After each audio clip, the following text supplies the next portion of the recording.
All right, court is back in session. Hello, everybody. If there is anybody out there, uh, yesterday that was a hell of a good case, I gotta say. Like, oh man, Susato as a lawyer, or rather, Ryutaro Naruhodo, that was such a cool moment. That was like amazing. And then, wow, I did not expect. Yeah, I want to recap a little bit on yesterday's case and on what went down. Like, did not expect Jesiel Brett to be the victim, but man, it's like I wanted to have her come up and like again in court, but not like as the victim. Like, look, again, she was definitely bad to the bone. I definitely saw that there was no like I don't think there was not going to be any like no, she wasn't going to have any redemption. There's no redemption after murdering someone. There is none. No. She did what she did, but like that's just not the way. That's just not the way to go out like that. Like it's like oh wow, she's dead, but like the way she went out was just awful. But like at the same time like I said, it's like like I'm trying to like not like be like, yeah, she got what she deserved, you know? I mean, but like it's all messed up though, how it all went down. So yesterday, I did episode one, case one, the adventure of the blossoming attorney.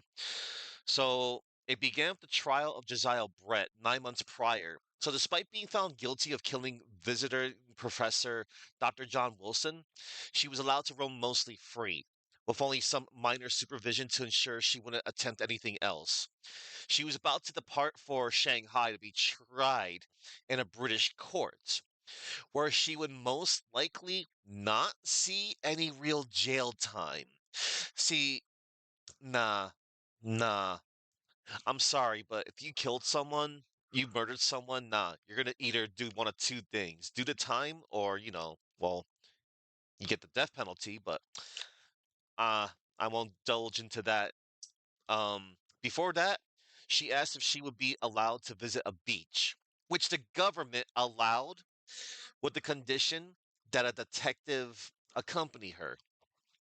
So, on the day of the incident, an interview was conducted featuring medical school professor Eugen Mikotoba and famous author Soseki Natsume.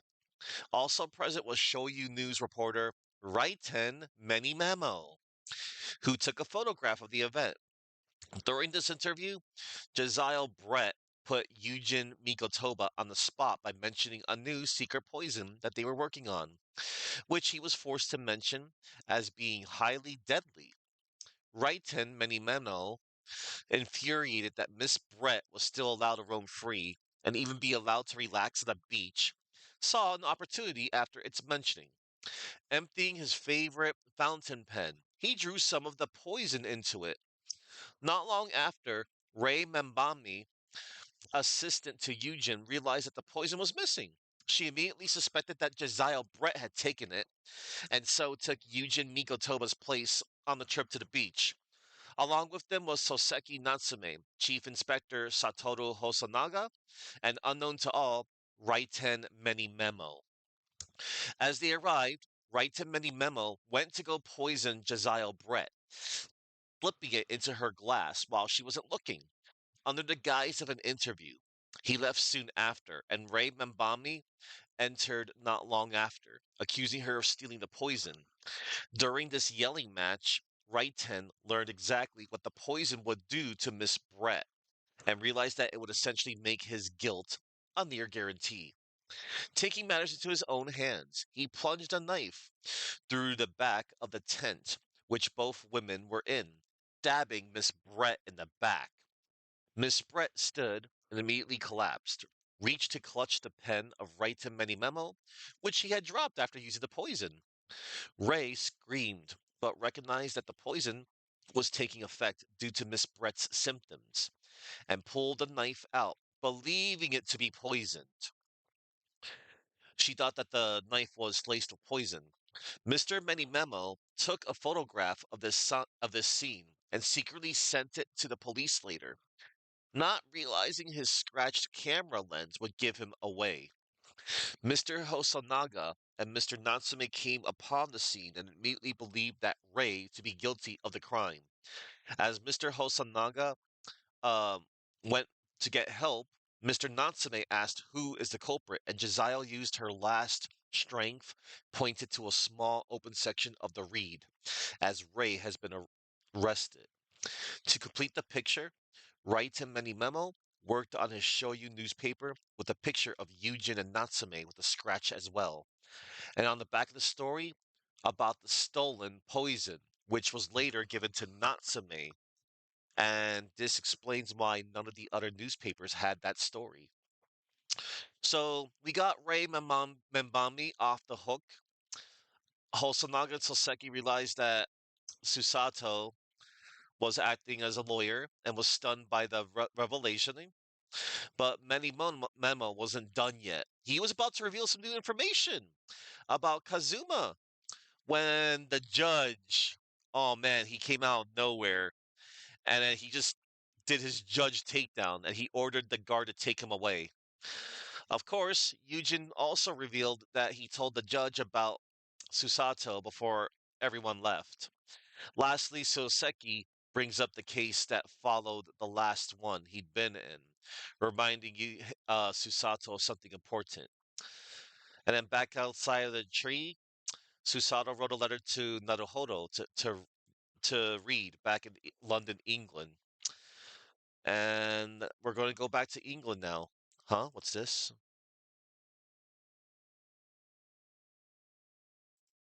Um,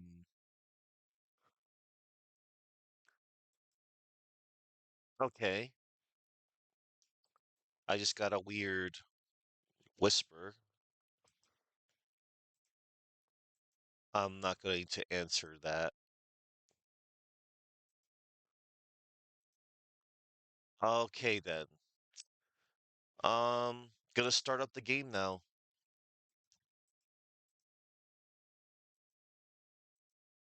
Okay. Let's see. All right, here goes.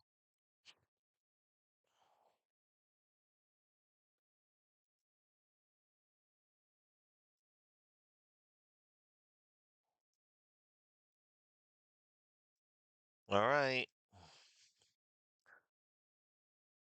It's time for case two.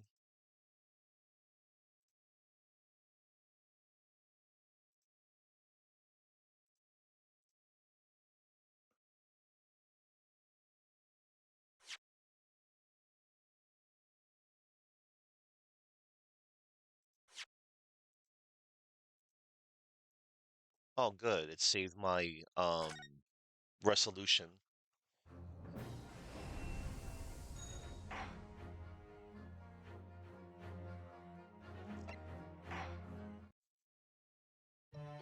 Let's see. I'm gonna put the costumes on.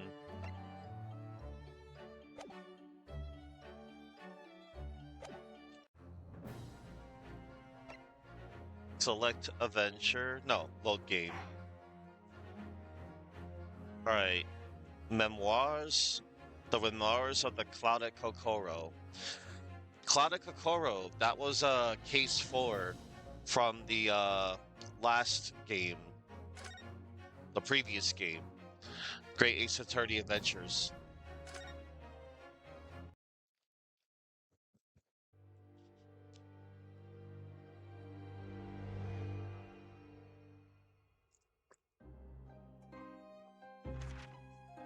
It was a ghastly tale of a winter's night.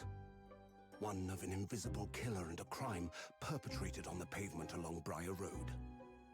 As the victim lay at death's door, the mystery of just who had stabbed the young lady from behind had been resolved. But no sooner had my friend saved that Eastern Exchange student from his harrowing plight, then in the dim, flickering shadows of gaslight did a second bizarre crime rend the stillness of that very night. I dare say most can still recall the sensational headlines of the day. Haunted apartment of death, the condemned criminal's curse, the dread demon of coal gas. Yet, though the great detective had at once discerned the truth upon his arrival at the scene, it only proved to be the overture that announced the rising of the curtain on a most tragic play. That's odd. My name is Renosuke Naruhodo. I'm a fledgling lawyer, just starting out on my journey. 6 months ago, I arrived as a visiting student of law, having made the long voyage across the sea from the Empire of Japan to here, London, England. And on the way, in quite extraordinary circumstances, I made the acquaintance of a world-famous detective. Currently, I reside in the attic of the detective's own lodgings from where I run my legal consultancy of sorts. I've successfully defended a number of clients in Britain's highest court, the Old Bailey. But since a particularly grueling, unforgettable legal battle 4 months ago now, I haven't returned to the courtroom. In truth, I lost my right to return. But that epic trial was just one small part of an epic tale, a tale which was now about to awaken from slumber, thanks to a letter that arrived this morning from my homeland.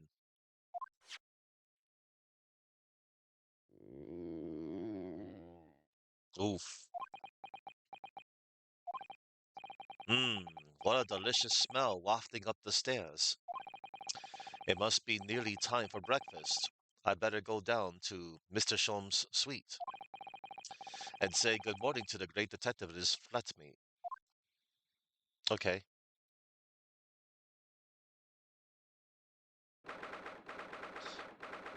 30th August, 7:28 a.m., Sholmes' suite. Ah, Rudo. Good. I was just about to call up to you. The bacon's ready. Good morning, Iris. It smells delicious as usual. Before we eat, though, I have some news. I had a surprise this morning. Not another word, Mr. Naruhodo. Hang on.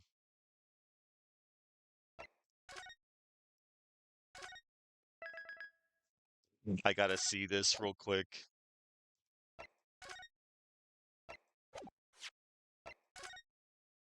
I gotta see if he's like, you know, is he wearing the outfit?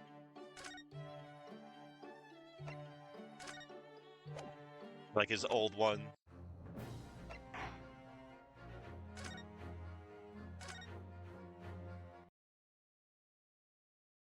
Oh, he's without his hat. That's fine. All right. But for this next few parts, I'm gonna keep the outfit on.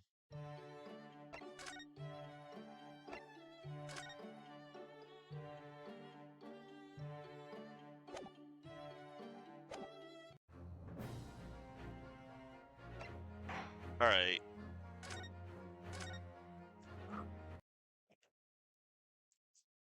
Not another word, Mr. Naruhodo. This could be just the abstruse thing from my pre-breakfast stagnation repelling mental stimulation, my dear fellow. Morning to you too, Mr. Sholmes. Ah, yes. I see. So that's it. Oh, God. The truth is as clear to me as day. My faculties of observation have revealed it again. What are you talking about? You, Mr. Naruhodo, you have, this very morning, met with a surprise. Well, is that not the case? Um, really, my dear fellow, it barely warrants explanation. Firstly, your hair is particularly unkempt, somewhat reminiscent of a bird's nest. Secondly, you have neglected to fasten the third button of your jacket. Clearly, when considered together, these two facts point to you having been flustered this morning. Can I talk now? But of course, of course. Though I don't look for admiration, you understand. My hair always looks like this. It's been this way since I first met you. Oh, it has. And the button was ripped off last night, if you remember. By you. Hurley pulled your button off.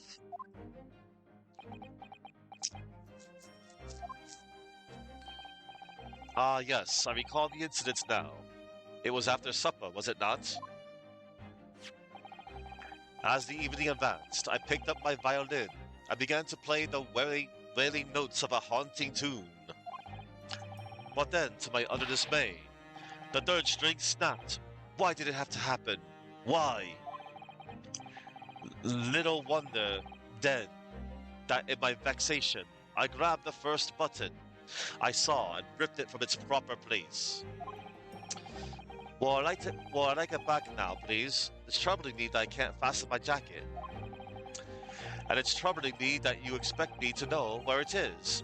Somewhere, thereabouts on the floor, one presumes. Helpful. What matters at the present time my dear fellow, is simply whether or not my deduction was unerring.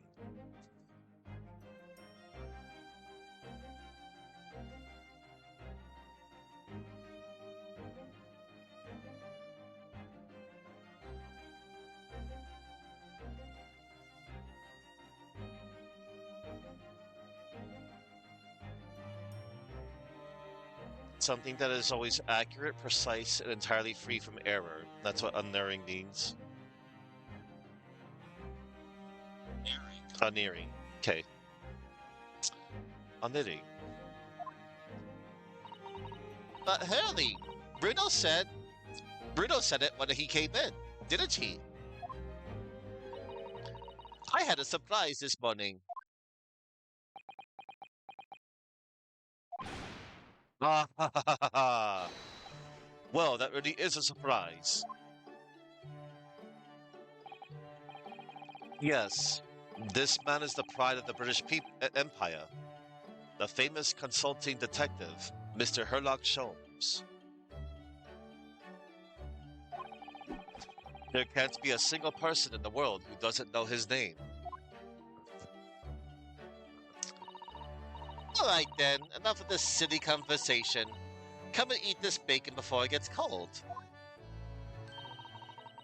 And I have a new herbal tea for you to try too. My latest special blend. And there we have Iris Wilson, Mr. Sholmes' lodger and companion. A truly exceptional young girl who's the author of a highly successful serialization here in London. Ye- yes, The Adventures of Herlock Sholmes, as published in Rand's magazine. So, Mr. Naruhodo, won't you put us out of our misery? What surprised you this fine morning? Ah, well, I received a letter from Japan. From Susie, you mean? Was it, really? That's right. And she had some rather startling news, in fact. Ah, intriguing indeed. You must tell us all about it over breakfast. Oh, yes, what fun. All right.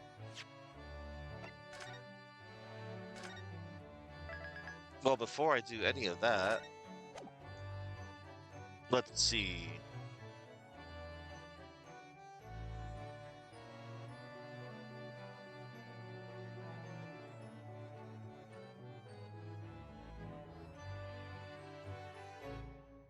All right.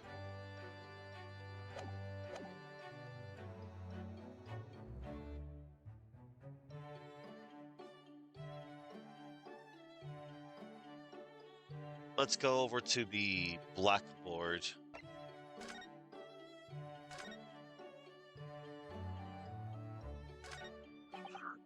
Ah, yes, this is where you note down ideas, isn't it, Iris? What's in the melting pot today? The blue carbuncle.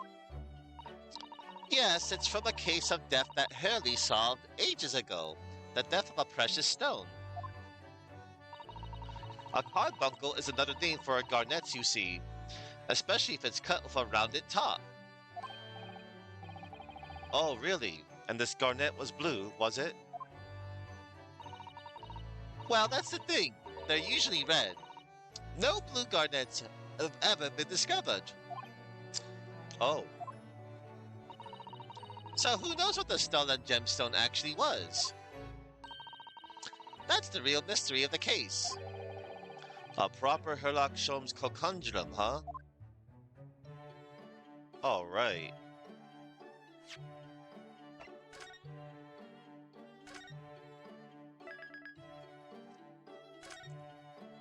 Let's see.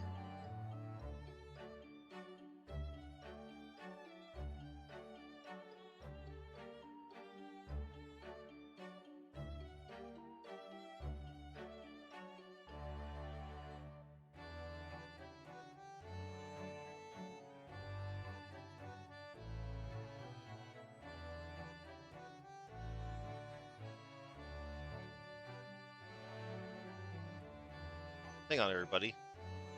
All right, we're good.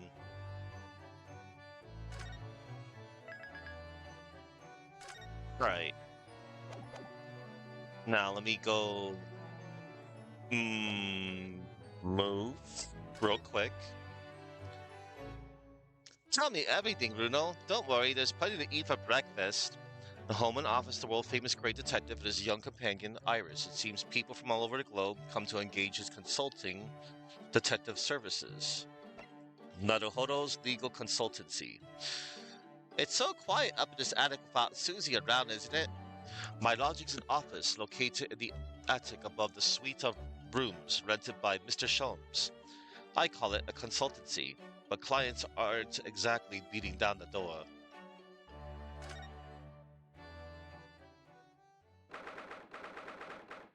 30th August, Naruhodo's legal consultancy. Alright. The office spade. Now that Susato-san's gone, the shovelers aren't represented to correct me. Maybe I'll have to do it myself. That's not a spade, Naruhodo-san. It's a shovel. Alright.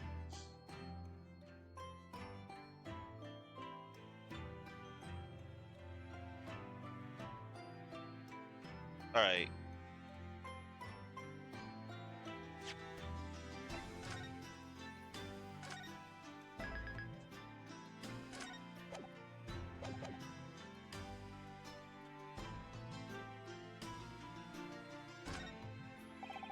The kettle's gently simmering away there on top of the stove as usual.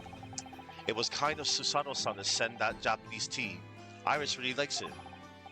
But for me, it's the sound of the stove and burbling kettle I like the most on biting winter mornings.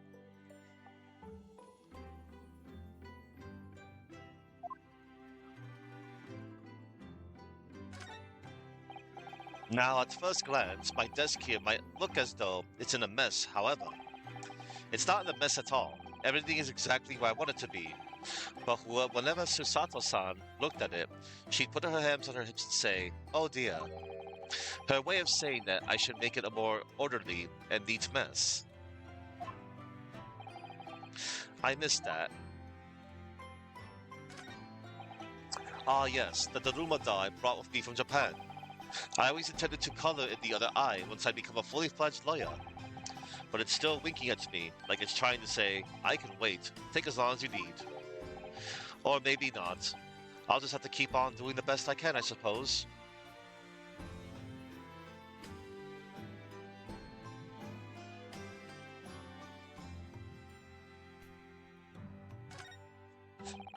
Susato-san's tea set that she left here with me. I still think green tea is just too bitter though. Thank goodness for sugar and milk. Mr. Sholmes certainly wasn't expecting the accurate taste at one time. I never heard anyone let out a scream like that before, or seen anyone fall down the stairs quite like that either. It always brings a smile to my lips when I'm feeling a little down. Oh.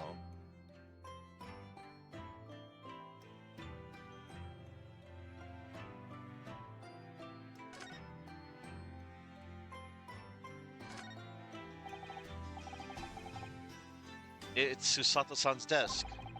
I suppose it won't get used now that she's gone back to Japan.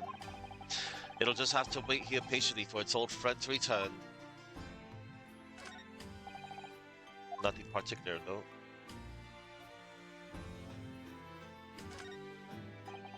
Look at the prawns and the anemones gently swaying around in the tank.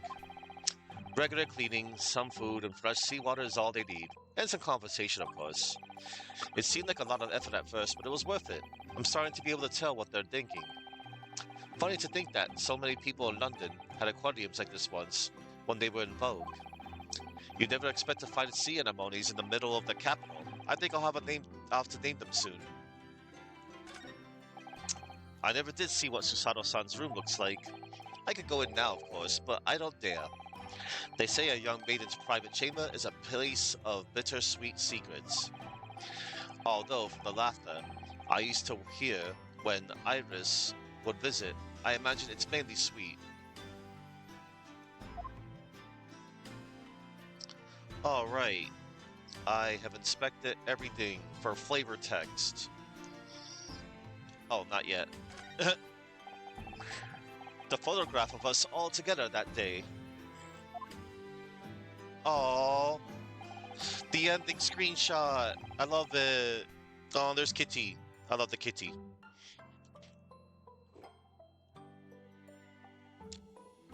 It makes me a little sad to look at it now, which is why I've taken to lying it flat.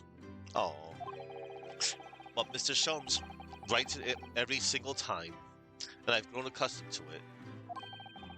I hope we'll all be together again like that one day soon. Me too, because y'all are awesome together, and I love this cast. It just makes me sad that, this is like a century ago, and well, yeah, they're all gone because the sands of time. All right,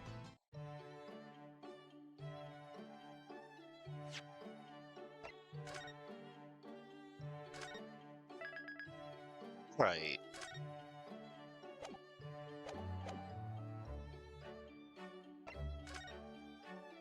Armband presents an armband I inherited from Kazuma. It identifies the wearer as a defense lawyer throughout the Empire of Japan.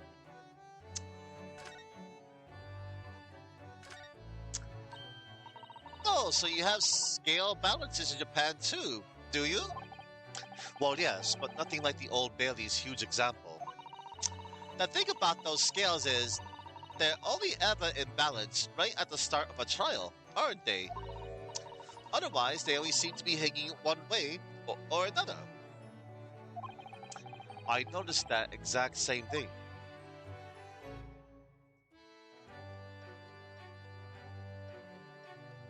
Ah, Kazuma Asogi. Oh, is this Japanese kanji scripted embroidered here? That's right, the name of the armband's owner. Ah, so that's how you write Naruhodo, is it? Actually, no. It's my best friend's name, not mine. It's pronounced Kazuma Asogi. I actually believe this armband in some way embodies his spirit, you see. So you have to write all those lines just for one person's name? Kanji is funny, isn't it? That's right. Never mind my feelings about my best friend. It's lines I really want to talk about. That's messed up. But yeah, kanji is really something. Not only to write, but to read.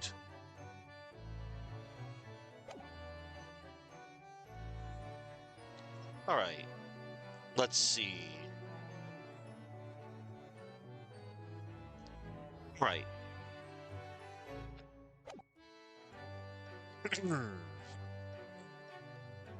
Let's examine before I talk to Sholmes. That machine really is imposing, isn't it? But I can never remember its name. Harley calls it his great analytic scope. It can analyze anything at all. That doesn't really help me. What does analyzing something even mean? Ah, an extremely astute question, Mr. Naruhodo. Sorry?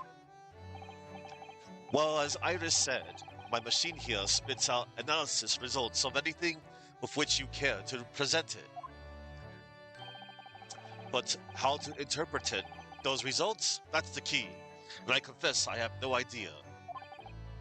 Ha. Clearly, I'm going to have to construct a great analytic scope. Analytoscope to solve the problem. That might not help.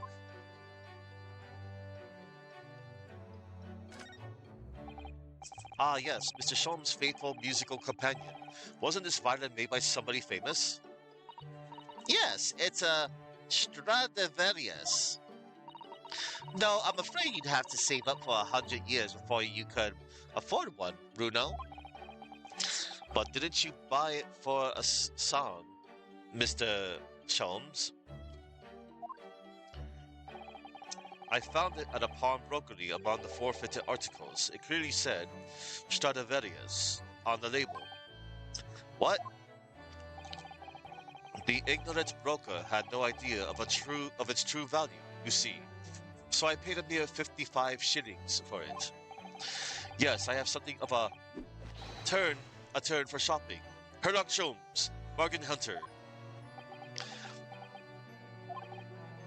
But is it really a Stradivarius? Stradivarius then? But of course, my dear fellow, it said so on the label. I think perhaps the ignorant broker had something of a turn for selling. Ah, let's see. Books, papers, scientific implements. These shelves are stuffed to the gunnels. Miss Susato wouldn't be able to help herself if she were here. She can't stand mess. Susie might not be able to stand mess, but she wouldn't dare touch those shelves. Oh, why not? Everything's in intricate balance. Harry spends ages on it. If you were to touch even one thing, the whole lot would come tumbling down. Ah. Susie noticed it was a very delicate arrangement right from the outset. You make it sound like a meeting of a great minds. But the truth is, Mr. Sholmes just needs to tidy up. Yeah.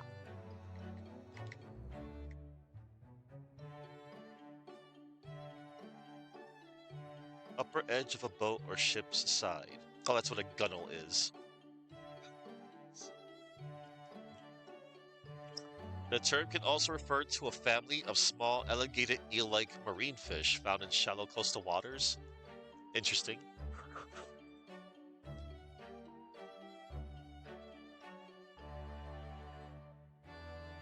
All right, I got all the flavor text on that side. When it gets to this time of year, Londoners seem to leave their hearths alight all day long, and I love it. There's something very relaxing about watching the flames flit and dance about. But a fireplace in days of summertime is a waste of space. Really, no use at all. Rather like a great detective in days of no crimes and no criminals, Hurley? But consider this. Instead of a fireplace, a frost place. That's my latest idea. An extraordinary hearth from which emanates a cool breeze in the hot summer months. What do you think? I think if you invented such a thing, your name would go down in history. The principle is extremely simple. One must, of course, light a cold fire in the hearth. Yes, of course. Brilliant. The trouble is, none of the fires I build ever burn cold. How it taunts me. Hello there, Necromancer Crudas. Hi, welcome to my stream. I'm playing the Great Ace Attorney 2 Resolve for the first time ever. And up until this point, I was playing the previous games in the series. Because last year, I did the thing on Christmas. Almost Christmas means it wasn't Christmas. So I was playing, replaying the first Phoenix Wright game. And then I'm like, from there on out, I wanted to stream one Ace Attorney game a month. And it has led up to me playing 3. So last month, I played the Great Ace Attorney Adventures for the first time ever. I loved it. I replayed the Phoenix trilogy, the Apollo Justice trilogy. So now I'm on these set of games. Next month, I'm going to be revisiting the first Miles Edgeworth game. And then in September, for the first time ever, I'm going to play Prosecutor's Gambit. I've never played that one before. So I'm like, if I'm going to get around to playing the games I haven't played yet, I'm like, I'll just replay all the other games. But yeah, this is my first time playing this game, and I've been loving it. Yesterday's case was awesome. Yeah, it has been going really well. Thank you. Thank you very much. I'm God Zero, and I like to play video games. I mean, who doesn't? I know people does other stuff, on Twitch, like VR chat, just chatting, art, all that kind of stuff. I've as of right now, I have completed 621 games on my own stream. Let's see. The trouble is, none of the fires I built ever burned cold. How it haunts me. So, as you British say, it's a bit of a damp squib.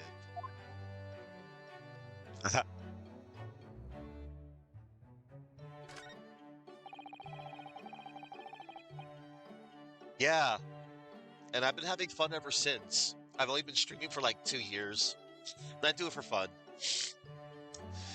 These are different pieces of evidence from cases you've solved, aren't they, Mr. Sholmes? Not quite, Mr. Naruhodo, not quite. These trinkets are a selection from cases I've solved with particular aplomb. I never saw that word in my life.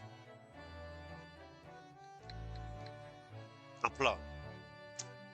It's a noun that means complete self-confidence, composure, and poise, especially in a difficult or stressful situation. It describes handling pressure with a cool, calm, and assured manner. Wow. They are souvenirs of my success. Memories, Mr. Naruhodo. Memories. Really? So tell me about the case in which the bust of Napoleon featured. I forget. Memories, he says. Wonderful, Mr. Sholmes. Wonderful. That's too funny.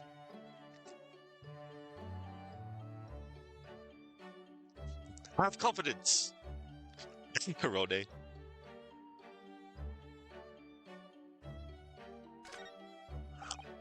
Ah, yes. The huge metal chest with the lace cloth laid on it, being used as a table for tea and coffee. It's very steady, that's for sure, and firmly locked shut. Chest contains my father's detailed records of Hurley's many cases. Yes, so I've been led to believe, though personally, I've never actually seen inside. And that's the way it will stay. Those papers are a secret between Daddy and me. If you go opening it uninvited, you might find yourself being bitten. What? Is there a beast inside there or something? Oh no. Oh man. Let's see. Any more flavor text to collect? I love flavor text.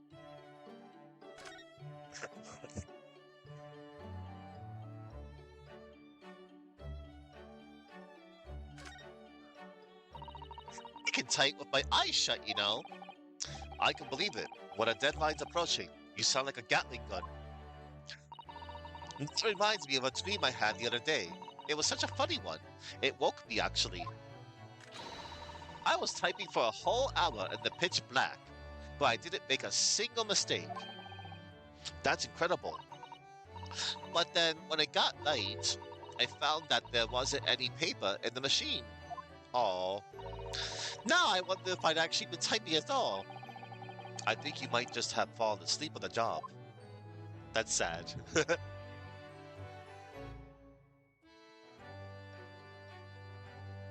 It happens.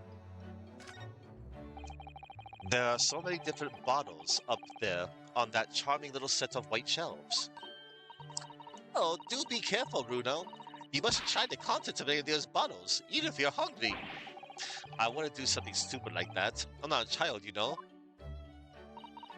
Well, I wish I could say the same for Hurley. The other day, he polished off a full bottle of one of my alkaloids. Oh no.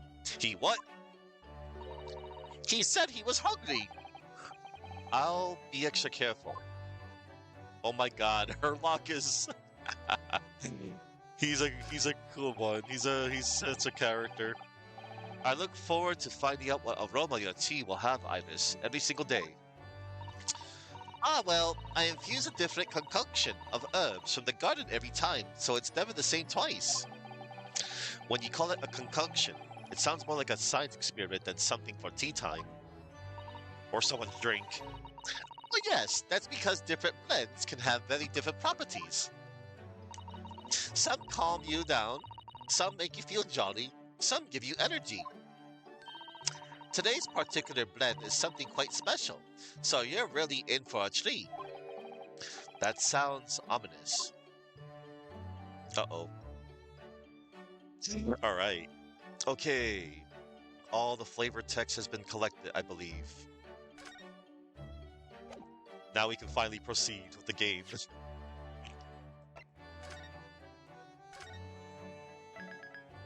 We're still in the beginning of this case. All right. It's time to converse. Miss Susato's letter. This is the letter that arrived from Japan this morning by international post. Oh, how lovely! Look at Susie's beautiful writing. I wish I could read it. And how is your judicial assistant faring, may I ask? She's very well, thank you. In fact, according to what she's written, she actually appeared as a lawyer at the Japanese Supreme Court and won a case. She sure did. Yeah, really? Oh, isn't she wonderful? A cut above your good self, my dear fellow. I've won cases too, you know. Apparently, Mr. Natsume appeared in the trial as a witness. He sure did. Natsume. No, I don't recall that name. Of course you do. We helped the man. Twice. You know, in those two cases that took place on Briar Road 6 months ago. Ah, the mustached, twitchy man with the somewhat feline eyes, and the mustache. He didn't have two mustaches, Hurley. Yes, who could forget those two cases? They made a very deep impression on me. Although I must confess, the details are a little hazy now. A very deep impression they made on you, clearly. Startling news. So, what was this startling news penned by Miss Sato? So, what was this startling news penned by Mr. Sato? Do you remember the case of the haunted lodgings, Mr. Sholmes? Ah, yes, it's very interesting, you know. I don't feel entirely uncertain that a case of that nature did not occur. He's totally forgotten then. Anyway, in her letter, Mr. Sato asked that we read over her case notes again, investigate it further.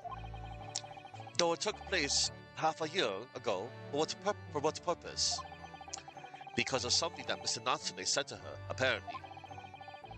He suggested that the real reason why she was called back to Japan so suddenly might have something to do with that case of the haunted lodgings. Uh-oh. Oh, on Mr. Natsume's return to Japan, Miss Susato's father questioned him about the case. She says, and something Mr. Natsume said appeared to trouble Professor Mikotoba, prompting him to send that telegram. Oh, that case. Yes. It was very strange, wasn't it? Oh no, that music.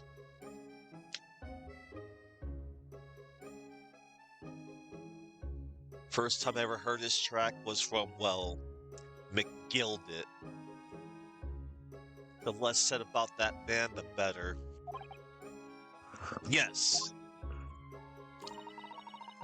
And I had compiled the whole story into a nice, neat manuscript, ready for publication, too. But then Hurley here was all funny about it, remember? He was very mean. That story must not be published, you said. Very mysteriously as well. Really? I said that? Are you sure? Do you perhaps know something about it as well, Mr. Sholmes? about why Mr. Sato was suddenly told four mouths ago that she had to return to Japan. That looks like a typo. I know in these collections they did a good job of like correcting a lot of the grammar and typos and misspellings. I guess that's supposed to say 4 months ago. That's okay. That's forgiven. About why Mrs. Sato was suddenly told 4 months ago that she had to return to Japan. Mr. Sato's repatriation. It's been 4 months now since we waved Susie off at Dover. It was such a shock, wasn't it? The way she just suddenly announced that she had to go back to Japan. Indeed it was, due to a telegram she received from her homeland, I believe. That's right, telling her to return urgently. Yes, because her father had passed away. No, no, no. It just said that he was suffering from a high fever, the cause of which was unknown. He's not dead. But according to this letter, that news about her father's fever was just a ruse. A ruse? So it was a lie. So Susie's daddy lied to her so that she'd make the voyage back home? Why would he do that? I have to admit, I have absolutely no idea. But she believes it's almost certainly related to the case of the haunted lodgings.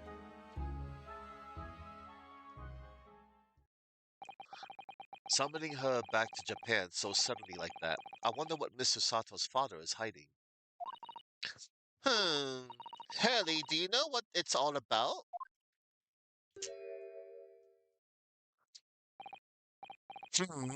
Ah, well, who can say? What? But you said. Please, I have engagements, my dear fellow. My calendar is quite surprisingly full today.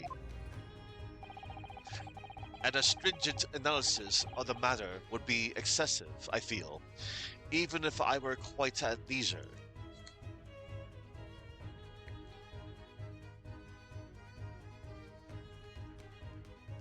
Extremely strict, precise, demanding, stringent. Okay. It describes rules, regulations, or conditions that are tight, rigorously binding, and allow for little to no deviation. No, man the fort in my absence, won't you, Iris? I will, Hurley. Don't worry. See you later. Oh, there he goes. He scuttled off rather quickly there. All right. I think perhaps Professor Miko Toba isn't the only person hiding something here. Soseki-san was involved in 2 cases, but only one of them was forbidden from being published. By, of all people, Mr. Sholmes. Aha! I found them at last. Iris, are they... The notes about the case, that's right. Susie and I compiled them together.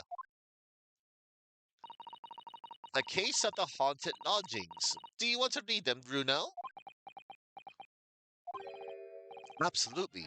Thank you, Iris. I have no idea what secrets could still be hiding in the shadows of this case. But perhaps if I read over the notes again, something might come to light. That's the spirit. That's the spirit. All right.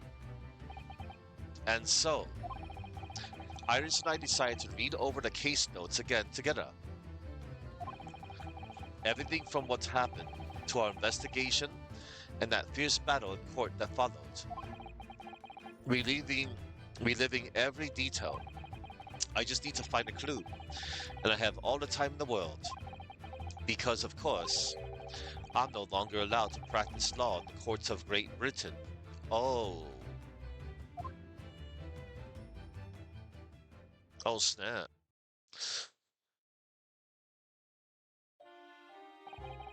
It was 6 months ago, a mysterious incident that unfolded on the wintry streets of London.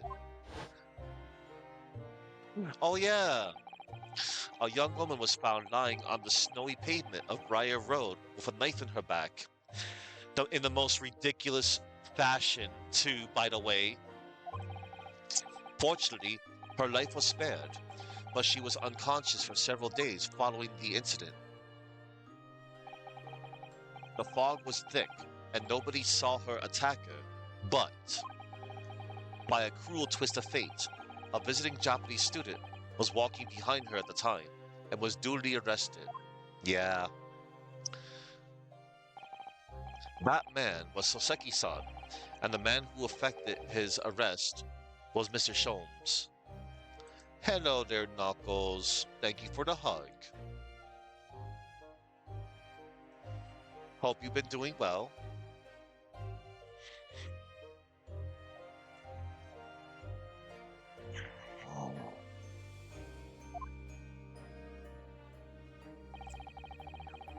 Let's see. Believing in our compatriots' innocence, Susato-san and I decided to represent Soseki-san in court. And after a grueling trial of many twists and turns, we finally managed to prove his innocence. Joyful, joyous, jubilant jubilation was the man's reaction after the trial, but his jubilant jubilation was short-lived. Sure was. We received a telegram from Mr. Sholmes the following morning. The victim of the Briar Road stabbing has regained consciousness. Hurry to Bart's at once. Yeah, I was wondering about that. So Susato-san and I summoned the handsome and headed immediately to the hospital.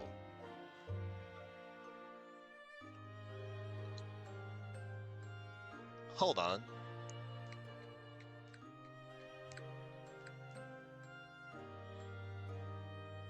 Oh. Oh, it's a cab. Alright. A handsome cab. Got it. I'm like, oh, that's cool. Because when I see,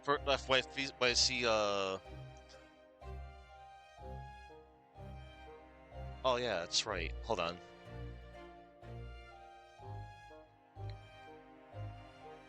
Oh, okay. Without the E. Handsome. Got it. Hooray for learning new words for me.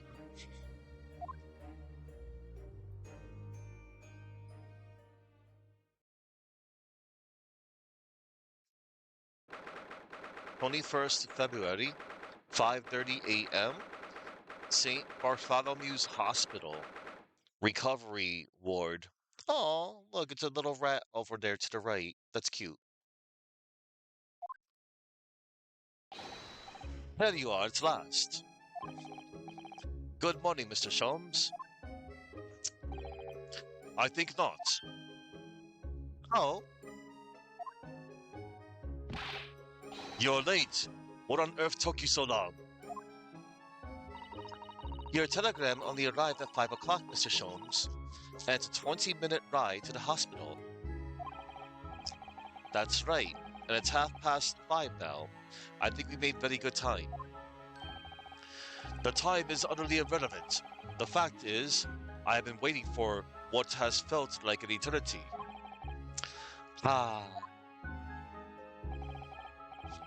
In point of fact, I myself was awoken at 4 this morning by a telegram boy, and feeling it was somewhat unjust that I alone had been roused at such an hour, I sent one to you.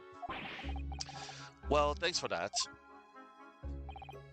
Anyway, you're here now, so the victim is over there. She's only just regained consciousness. Oh, there she is. You should introduce yourselves, and I shall observe from here. So that's the lady who was found on the snow-covered pavement with the knife in her back. Her name is, yes, here we are, Miss Green. Alright. So I guess we're in this is like a memory type of thing. Let's see.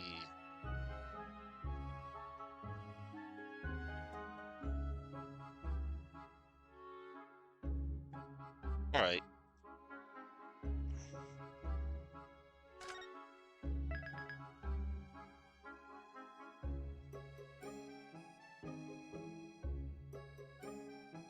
Huh? Oh, that's cute. All right. I was just looking on the side.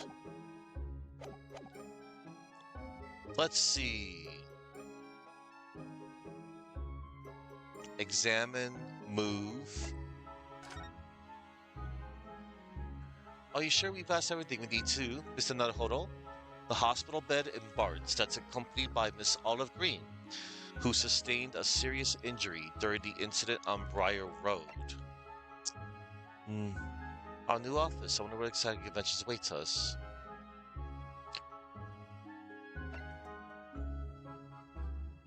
Hmm. The workplace of the world's greatest detective. What's a dream come true?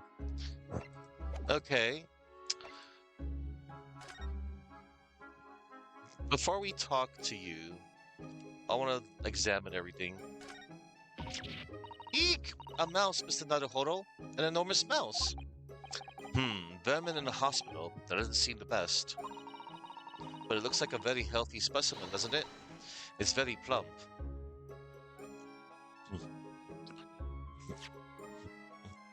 A vermin in a hospital? That doesn't seem the best. But it looks like a very healthy specimen, doesn't it? It's very plump. I'm not sure we can say that's down to the excellence of this facility, if that's what you were thinking.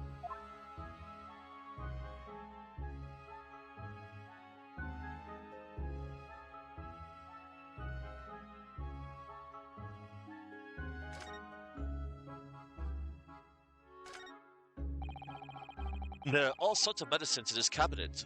Look, I'm not sure if it's safe leaving them in the reach of everyone like this. Yes, you're right. I can imagine if you were peckish, you might try a whole bottle or two. Well, at least there seems to be a little lock to secure the cabinet doors. I don't imagine that would stop you if you were hungry. I worry that you'd break the lock.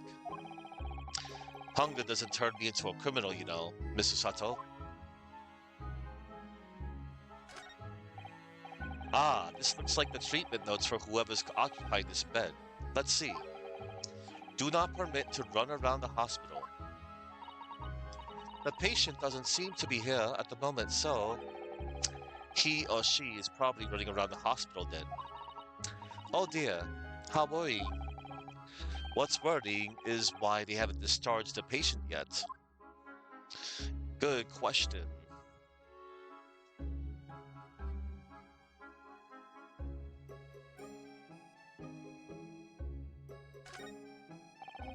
There are lots of bottles in that cabinet, aren't there? Do you think it's safe to keep them like that? If you were a patient here, I feel sure you take some medicine by mistake when you were half asleep.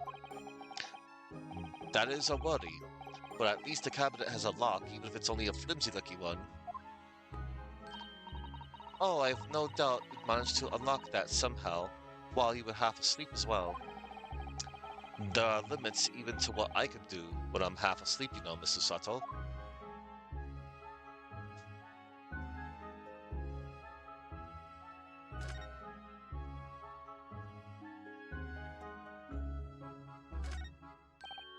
Look, there's a photograph in this frame here.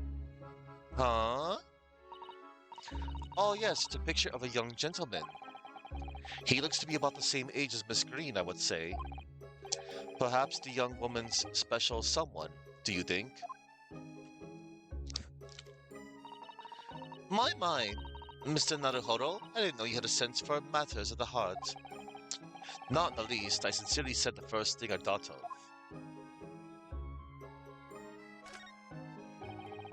This rounded wooden figure isn't the most charming, is it? Ah, I don't think that's a decoration, Mr. Naruhodo. It's an artist's mannequin, I believe, used when practicing sketching the human form in different poses. Really, it's not exactly what you call a typical figure for that purpose, though, is it? No, I suppose not. I confess I've never seen one quite so full-figured before. Well, if you want to draw a full-figured person, it's the right tool for the job.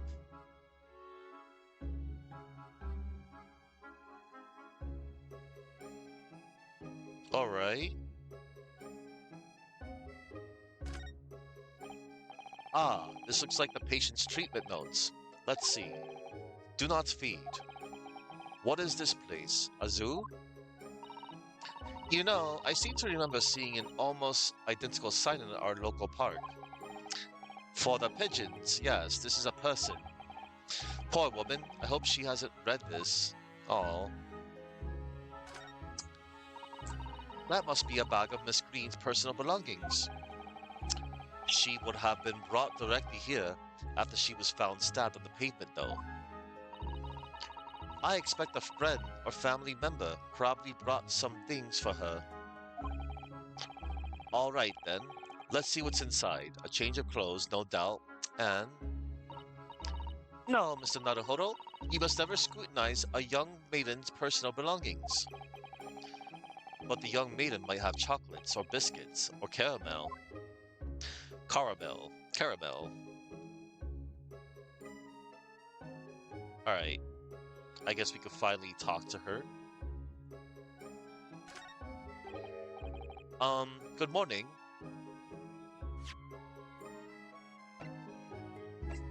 Oh, this is the evidence from last time, from the previous case. Susato Mikotoba, a judicial assistant sent to Britain on a study tour. She's the epitome of a refined Japanese lady, and a huge help to me as always. Iris Wilson, extraordinary young girl who lives with Mr. Sholmes. She has a degree in medicine and is the author of a popular series of short stories published in a prominent magazine. Herlock Sholmes. There's not a person in the world who hasn't heard of this famous great detective, whose deductions never fail to surprise. Armband?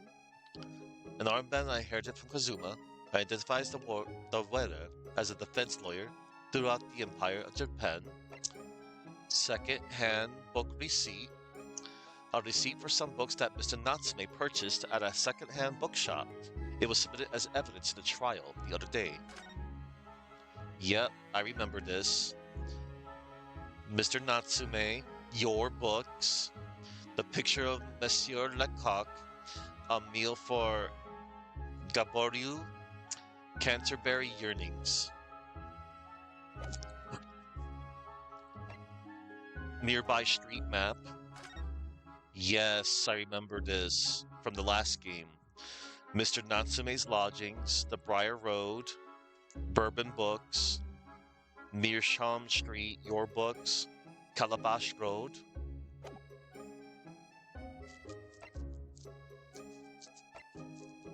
Hang on.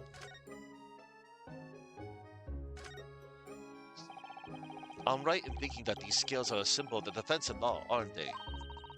They're supposed to symbolize treating everything equally and fairly. That's why they're always in the middle, balanced, equal measures on both sides. Recently, though, whenever I see a set of scales, I can only think of the enormous scales of justice. That's entirely understandable. They are such a powerful symbol in the courtroom, aren't they? And the thing about the scales of justice is, they're always leaning one way or the other. They're only ever in balance right at the start. It must be something peculiar to the British. I'm afraid I can't shed any light on it, Mr. Naruhodo. And then we'll check Kazuma Osogi. It's very fine embroidery here that shows the name of the armband's owner. In this case, Kazuma Asogi. Very nice. So I'm always carrying my best friend's hopes and dreams of me on my right arm, just here, all the time. To be honest, it's something that weighs very heavily on me. Oh, I didn't realize it was such a burden, Mr. Naruhodo. Yes, I think it's why my right shoulder aches so much. Are you sure that's not to do with you reading in bed or the like?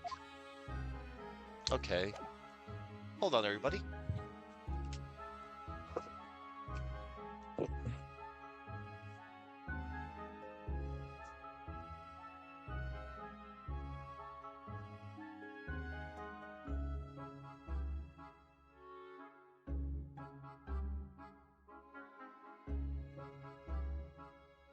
Okay. Huh. I just had to close my door a little. It was okay. No biggie. A little biggie, but no biggie.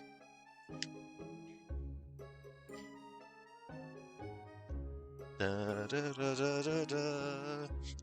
This theme reminds me of that McGilded person. He was very evil. Anyway, okay. Good morning.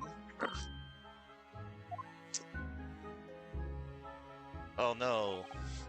Hello. I'm Renosuke Naruhodo from the Empire of Japan. Oh no. Was it your knife that? Are you the man who?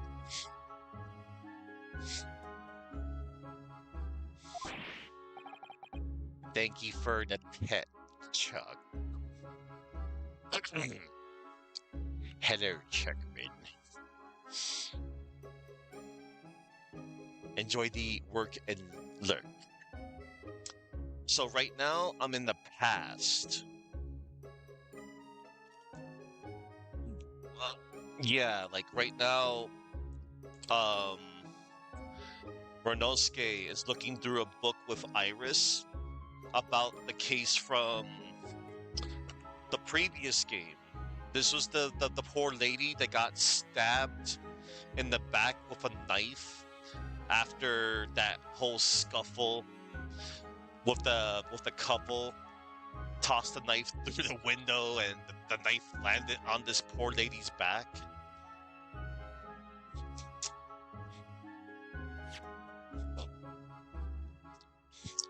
Oh no. What was it your knife that? Are you the man who? No, I'm a lawyer. And I'm Susato Mikotoba. Pleased to meet you. Oh no!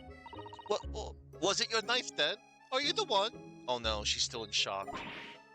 No, I assure you. I'm Mr. Naruhodo's judicial assistant. Hello, famous adventurer. Welcome.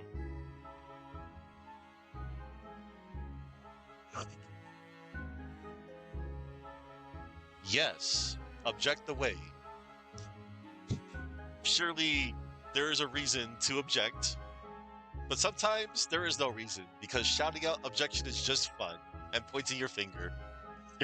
Anyway, no, I assure you, I'm Mr. Naruhodo's judicial assistant. We heard that you'd regained consciousness and wanted to come to give you our best wishes. Best wishes? For me? Thank you. Oh, I'm Olive Green. I'm an artist. Oh, she's an artist. Well, no, that's not right, is it? What I mean is, I'm trying to be an artist. Oh, okay. Well, what I really mean is, I desperately want to be an artist. Oh. But the truth is, I don't have any talent. I know I don't. It's no wonder I was stabbed in the back. Oh, don't think that. I don't think that's related, actually. It's like, oh, you're never gonna be an artist. You're a bad artist. Stab. That's terrible. No. Gosh, this young woman seems to bend over backwards to put herself down. Yeah, that's bad. Seeing as we're here, we should ask her about what happened from her perspective, I suppose. Yes, I would like to know about, we want to know a little bit about the incident. To suddenly be struck in the back by a blade as you were walking along the pavement. What a terrible experience you had, Miss Green. It was so cold that day, and the fog was so thick, I couldn't see a thing. That was 4 days ago now, I think. Is that right? Yes, that's right. I'm afraid you've been comatose all that time. Out for 4 days.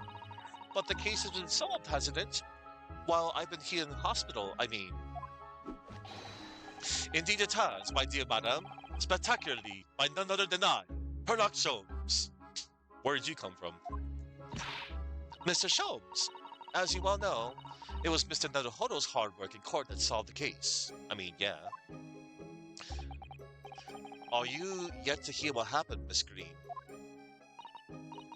Yes, I'm afraid so. A gentleman from the police force is supposed to be coming to fill me in shortly. Oh, I see. Gregson, maybe? Me coming around seems to have made everyone frantically busy. I'm so sorry. I should never have regained consciousness. It was selfish of me. Oh, come on. Oh no. We're all so relieved that you're on the mend, Miss Green. Really, we are, yeah. I'm glad she's okay. I'm glad she didn't die either. With that kind of attitude, maybe her surname should be Blue, not Green. I know, right? Because blue's associated with, like, sad.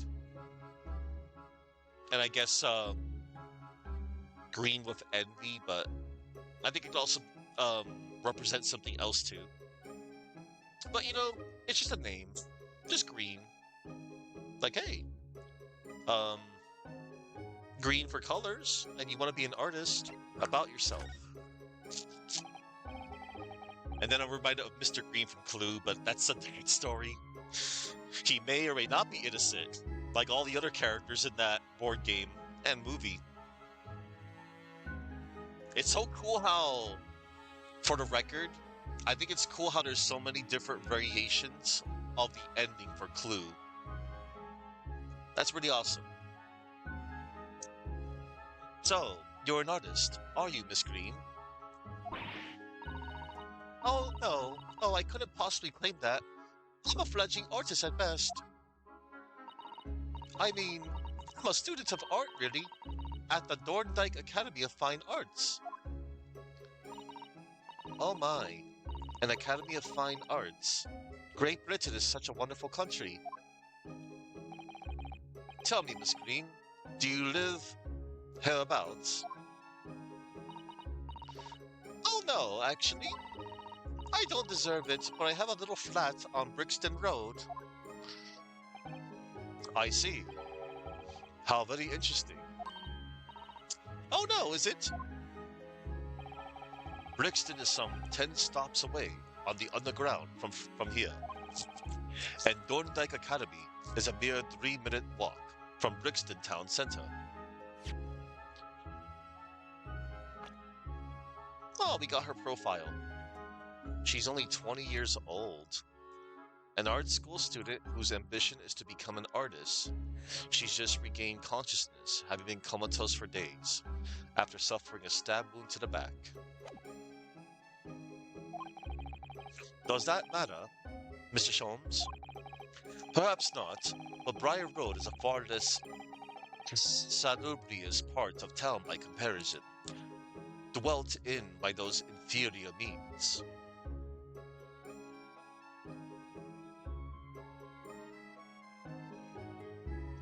Salubrious, an adjective that describes something that is good for or promotes your health and well-being.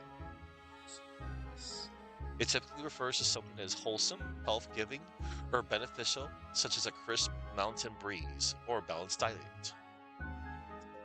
Big words, including the maleficent Mr. Mustache.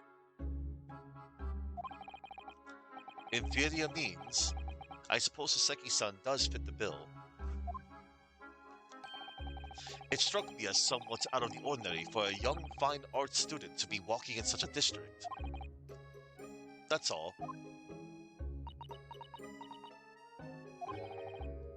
What's this? She suddenly clammed up.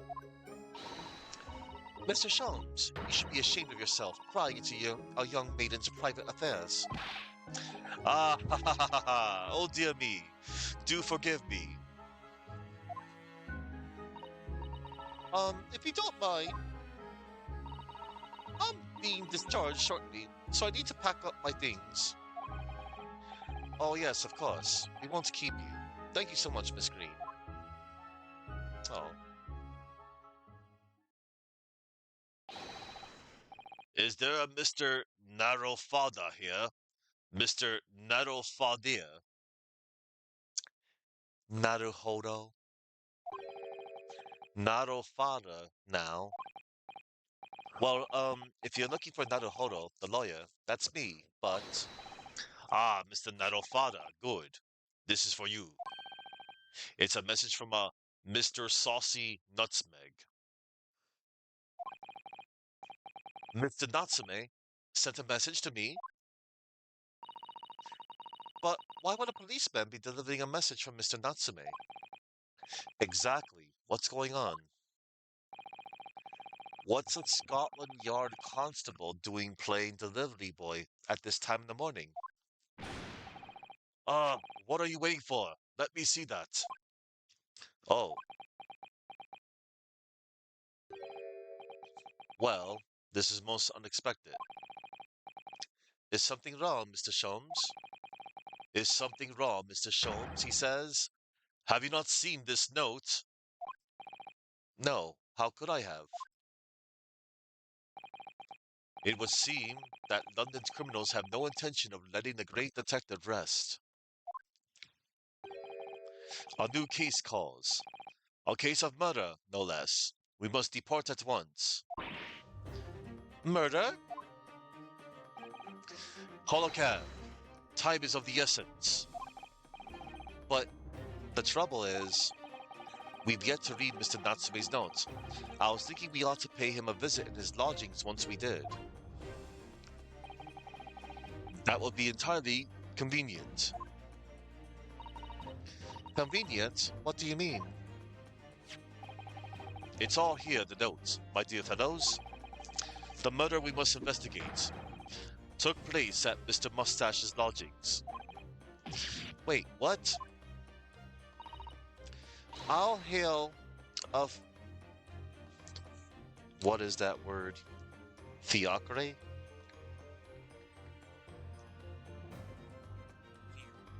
Fiacre. I'll hail a fiacre at once. A fiacre is a small four-wheeled horse-drawn carriage used for public hire. Okay. Originating in 17th century Paris.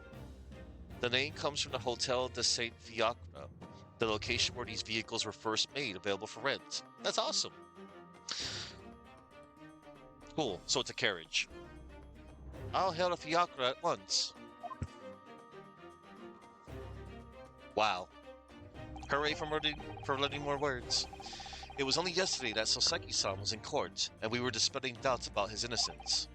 And now, the very next day, there's a murder at the man's own address. He may very well be the unluckiest man alive. Or so it seemed to us at the time, but we were soon to discover it was worse than we thought. What?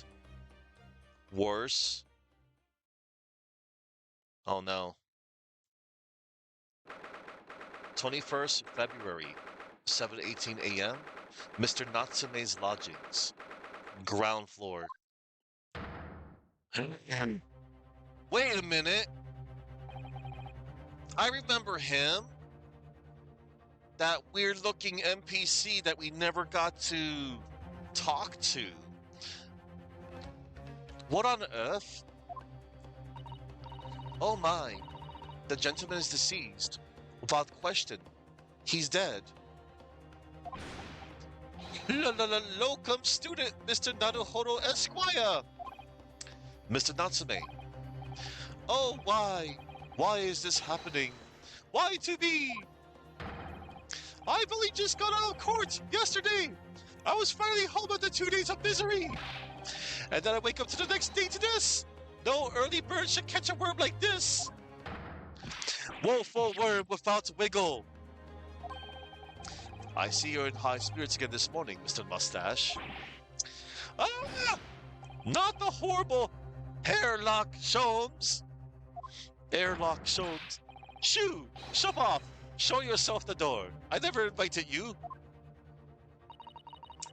Mr. Sholmes came here with us. I'm quite sure he'll be able to help you, Mr. Natsume. I am entirely at your disposal, Mr. Mustache. What can I do for you? Grr. Oh, this guy. Here they are, already. The busybodies. Ah, Inspector Gregson. What a pleasant surprise. Pleasant, is it? Gives me heartburn every time I see your face at the crime scene, Sholmes. Ah, I deduce, Inspector, that your heartburn is a result of your excessive consumption of fried food. I would say so. Dude's always eating fish and chips. Um, Good morning, Inspector. This is a crime scene. Don't you go touching anything. Or good morning to you too, sunshine. Hell no. This is bad. As in, like, this whole thing. Like, where to begin? Well, let's save our game first. This is insane.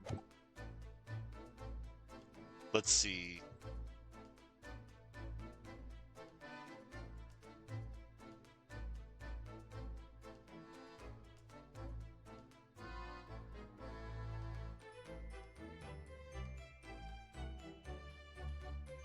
All right.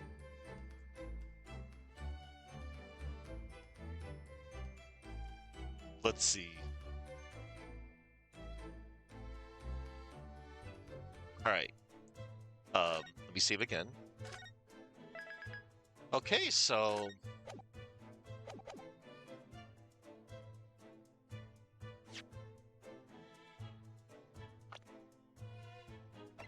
Soseki Natsume, Japanese scholar sent to London to further his research into the English language. He's just been acquitted of a very serious crime. Tobias Gregson, the detective inspector in charge of Scotland Yard's investigation of the case. He's stern and single-minded in his approach, and a great lover of fish and chips. Alright, so where to begin?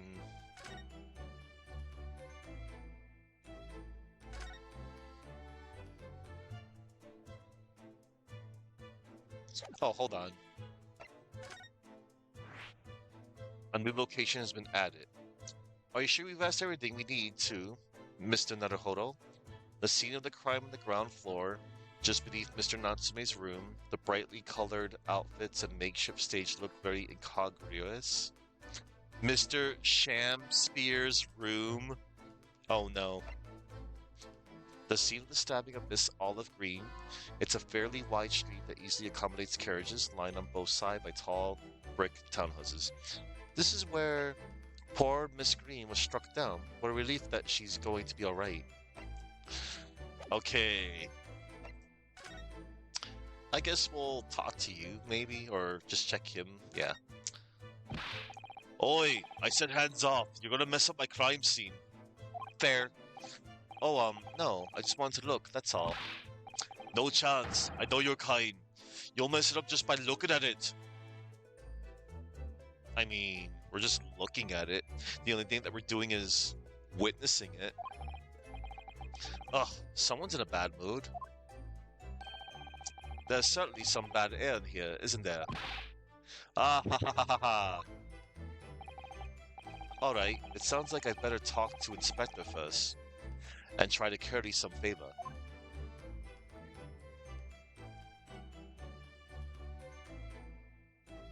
Yeah. What a terrible thing to have happened. It's only been 3 days since I was arrested for the incident on the pavement outside. And then, having finally regained my freedom, it starts happening all over again. Endless existence of excruciating experiences! So the victim lived here, on the ground floor, and your room is just 1 story up, isn't it? Yes, that's right. In a way, we were neighbors, I suppose. So did you know the victim? Were you friends?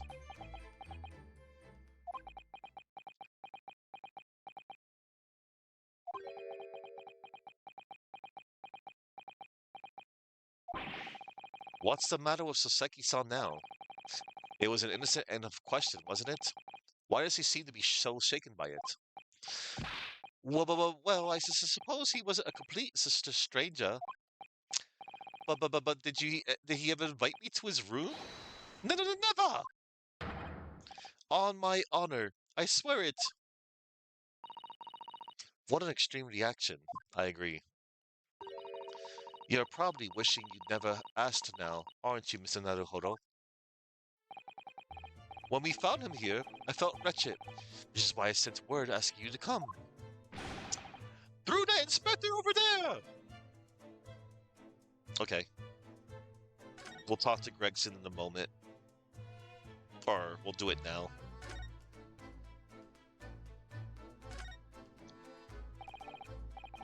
So, Inspector, what was the victim's name? Who was he? Mr. William Shamspeare. He was a lodger here. William Shamspeare. I've heard of the name, as in, like, I've heard the character's name. I just don't know the context. But of course, he's obviously named after William Shakespeare, but like Shamspeare? Oh no. Like, is he a sham? Mr. William Shamspeare. He was a lodger here. As you could probably tell, he was an actor. A bit of a dead loss, as it happens. Or just dead. Jeez. Mr. Shamspeare. It was the landlord, old Mr. Geladeb, and the other lodger, Mr. Natsume, who found him. The fella didn't rise at his usual hour, so Geladeb got worried and kicked the door down. But doesn't Mr. Geladeb have a bad leg? He does. Oh yeah, you're right there. It was that jittery Japanese hunchback over there who actually did the kicking. Oh. Really? Soseki-san? The victim was pretty hard up, it seems. Ever done some time inside for petty crimes. He had no money, no place to go, and no friends. His only acquaintances were the people in this house. Miserable life and a miserable end to it. So what exactly is Mr. Natsume still doing here? He's not involved in the investigation, so shouldn't you have sent him away from the crime scene? Well, I'm not saying it's because the fella looks odd or anything, or that he acts suspicious, but I thought it would be prudent to take a statement from the culprit, I mean, cohabiter.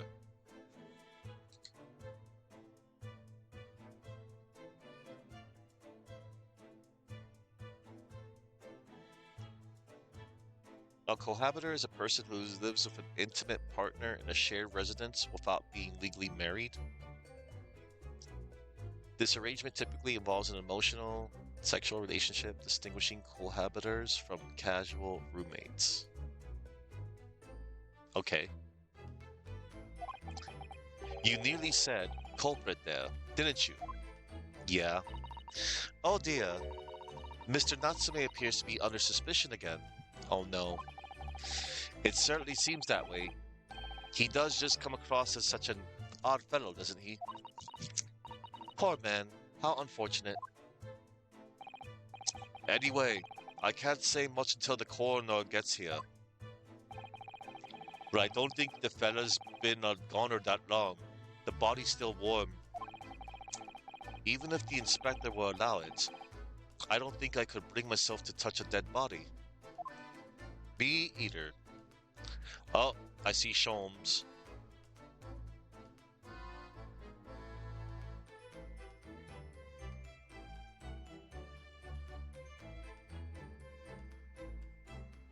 Hang on, I want to make sure.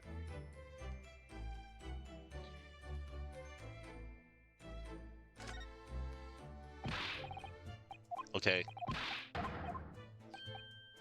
I guess we can inspect Herlock.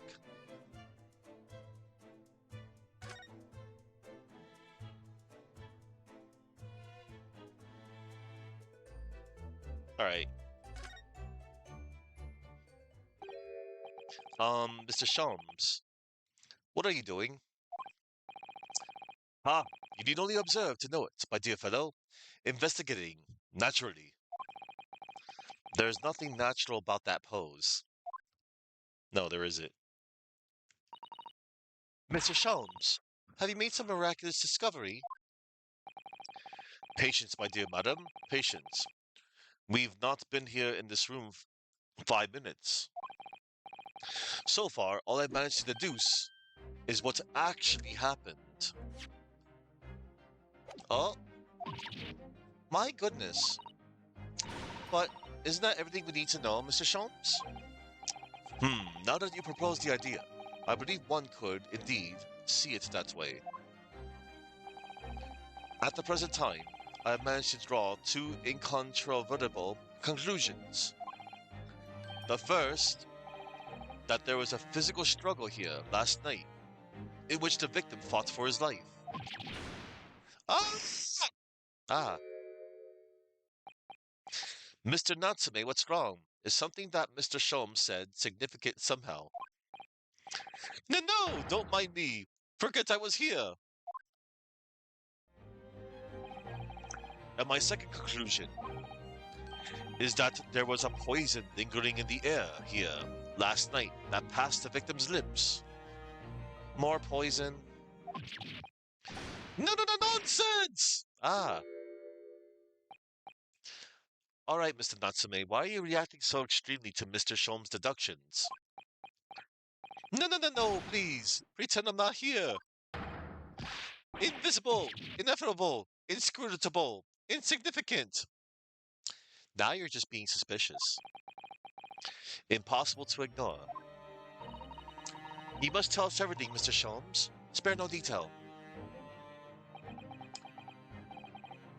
But of course, let the theatrical tragedy before us be unraveled by my great deductions presented for your pleasure in 2 acts. We've heard some truly astounding great deductions from Mr. Sholmes in the past. No doubt that this will be no exception. What miracles will unfold before our eyes this time? So, my dear fellows, for your delight and wonder, let the curtain rise. For Airlock Sholmes, Logic and Reasoning Spectacular, Act 1. All right, we get to do this again. I was waiting for this. The Great Deduction. The game is afoot. Topic 1. Cause of death.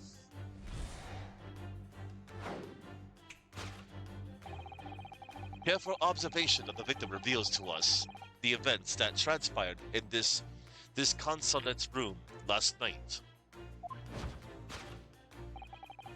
Foam at the mouth of the deceased clearly indicates the use of poison.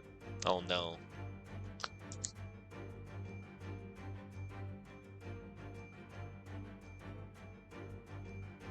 Disconsolate.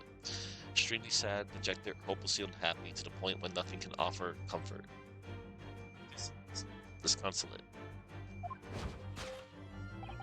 Next to the victim, we notice a large dining plate which contains, you will observe, one half of a sizable bar of soap. Meaningful? Indubitably. Why is this soap set so purposefully upon the dish? Like the victim's Last Supper, in fact, yes. Could it be that the man was about to eat it? Of course. The fork reveals the answer. Oh no. It appears that the young man's appetite was his undoing. What? Taking up arms in the form of his cutlery, the victim engaged in a deadly battle for his life. Yet the struggle against his hunger was in vain, for in the end he couldn't resist devouring the slippery feast. Oh my god, what? But London's foul soap is besmirched by foul poison. Yes, the victim's life was claimed by poison that tainted the contents of the plate. This is so weird. The soap and the lather about the young man's mouth are too perfectly matched to ignore. The cause of death was clearly intoxication due to excessive ingestion of foul smoke soap. Though personally, I have a greater interest in the taste of foul candle wax, of course. TMI.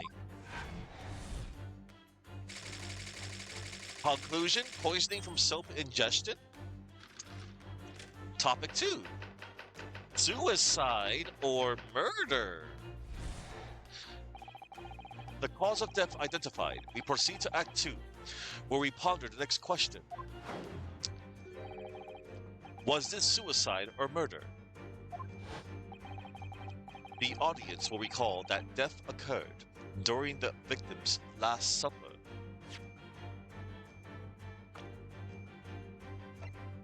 William Shakespeare, the victim of the current case, a failed actor renting a room in the same building as Mr. Natsume's lodgings.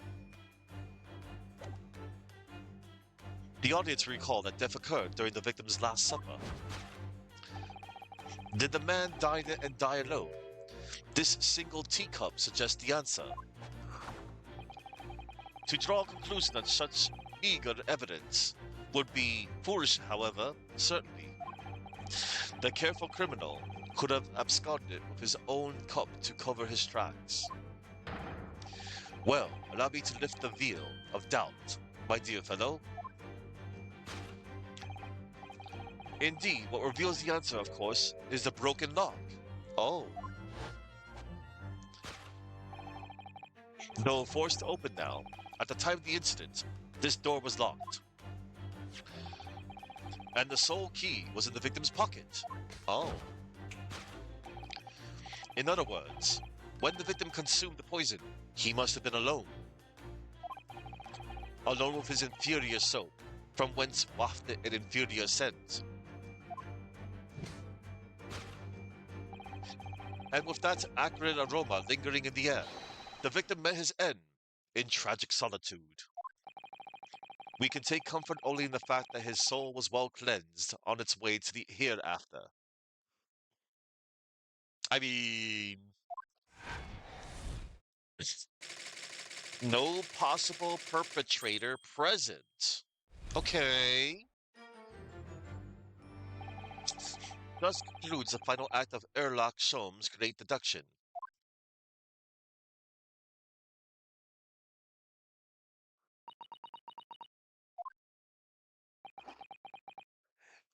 Me too, everybody.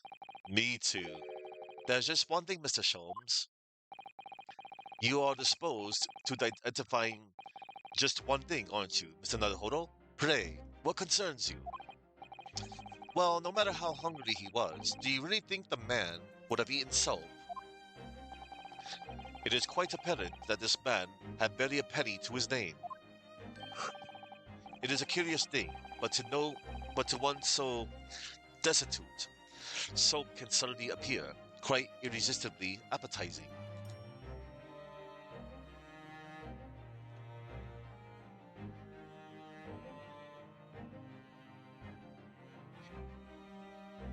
Someone living in extreme poverty, completely lacking the basic necessities of life like money, food, and shelter. Aw.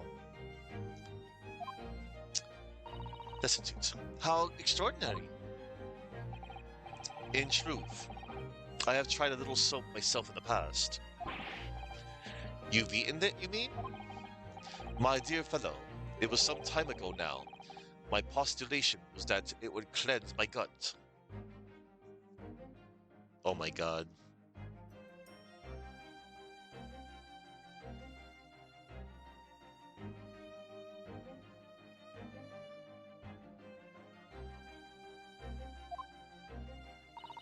And did it? As I writhed in agony on the floor and split the contents of my stomach, yes, I believe it did.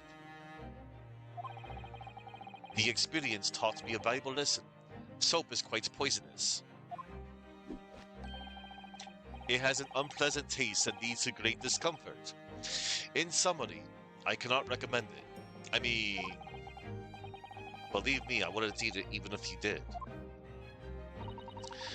There's something that troubles me as well, actually. Oh, what's that? It's Mr. Natsume. Ah! I couldn't help noticing him shuddering and quivering out of the corner of my eye. Almost as if Mr. Sholmes' deductions touched a nerve somehow. No, no, no, no, nonsense! Well, that clenched teeth episode didn't last. I think, judging by Mr. Natsume's reaction, the great detective's deductions may need some gentle corrections in order to reach the actual truth. Yes, Mr. Sholmes' observations and deductions are sometimes a little too sharp. He has a tendency to hit the nail on the side of the head and drive it in at an obtuse angle. When he does that, it falls to us to straighten things out. All right then, let's see what we can do. Yes, we must pick out the key words in Mr. Sholmes' quite brilliant deductions, and discreetly exchange them for something that makes a little more sense. If we can do that, I'm sure we'll arrive at what Mr. Sholmes meant to say in the first place. In that case, are you ready for the second performance of the day? Once again, my dear fellows, for your continued delight and wonder, let the curtain rise. For Herlock Sholmes' Logic and Reasoning Spectacular, Act 1.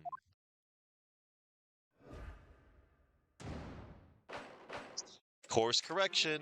Hold it, Mr. Sholmes. All right, here we go.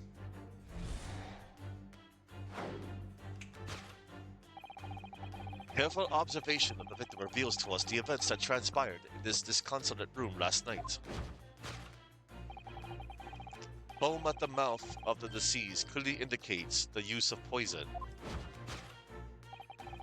Next to the victim, we notice a large dining plate, which contains, you will observe, one half of a sizable bar of soap. Meaningful? Indubitably. Why is this soap set so purposefully upon the dish? Like the victim's last supper, in fact. Yes. Could it be that the man was about to eat it? Of course. The fork reveals the answer. Well, you can't deny that a fork implies the man was eating something, or about to eat something. Yes, that's true.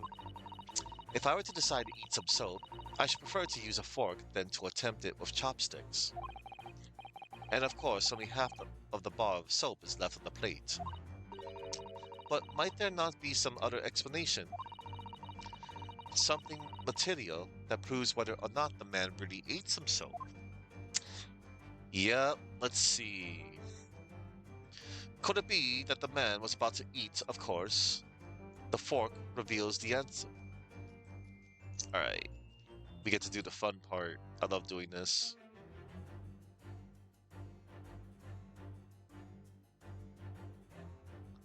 Let's check the fork. I suppose you eat soap with a fork, would you? I don't think it's a question of which implement you'd use. You shouldn't eat soap, full stop. But then why? Why does the man have a fork in his hand? Oh dear, I understand your frustration, Mr. Naruhodo, but please don't take it out on me. The point is, if we decide the man used his fork to eat the soap, we wouldn't be changing Mr. Sholmes' deduction. So we really ought to consider some other clues. Yes. The other piece of the soap? There's a lot of things to look for.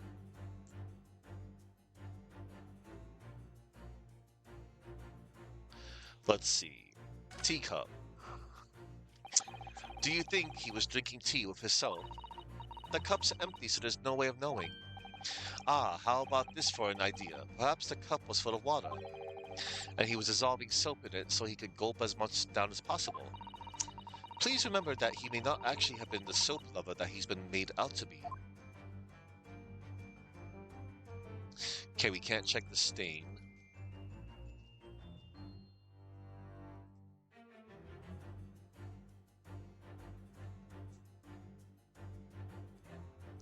Okay, we can't check anywhere else. I think we can check the other. I just want to make sure I'm not gonna miss a thing.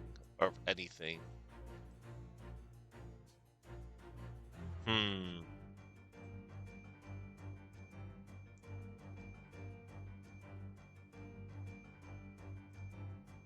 Fork.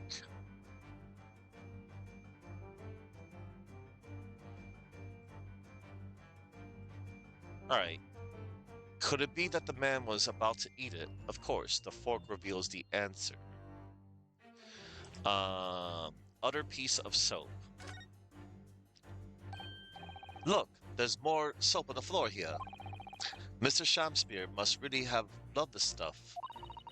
Let's not jump to conclusions, Mr. Naruhodo. Look closely at this soap. Do you see that it would fit together perfectly with the half bar on the table? What the? How can that be? I think that they are two halves of the same bar that broke apart. Alright, so yeah. And there's a scarf on the floor. Hmm. Let's see.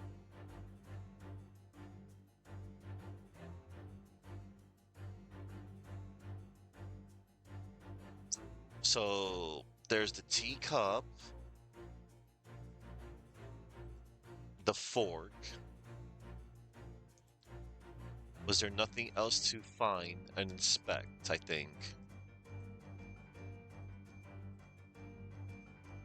Okay, I think we're going to point out that it was the other. Yeah, look. Did the victim really eat some soap? Alright, we're gonna present this other piece of soap. Take that! Nice.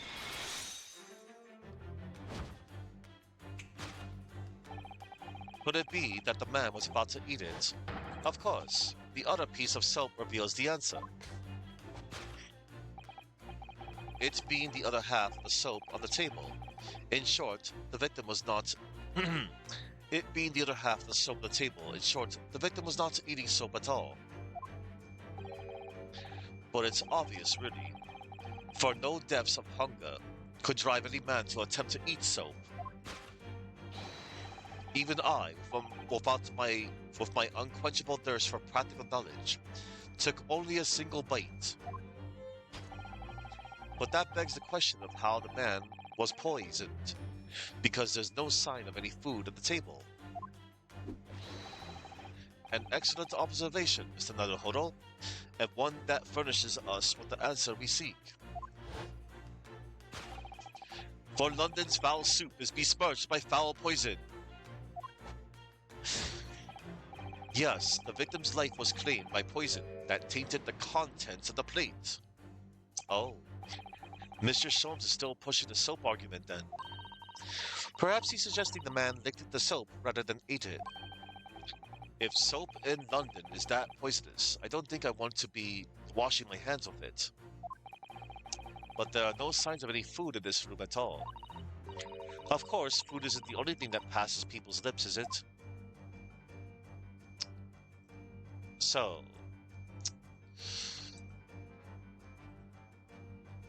hmm.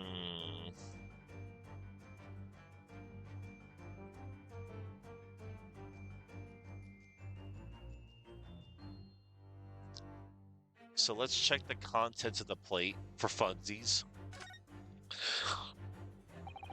The contents of the plate is just soap again, isn't it? Well, you know there's a saying in Japanese, don't you? If your food is poisoned, you might as well eat it, plate and all. Well, there's an image. All I can picture now is the victim first taking a bite of the soap and then the plate. The soap like some tofu, and the plate like a giant rice cracker. Oh dear, that sounds like a very bland combination. Bland. Teacup. Yes, a Western vessel for the serving of infusions of dried tea leaves. It's a teacup, Mr. Naruhodo. As you well know, stop putting on airs. And it's empty. Ah, so we've already established that the victim wasn't eating soap when he died. However, there's a significant evidence to suggest that he was drinking tea. My thoughts exactly. Okay.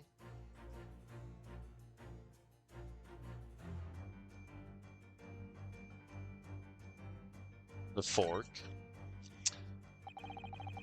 If the victim didn't eat the soap, then what did he eat? Yes, it's a real mystery, isn't it? Ah, I've got it.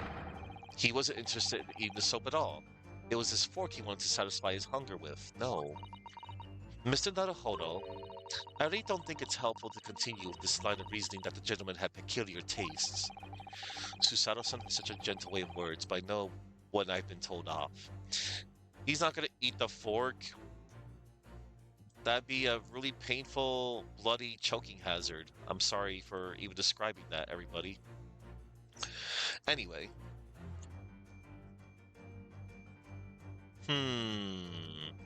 It's not the contents of the plate. Where could the poison have been laced? Why the teacup? Because I don't see anything else that could be, unusual.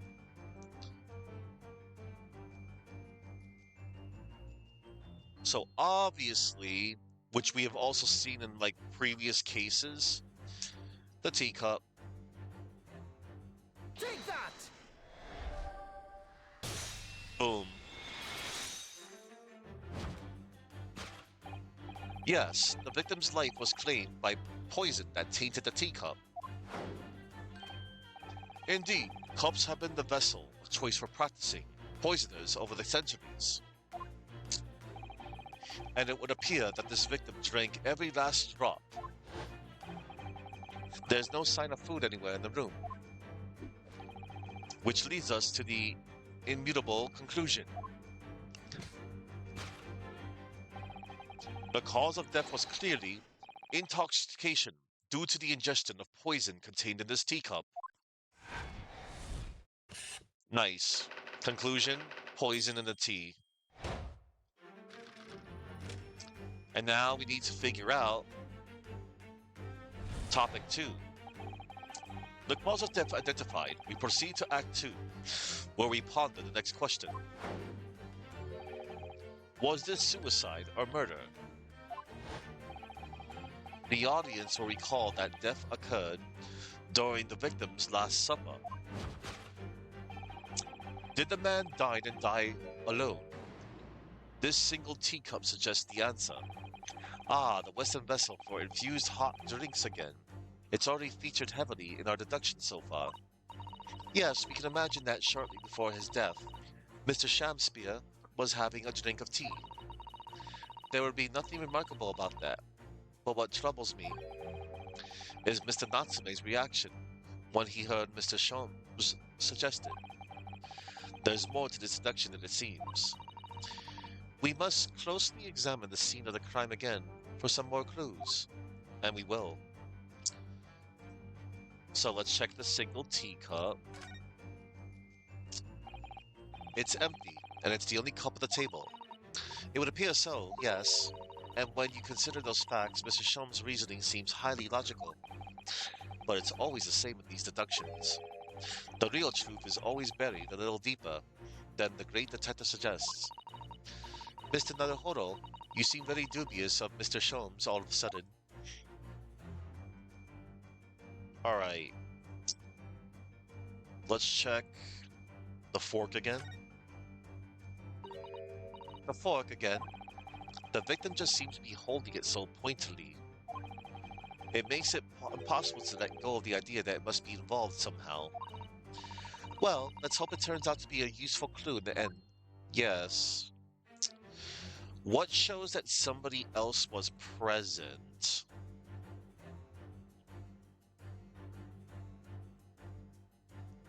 I think we know. Oh, other teacup. Hello. It's another Western. Hold up. It's another Western vessel for infused. It's a teacup, and it too is empty. Given that he's actually holding this one in his hand, we can assume that this is the cup from which Mr. Shamspeare was actually drinking. But if that's the case, this changes everything. Everything we've deduced up to now is turned on its head. I have a bad feeling about this. I almost don't want to say it. Yes, I know exactly how you feel. Wow, so if I had not... Oh, never mind. Okay. But what about this? Will this scarf come into play?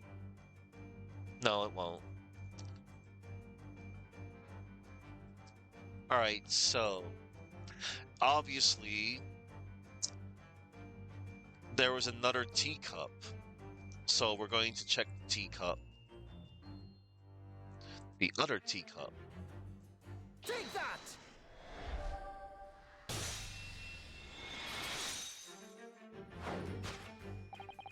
Did the man dine and die alone? Did the man dine and die alone? The other teacup suggests the answer. Yes, there were two teacups in this room all along. Ah, ah! In other words, this is a strong indication that at the victim's Last Supper, there was a guest present.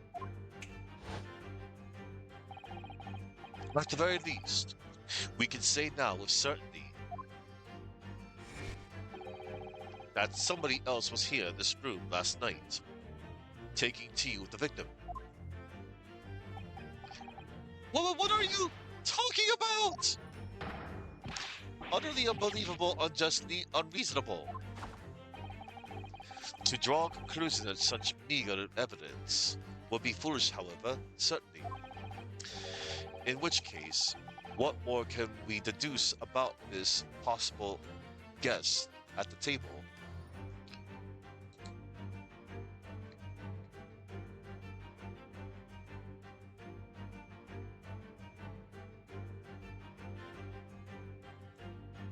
Okay. In which case, what more can we deduce about this possible guest at the table? Well, allow me to lift the veil of doubt, my dear fellow. Do you mean to say you know who exactly was in this room at the time of the victim's death? Indeed. What reveals the answer, of course, is the broken lock. Uh, I'm not sure I like where this deduction is going now. I'm afraid it's too late to go back to the how can days of eating too much soap. What?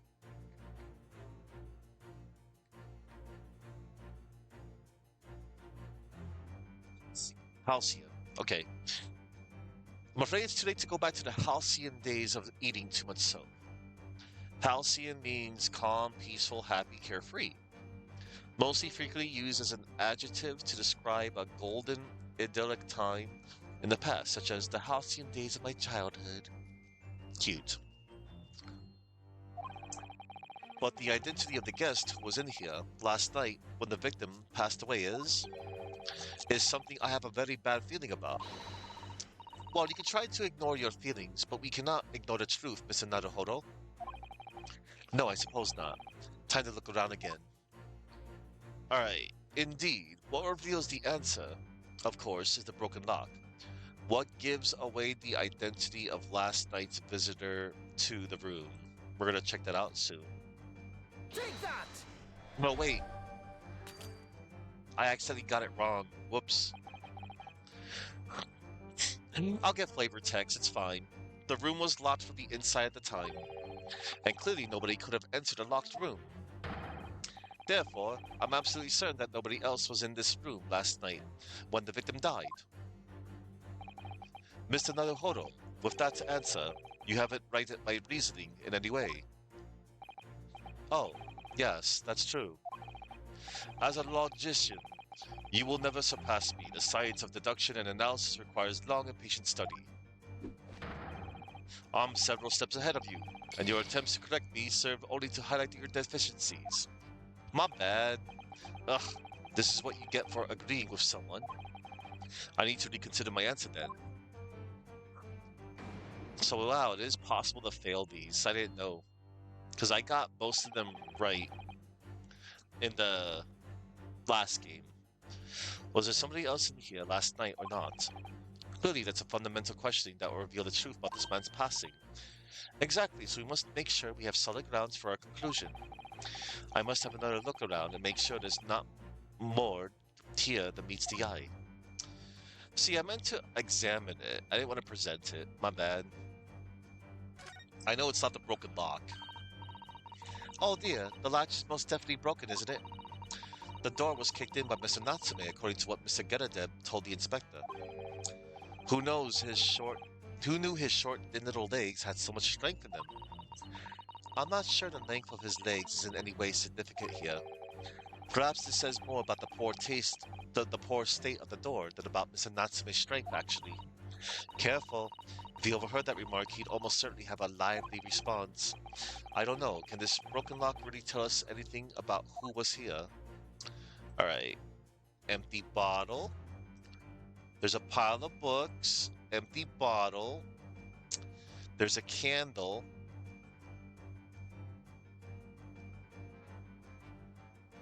Alright. My guess is it's going to be the pile of books.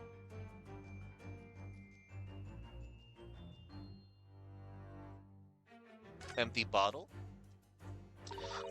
It's empty. Empty of liquid, but full of air. That makes you think, doesn't it?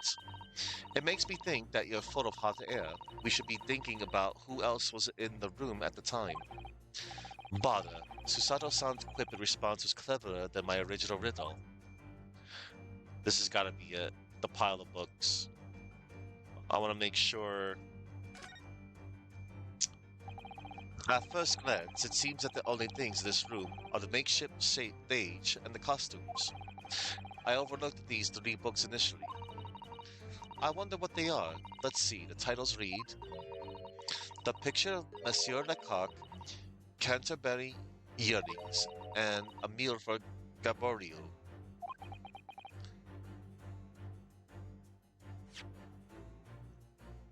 Let's see.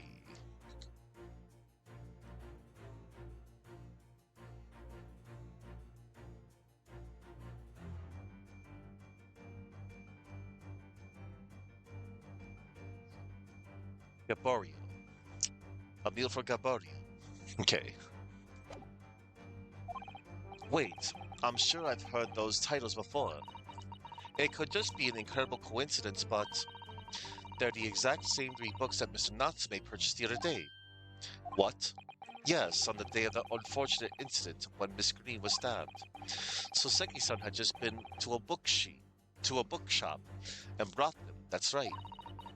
And now those 3 titles are here in the room of the victim. Yet Mr. Natsume claims never to have been here before. Yep. What? What does this mean, do you think? I really don't know what to make of it. Me either. Pile of familiar books. It became a pile of familiar books now. Candle. Even Mr. Shamspeare didn't eat candles, it seems. We've already established that he didn't eat soap either. Ah, do you think perhaps the guest brought this candle here last night? Even if he or she did, does it reveal anything about the guest's identity? Good point. There goes my idea. Snuffed out like that candle will be. If you sigh so deeply, Mr. Naruhodo, you're in danger of blowing out the flame. Alright, so it's definitely not the candle. Let's check the pile of books again. At first glance, it seems that the only things in this room are the makeshift stage and the costumes. I overlooked these 3 books initially. I wonder what they are. Let's see. The titles read, yeah. Picture of Monsieur Lecoq's Canterbury Yearnings and A Meal for Gaboriau. Ooh, I'm sure. Yep. 30. Yep. Yep. Alright. This is the real answer. It's gotta be. Take that! Yep. Indeed. What reveals the answer, of course, is the pile of familiar book. Quite so. It's no mere coincidence that these 3 titles are here, in this room. It's the link to the truth. Ah. Mr. Natsume, he purchased these books 4 days ago at a second-hand bookshop. That's a coincidence! In that case, you will be able to bring the same 3 titles from your own room, will you not? This very moment.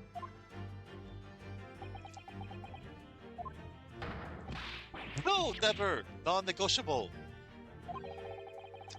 If you can't bring your own copies here, it proves that these 3 books are in fact yours.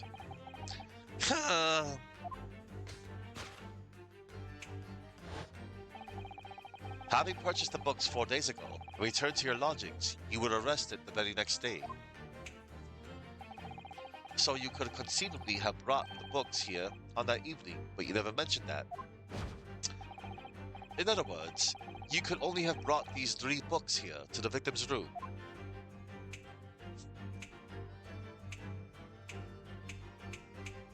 Oh my god, these poses.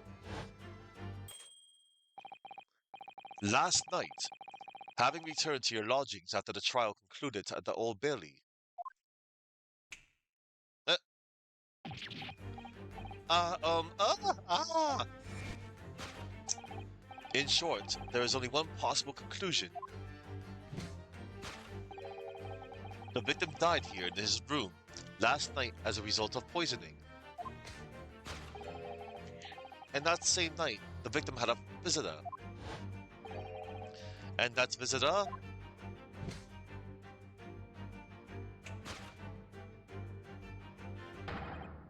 was you, Mr. Soseki Natsume.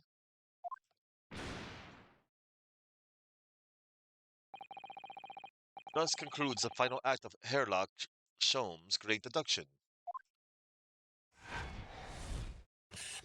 Conclusion: Soseki Natsume at the scene. Oh boy. Deduction complete. Elementary. Wow. Not again, not again, not again! Yes. Not again! Well then, Mr. Natsume, it would appear you're gonna have to accompany me down to the yard again. But wait! Hold your horses! Yes? Door, key, locked. Entry, exit, entirely impossible. He's so flustered. He's being even stranger than normal. What? You think that's an alibi? You could have just made a copy. What? You live in the same building after all. You have had plenty of opportunity, I'm sure. But... Misery me! Sorry, sir. You'll get your chance to give your side of the story later. The facts speak for themselves, Mr. Mustache.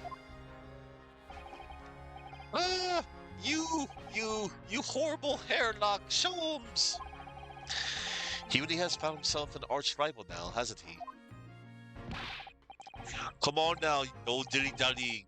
Outside, there's a carriage waiting. Locum student, Mr. Naruhodo Esquire.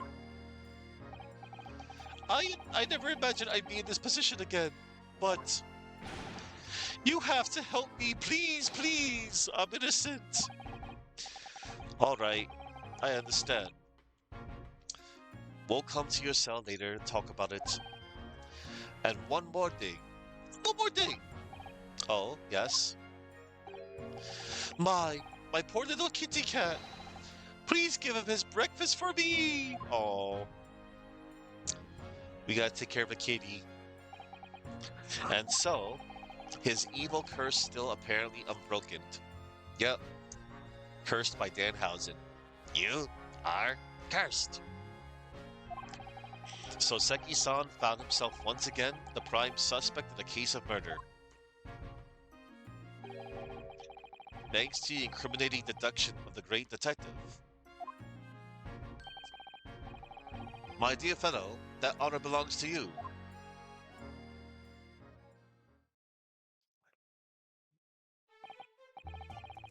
Well, at least this at least that means Inspector Gregson is no longer here.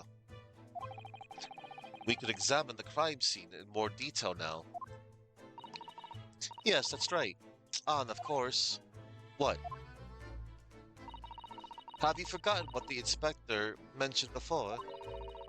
It was the landlord, Mr. Geradev, who discovered Mr. Shamspeare.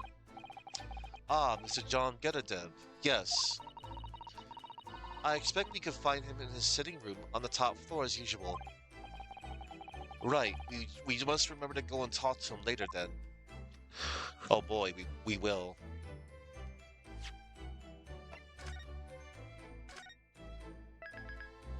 Okay.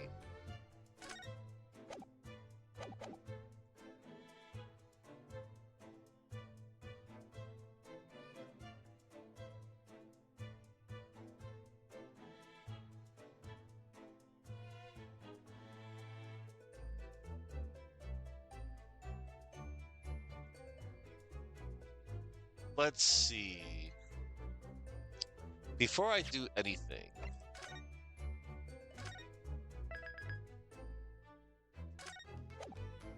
hang on.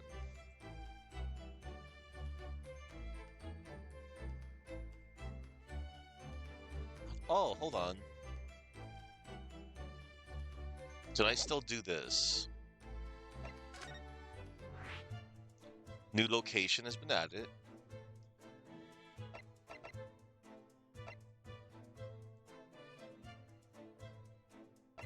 Okay, I'll go back there. I'm gonna check this out momentarily. Okay. Let's see.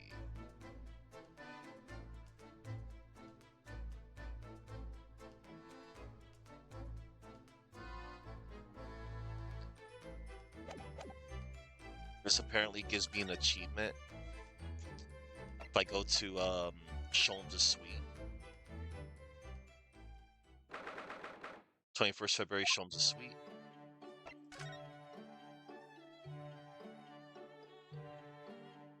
Let's see, hold on.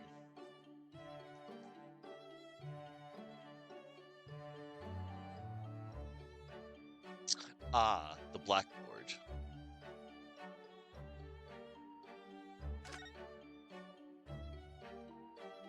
Oh, Iris is working. That's cute. Ah, yes, this is where you note down ideas, isn't it, Iris? So, what's on the blackboard today? Buck up, Bruno. What is this? Oh, I'm just playing around with ideas for the title of next month's installment. Another idea I had was the barrel coronet.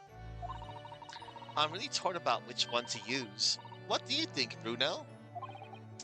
Anything but buck up Bruno, obviously. I suppose you're right.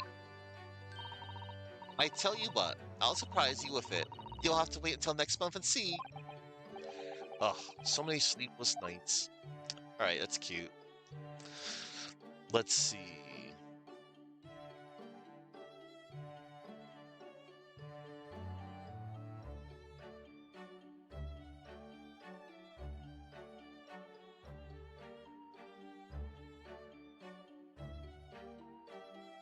Alright. I just don't want to miss. I just don't want to miss nothing while because I'm also achievement hunting at the Sheen Chain. Teehee. Iris, that's incredible concentration that is. I find it quite remarkable how she can focus on so many different things at once. Perhaps I should try drinking more herbal tea. The blend third from the right will be good for you, Bruno. Oh, Iris? This girl is destined for great things, I'm sure. Heck yeah. I mean, she kind of already proved herself to be like a top tier character in the previous game.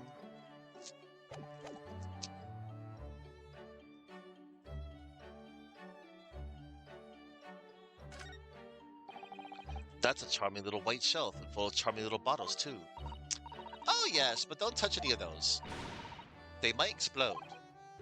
Ah, a charming shelf full of charming bottles, full of charming ingredients. You know, I only mistakenly drank from one of them the other day. What? And how? I think he was lucky though. He hasn't exploded yet. Chemistry can be a very hazardous occupation.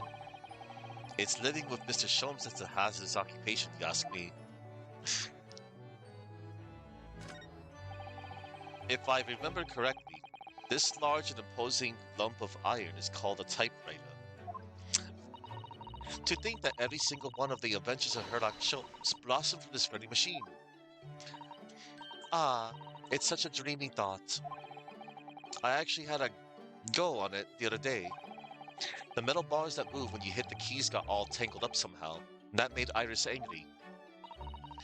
Mr. Naruhodo, you're ruining my dreamy thoughts. Please don't do that again. Ugh, now I've made Susato-san angry as well. Yeah, you don't want to make Susato angry, because otherwise you're going to get the Susato takedown.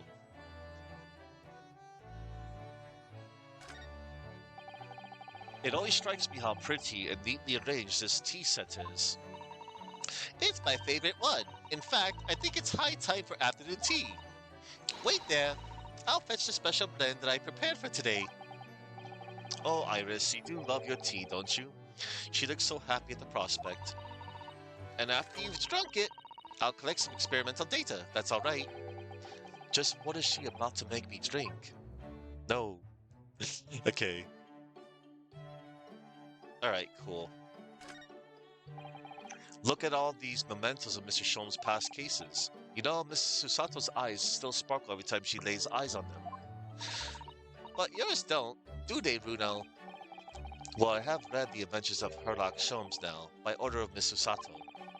But the trouble is, having seen the real thing in action, somehow, the stories don't quite ring true for me. Well, he does solve the cases, in the end. I suppose so. Perhaps there's more to the great detective than meets the eye. There sure is. Probably.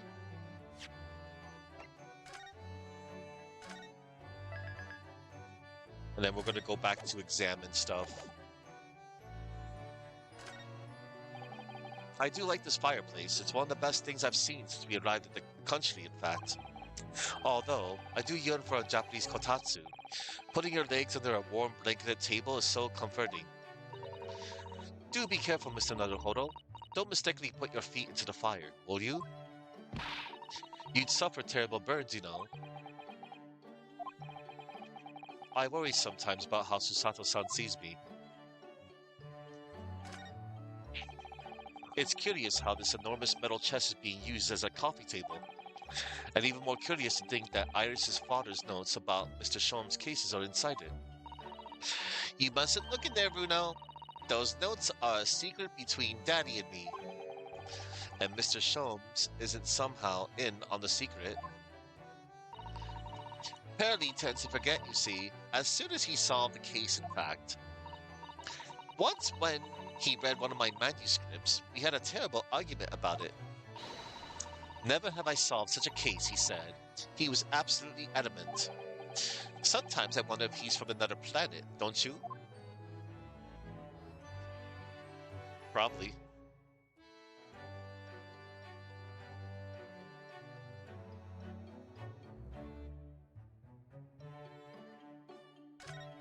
Okay.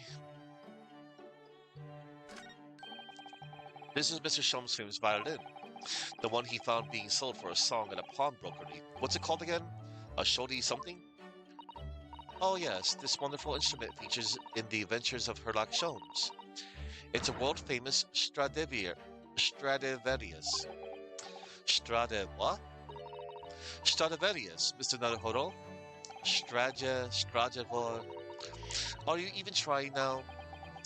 We'll come back to this another time, I think. There's all sorts on these shelves. Chemistry, apparatus, books, papers, and lots of things I've never seen before. It's all heaped up so high. I can't help feeling that the whole lot is going to topple at any moment. It looks as though it might topple, yet it doesn't. The epitome of Mr. Sholm's brilliance. I don't get it. As it happens, I'm quite well practiced when it comes to stacking shelves myself. Just the other day, the shelf in my office finally gave way, under the strain though. It looks as though it might topple, and it does. Yes, the epitome of your disarray. I really don't get it.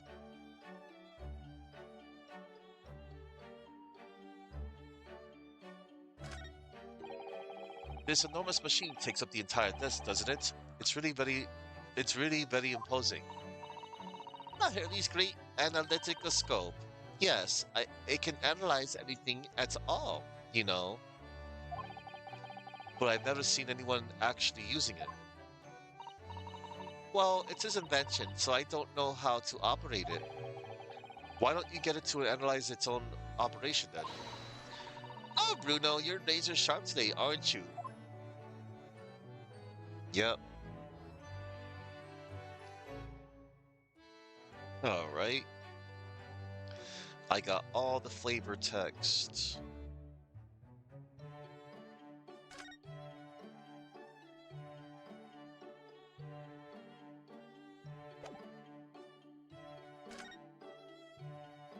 All right. Let us move back to Mr. Shamsphere's room. My goodness.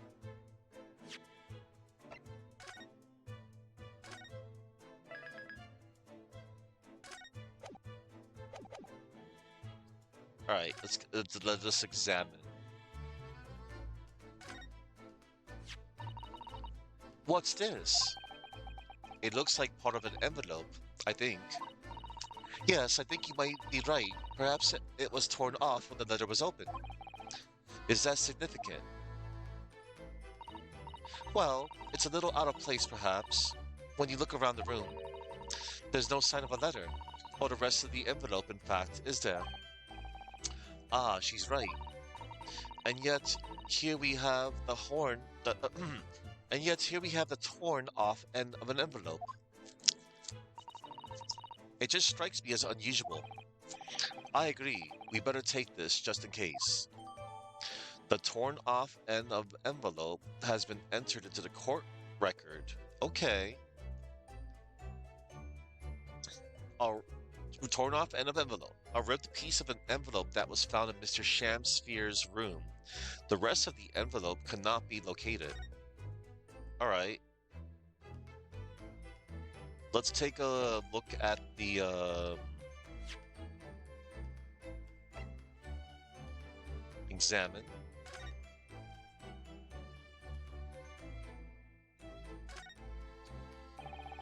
Whoever opened this envelope didn't bother with a letter opener or scissors, did they? Yes, whoever opened it was clearly someone with an unrefined temperament. And judging from the angle of the rip here, the person in question must have been right-handed. Miss Usato, I think perhaps someone's been reading too much of the adventures of Herlock Sholmes. You can never read too much of it, Miss Horo. Never. Alright. So this isn't going to do us any good for now.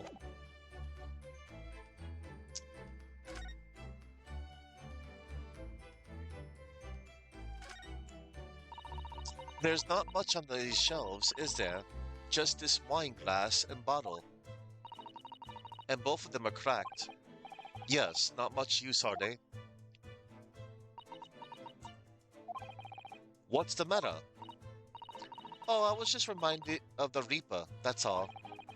Prosecutor Lord Van Zeeks. Yes, he's so reckless with his wine glasses. I was thinking it's a waste and that he should donate some to the needy. You can suggest it next time we meet. Oh god, yes. I can't wait to meet him again. Van Zeeks is awesome. Count Dracula. Look at these extravagant bright costumes. Somehow they look out of place in this room with its grim, shady goings-ons. This one looks like a king's attire. A king? I've always dreamt of being a king. Oh, I think you'd be more suited to a feudal lord, a daimyo, or such like.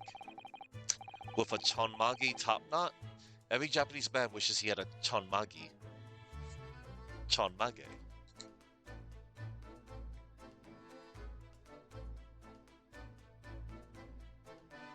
Ah, traditional Japanese top knot haircut.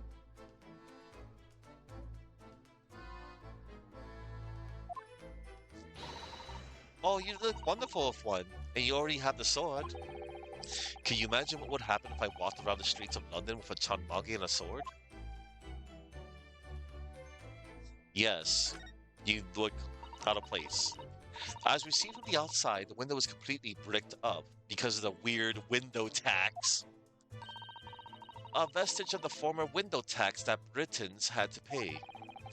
What strange things they used to tax in Great Britain. I mean, making people pay for the number of windows they had in the property, it's extraordinary. It's heartbreaking to think of the poor having to block up their windows just to avoid an unaffordable tax. Oh, what is it, Mr. Sato?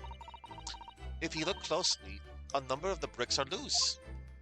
Oh, are they? What? Oh yes, it looks as though an amateur has broken out a few of them just here.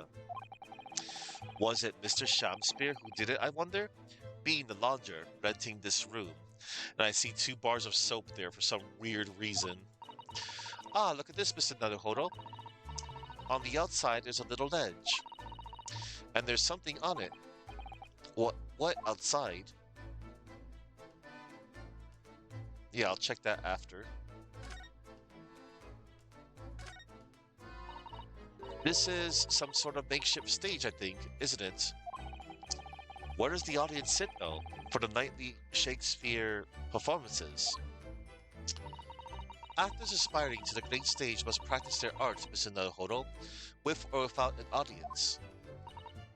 In fact, on a related note, perhaps you should set up a mock bench for the defense in your office. What? Then you could practice your art every single day. I'll think about it, if you promise to don a beard and play the role of the judge. Well, if that would help you achieve your goal. This I have to see. That's kind of funny. This is a gas wall light, isn't it? Must be connected to a gas pipe in the wall. Gas lights, a gas stove. London really is a city of gas. But now that I think about it, Mr. and Mrs. Getterdeb had an open fire on the top floor, didn't they? Oh, yes, you're right. I don't recall seeing a gas stove up there. Well, I much prefer a real fire anyway. It's so much cozier. And hello there, Gargoyle. Yep, I am still in the middle of case 2.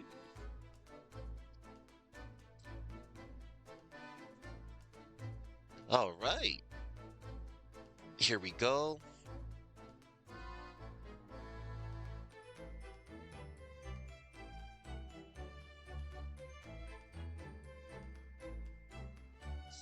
Now then, guess we'll check this now. And here we have another disproportionately large machine. This looks like a meter of some kind. Ah, this is a gas meter, I think. It seems that in this district, residents pay for gas as they use it with coins. Ah, I see.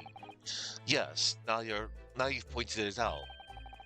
I can see that there's a slot just here that looks like it would take a coin.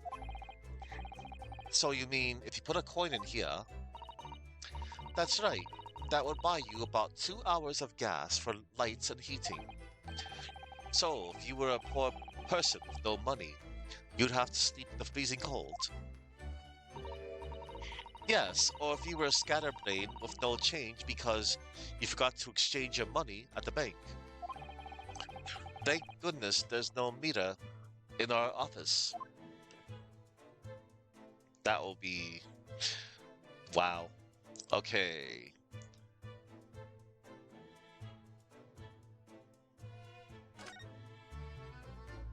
Okay, I'll go check the window now. Bruh, it's so cold outside. You can feel it through this gap. It did snow all last night. It would be cold. But more importantly, what is it on the ledge out there? What are those snow-covered lumps? It's more bars of soap. Soap? What are bars of soap doing lined up on a ledge outside the window? I have no idea.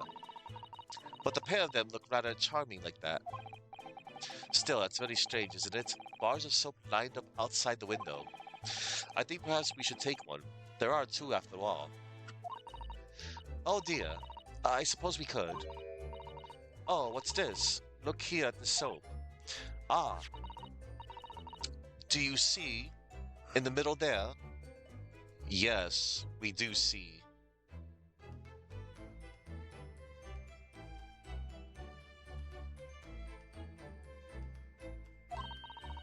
There's a patch that's a different color. It's sort of transparent, but some sort of fancy design, I suppose. Only in Great Britain. It looks like the Hinomaru flag of Japan, doesn't it? How wonderful. It's probably a very expensive brand. Expensive? Then what's it doing in this ramshackle old room? The bar of soap has been entered into the court record. Okay. That's so odd.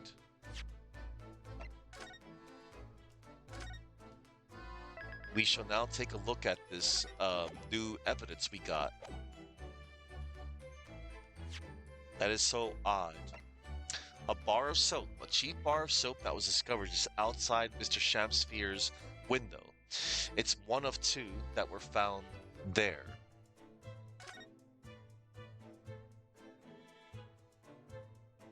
And there's a coin in here. This part is a different color. It's an exquisite design, isn't it? Trust the British to turn a boring bar of soap into something special. I quite like it. It reminds me of the Hinomaru design of the Japanese flag. I expect this is a rather expensive soap. That doesn't seem likely, given who it belongs to. Yeah. Okay, so... a bar of soap with a coin in it. That is so strange.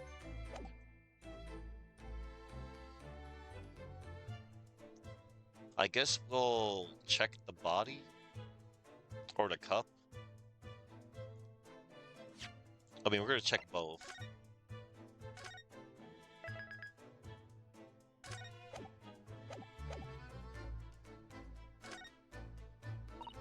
Oh, the poor man, so young to die. Do you suppose it was a very painful death, being poisoned as he was? Let's see. 31. I don't know. All we can do now is hope that he'll be reborn to a better life. Yes, I suppose you're right. I wonder. Do you think that putting our hands together in a Japanese prayer will help a British soul? Sorry? I mean, I made sure I made a reference at the ready for just such an occasion as this, actually. This book is entitled The Beginner's Guide to Praying for the Departed, the British Way. And hello there, Saki. I see you. Let's see.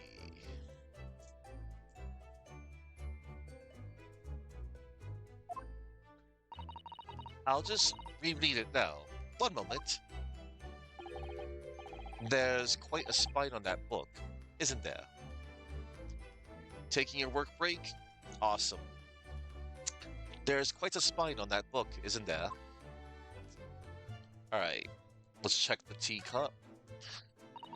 Ah, one of the teacups that Mr. Shamsphere and his guests drank from last night. But don't go drinking from them, Mr. Naruhodo. There's bitter poison inside. I'm not planning on drinking any, don't worry. Anyway, the cups are both empty. That's true. So, one was Mr. Shamspierre's, and the other must be the cup that Mr. Natsume was drinking from. But Soseki-san wasn't poisoned, of course. Perhaps we should take these so we can examine them in more detail later. The pair of teacups has been entered into the court record. Pair of teacups, the teacups used by Mr. Shamspierre and Mr. Natsume. The one with the green line around the rim was Mr. Natsume's. Oh, all right. Oh, hold on.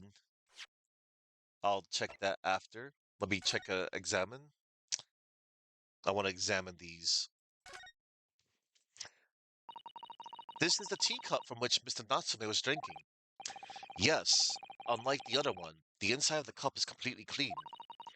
I suppose he must have drunk the contents before the tea had a chance to leave a mark. I always gulp it down, too. Sorry, Mr. Naruhodo. Well, if you just sip it little by little, it goes cold.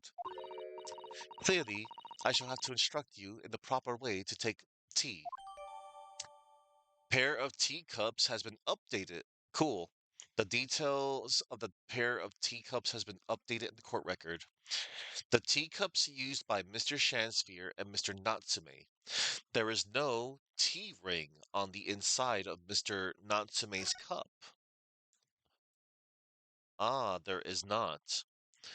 I wonder how relevant will that be soon. This must be the cup that Mr. Shamspierre is drinking from then. It's stained on the inside. Tea does that, I'm afraid. Even green tea. Oh, really? I've never noticed before. You've never noticed? Well, I never leave it in the cup long enough to leave a mark. I like to gulp it down. Drink tea while it's hot. That's the Japanese way, isn't it? Oh dear. So many people seem to have the wrong idea about our culture, and most of them are Japanese. Alright. Is there anything else peculiar about these teacups? One is purple, one is green, but of course, one does not have a T ring on the inside. That is quite odd. All right. Looks like you're having a good snoop around, eh? Uh-oh. Hi, Gregson. Inspector Gregson, but back so soon. After I threw that little Japanese fella in the clink, I went and reported this to the investigation division.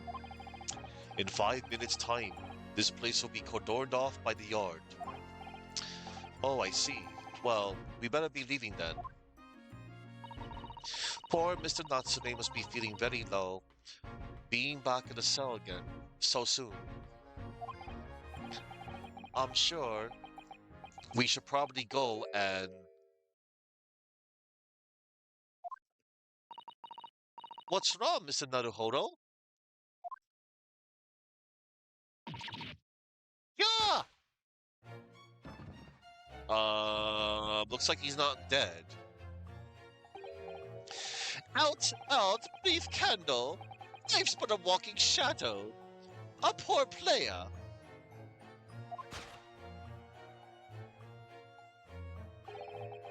That struts and frets his hour upon the stage, and then is heard no more.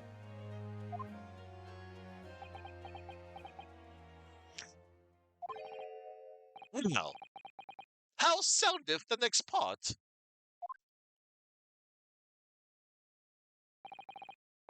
It is a tale, told by an idiot full of sound and fury, signifying nothing. Indeed! Oh, happy day!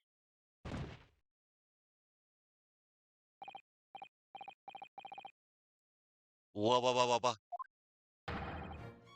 Walking Dead! Well, looks like he wasn't dead, he was just acting. The defendant isn't dead at all? Nope. What was that nonsense he was saying, though? I think, yes, it was from William Shakespeare's Macbeth. A soliloquy From Act 5, Scene 5, Soliloquy. Hold up. That's a tricky word for me.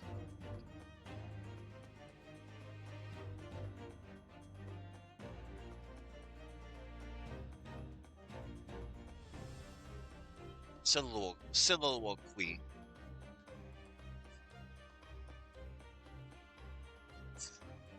Soliloquy. A soliloquy from Act 5, Scene 5. A soliloquy is a theatrical device where a character speaks their innermost thoughts, feelings, and motives aloud while alone on stage. Oh, okay. Unlike a standard monologue, which is addressed to other characters or the audience, a soliloquy is purely internal. It functions as a character's direct line of communication to the audience, revealing that true intentions and psychological state. I kind of forgot that long ago, but that was a nice little refresher. Shakespeare.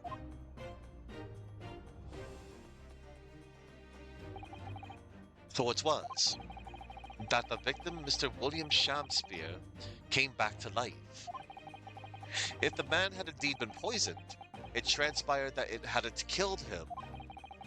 He was taken by emergency carriage to a nearby hospital for treatment, and Inspector Gregson evicted us from the scene of the crime, whatever that now was.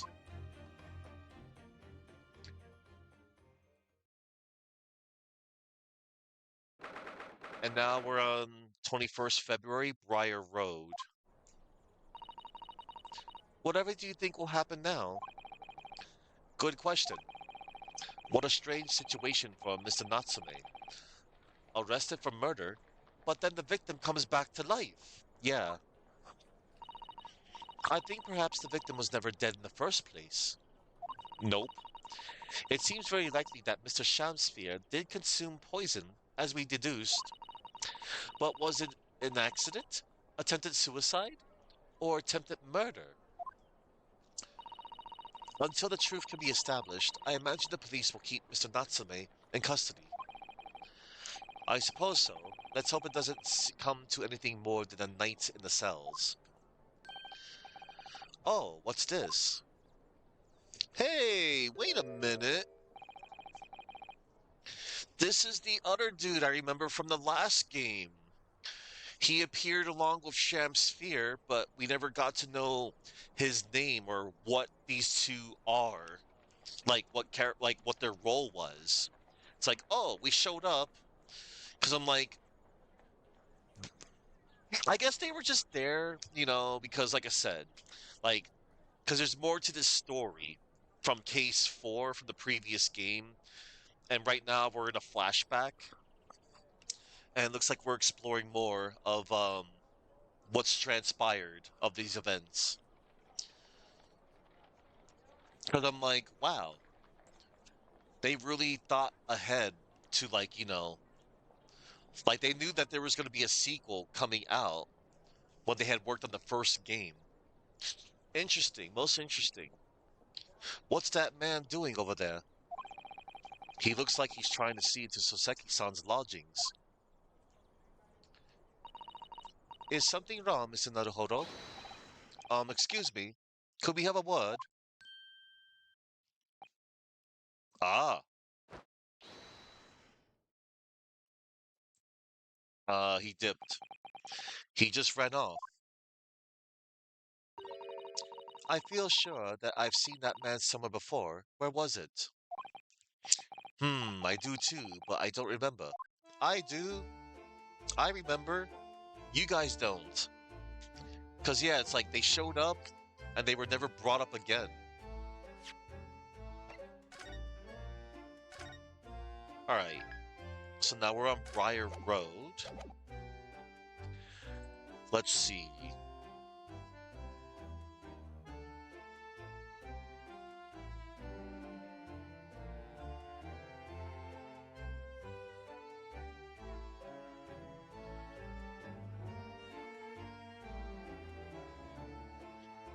Alright.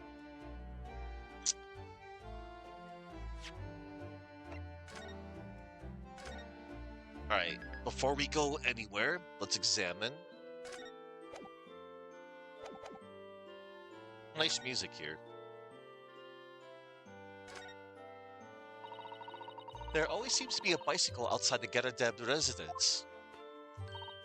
I read that bicycles are extremely popular all over Great Britain at the moment. In fact, that one seems very warped though, especially the front wheel. Is that to make it more of a challenge to ride, do you think? No, I'm afraid that may be a result of the rider's incompetence. For the front wheel is to be so badly warped, I'm afraid the rider may have been similarly afflicted. Then there's a good chance Mr. Natsume has been practicing on this bicycle, I think.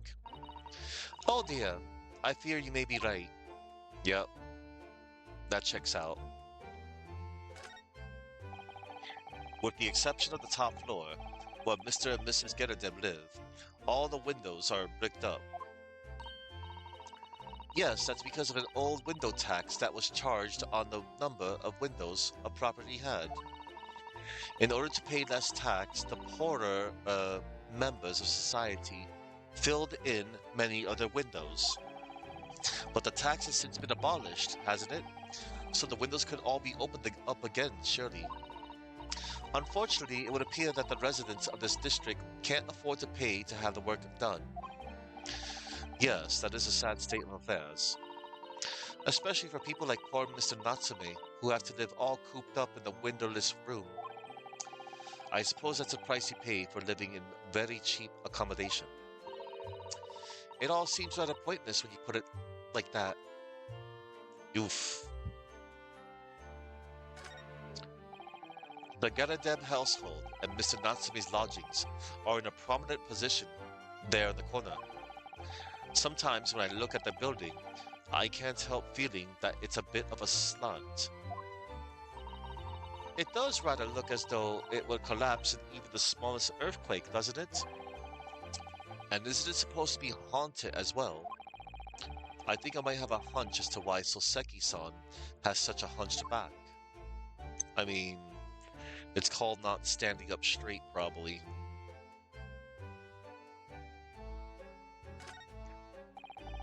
London's blanketed in fog again today, and the sky is covered in cloud.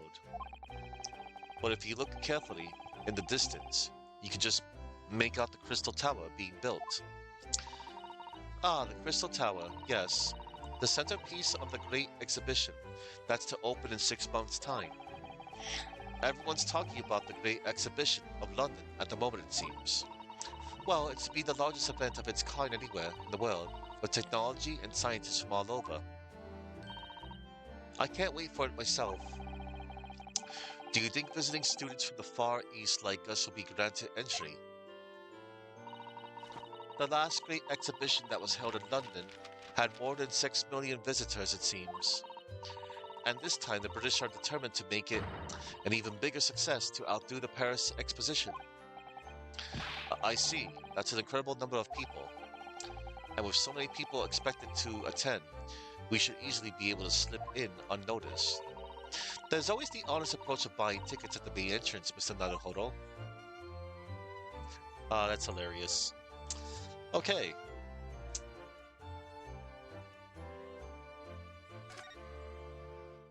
Oh, look at the snowman. Why has somebody built this snowman on some sort of pedestal, do you think? That's not a pedestal, Mr. Naruhodo. That's part of the snowman's body. Really? But it already has a perfectly good body.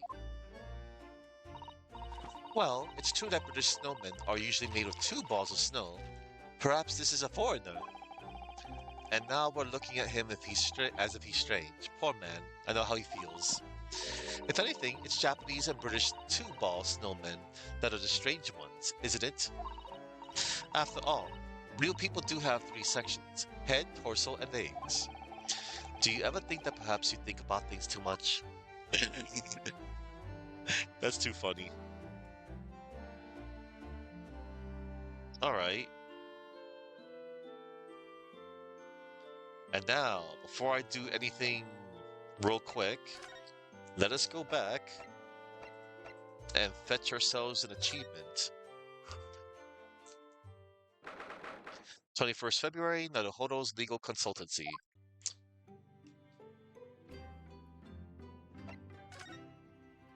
Hello, shovel. Or spade. Perhaps we should put this spade away somewhere. That's not a spade, Naruhodo-san. It's a shovel. No, shovels are for digging.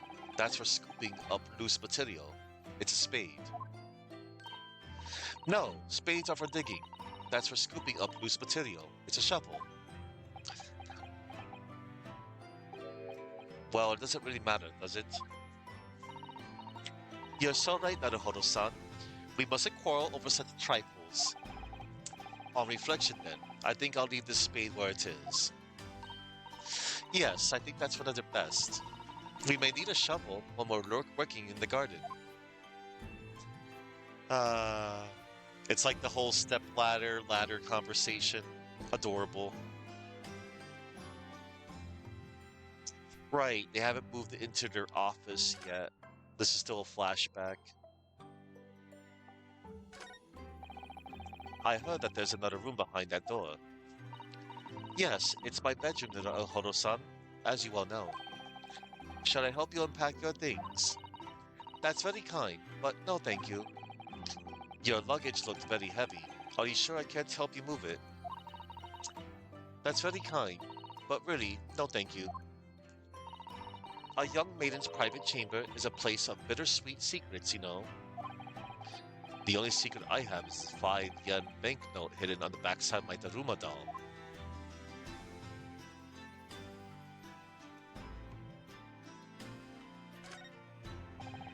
These tanks are for keeping sea creatures. They're called aquariums, and they were all the rage in London at one time, apparently. Yes, the English are so clever, coming up with the idea of having ocean life on display in the home. And it means you always have an emergency midnight feast on hand, too.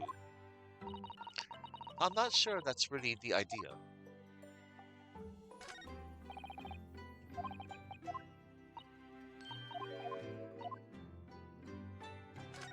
Oh, hang on. There we go. Alright. Hooray! Alright, let's see. Okay! Let's see if I can get any more flavor text, like out of Susato here. Converse. What to do. Soseki-san is so terribly unlucky, isn't he? You can say that again. Suspected of 2 different murders in 2 days. I've never known anybody to be so badly in the wrong place at the wrong time so many times. I have, and I'm looking at him right now. You know, I hadn't really considered it much before, but I think you might be right. I have been quite unlucky in that respect, haven't I? Am I cursed? Oh no, Naruhodo-san, I'm sure you're overthinking it. You are cursed.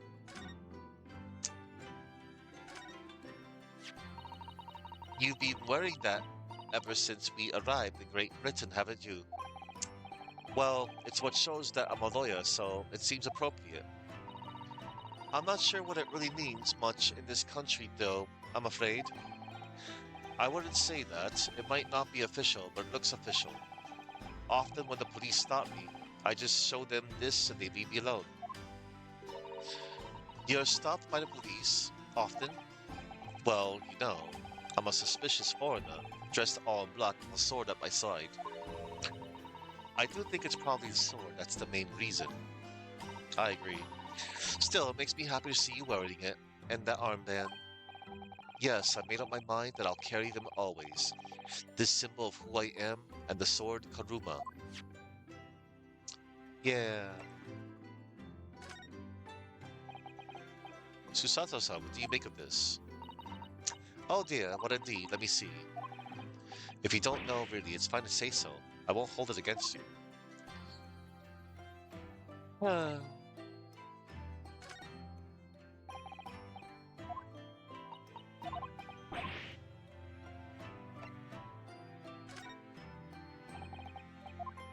Alright, nothing about the evidence, I guess. Susato-san, what do you make of this? Ah, yes, the soap that we found on the ledge outside Mr. Shamsphere's blocked-up window. Since we discovered him poisoned, I've been scared to wash my hands. I keep thinking the foul soap is going to be the end of me. Well, the soap's bad name was clear to the end, wasn't it? I suppose so. But I'm still worried about it. I think it would be safer just never to wash my hands again. I think you haven't thought that through. You will wash your hands, Naruhodo-san. You will. Naruhodo, Renosuke, please wash your hands. Look, there's poison in the soap, yes, but like, have you ever thought of washing your hands with a bar of soap? Washing, and then after you wash your hands with the bar of soap, you get a nearby towel or like a, paper towels, just towel, wash, dry it completely off. Jeez. And I'm sure, I guess it's okay. And of course, washing your hands is under running water is like, yeah. Don't just put freaking soapy hands in your mouth, you weirdo. Is what I'm trying to say too.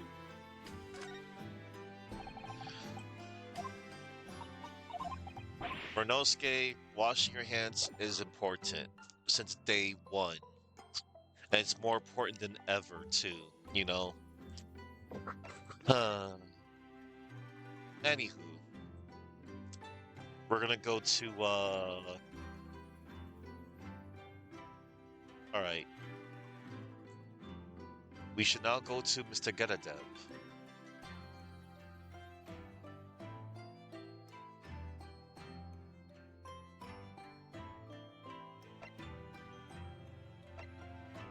Our new office, I wonder what exciting adventures awaits us. Yeah.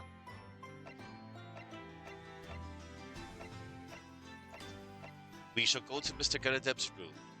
Do you know, I don't believe we visited this place for some time. The suite on the top floor of the house where Mr. Natsume has his lodgings, occupied by the landlord, Mr. Getadev, and his wife. The window looks out over Briar Row below.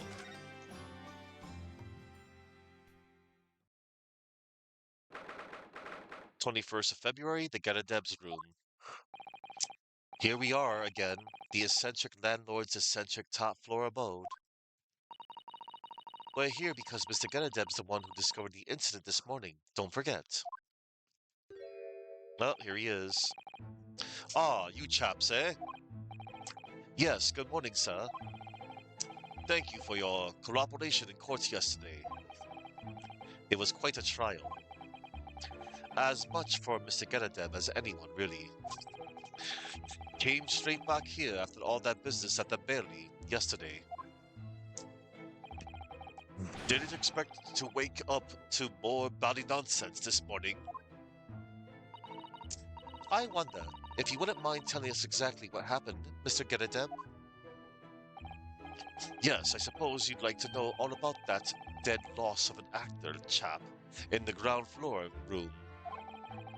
Those were exactly Inspector Gregson's words, weren't they? Oh, he's got a cane. Because he does have a bad leg.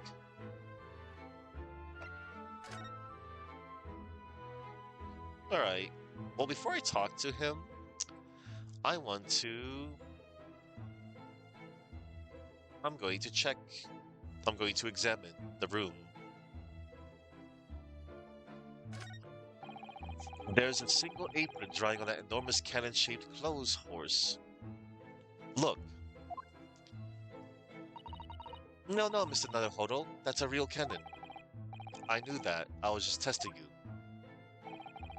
Piece of history, that is. See plenty of action on the battlefield, I can tell you. Now the old girl and I are just enjoying the peace and quiet of retirement together. And of course, she'd come in handy if the enemy decided to launch an attack again. Is there a war going on that I don't know about?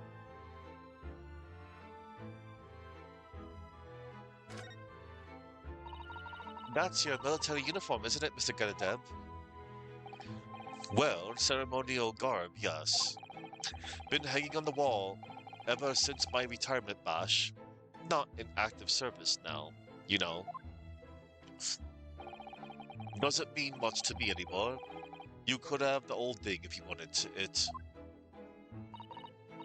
Well, it might suit Lord Van Zeke's, perhaps. It would. An overly ostentatious outfit like this could be just what he needs.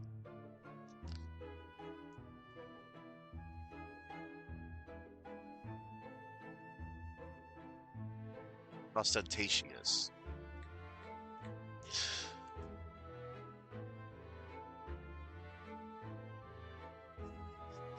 Ostentatious. Displaying wealth, possessions, or power in a highly obvious and excessive way, primarily to attract attention or impress others.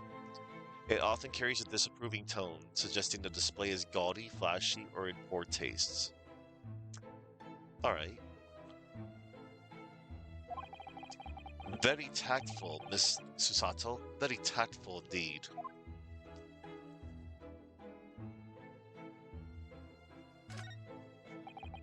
We know what that screen is hiding now. The aftermath of the fiery altercation the other day. Humph, don't suppose I'll be able to clear that mess up for some time now. Oh dear, then this must be a very difficult situation for you.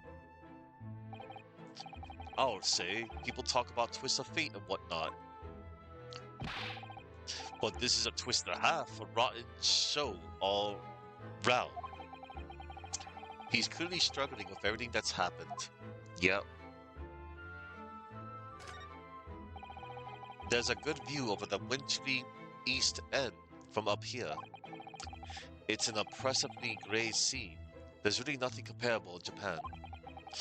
And down below, Briar Road, partly blanketed in snow. And the pavement where Miss Poor Green was struck in the back by that knife. Thinking about it, this is the only room in this building that actually has a window to the outside world. Sometimes Great Britain really does seem like a strange land, doesn't it? I suppose all foreign cultures seem strange at first. Imagine how an Englishman would feel on arriving in Japan and seeing people with a Chanmagi tapnan. Well, that's a good point. Alright.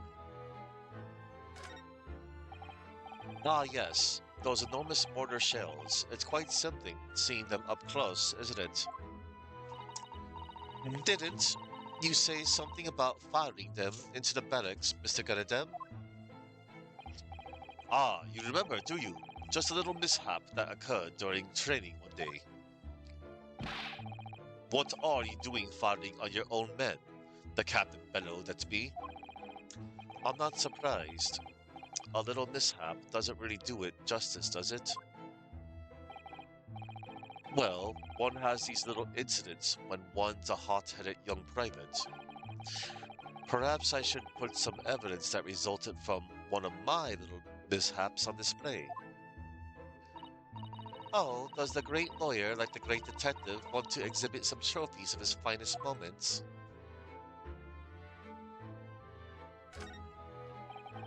Good to see Mr. Garadeb's Medal of Honor still proudly displayed on the wall.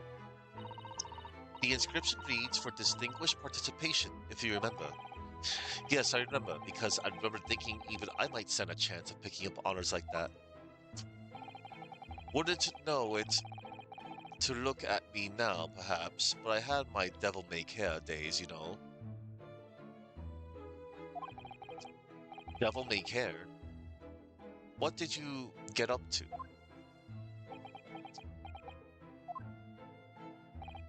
Well, all in the past now, of course, and best left there. Best not, I want to know now. Devil-may-care? Devil-may-cry.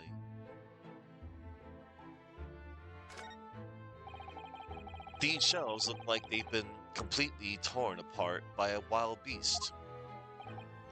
Hmm, reminds me of the Battle of Maiwan, don't you know? Ah, the experiences of a seasoned veteran. Enemy had us surrounded on all sides. We really thought we were done for. The whole Bally company. We were taking a real pounding from their cannons, so all we could do was run for our lives. Oh, I thought that story was going in a different direction, actually. Well, the whole experience taught me one thing. I can tell you, when you're done for, you're really done for. Ugh, that's not what a lawyer who often finds himself under fire wants to hear.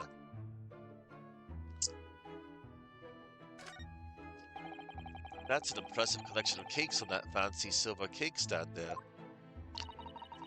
I feel sure that it was full of cakes when we first investigated in here as well.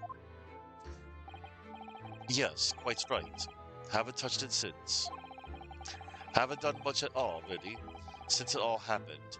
Time's rather stood still for me, you know? Oh, time has stood still.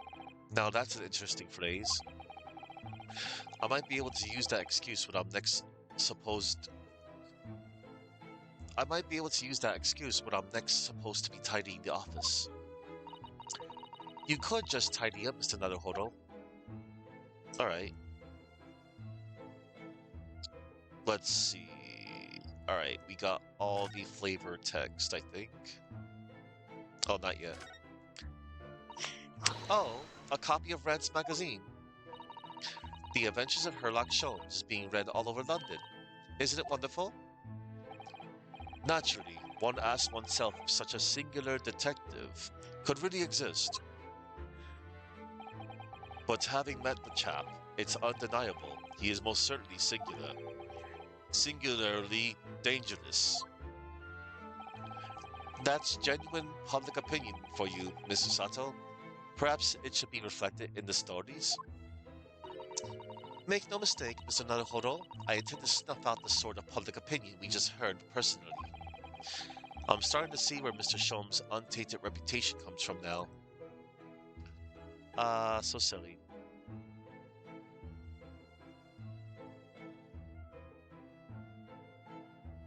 Oh, another. You look very dashing in your uniform there, Mr. Garadeb. Ah, that old portrait there, drawn by an art student who used to rent the room downstairs. Ah, olive green. Oh, you look so wonderfully young and courageous and strong. Actually, no, it couldn't have been green. Yes, well, the chap presented it to me one day and asked if I'd let him off the month's rent in return. Okay, yeah, chap. It's a different artist. Oh, I see. So you did, presumably? I badly well did not. Oh, a portrait is a portrait, but rent is rent, eh? And yet it's still there proudly on the wall. Yep.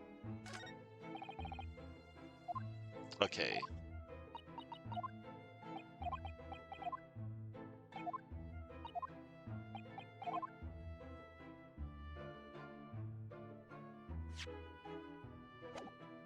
Let's see. I think that's all the text here.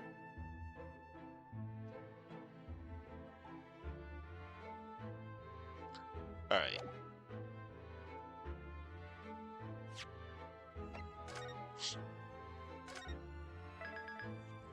Alright. We can finally talk to this dude. Converse. Well, I'll talk after I present him stuff. Mr. Garadeb, could I show you this? Been quite a couple of days, as you can imagine. I'm afraid I'm rather tired. Haven't really got the energy in the old eyeballs, to be honest with you. Some other time, then.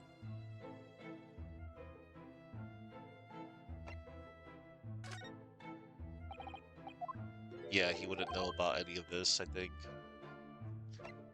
I'm just searching, though. I'm just humoring myself.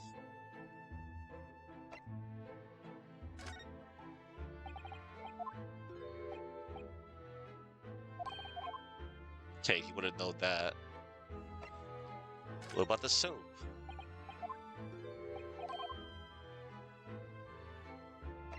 The teacups? Alright. Okay, here goes. We're gonna dive in. converse all the topics. This morning's incident.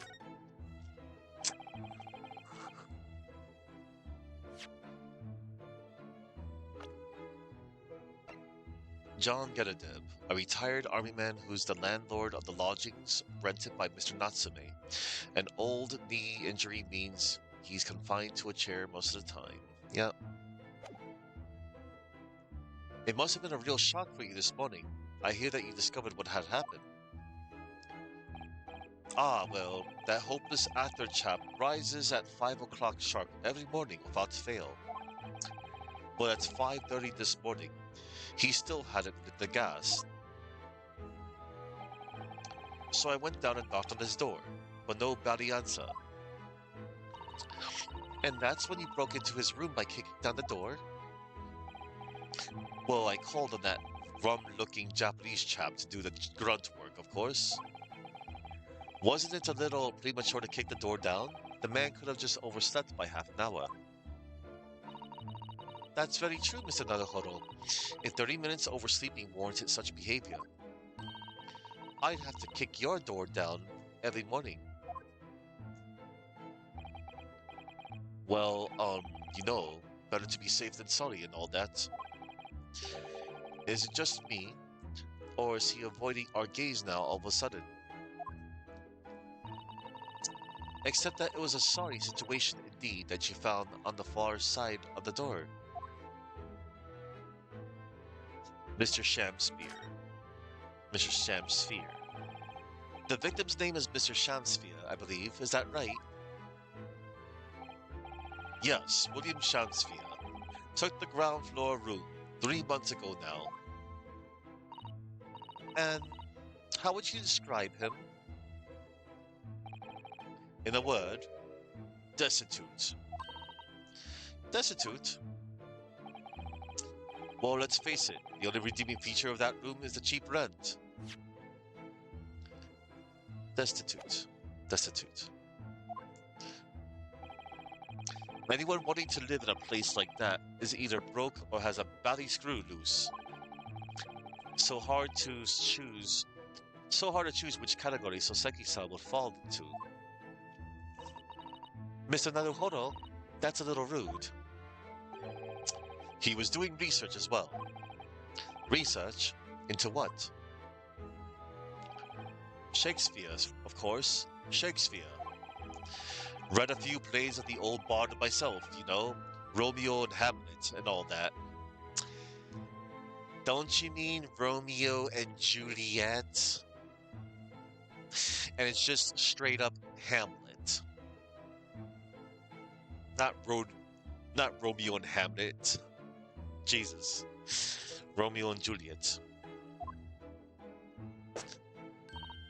Yes, William Shakespeare is England's most highly regarded classical playwright and author.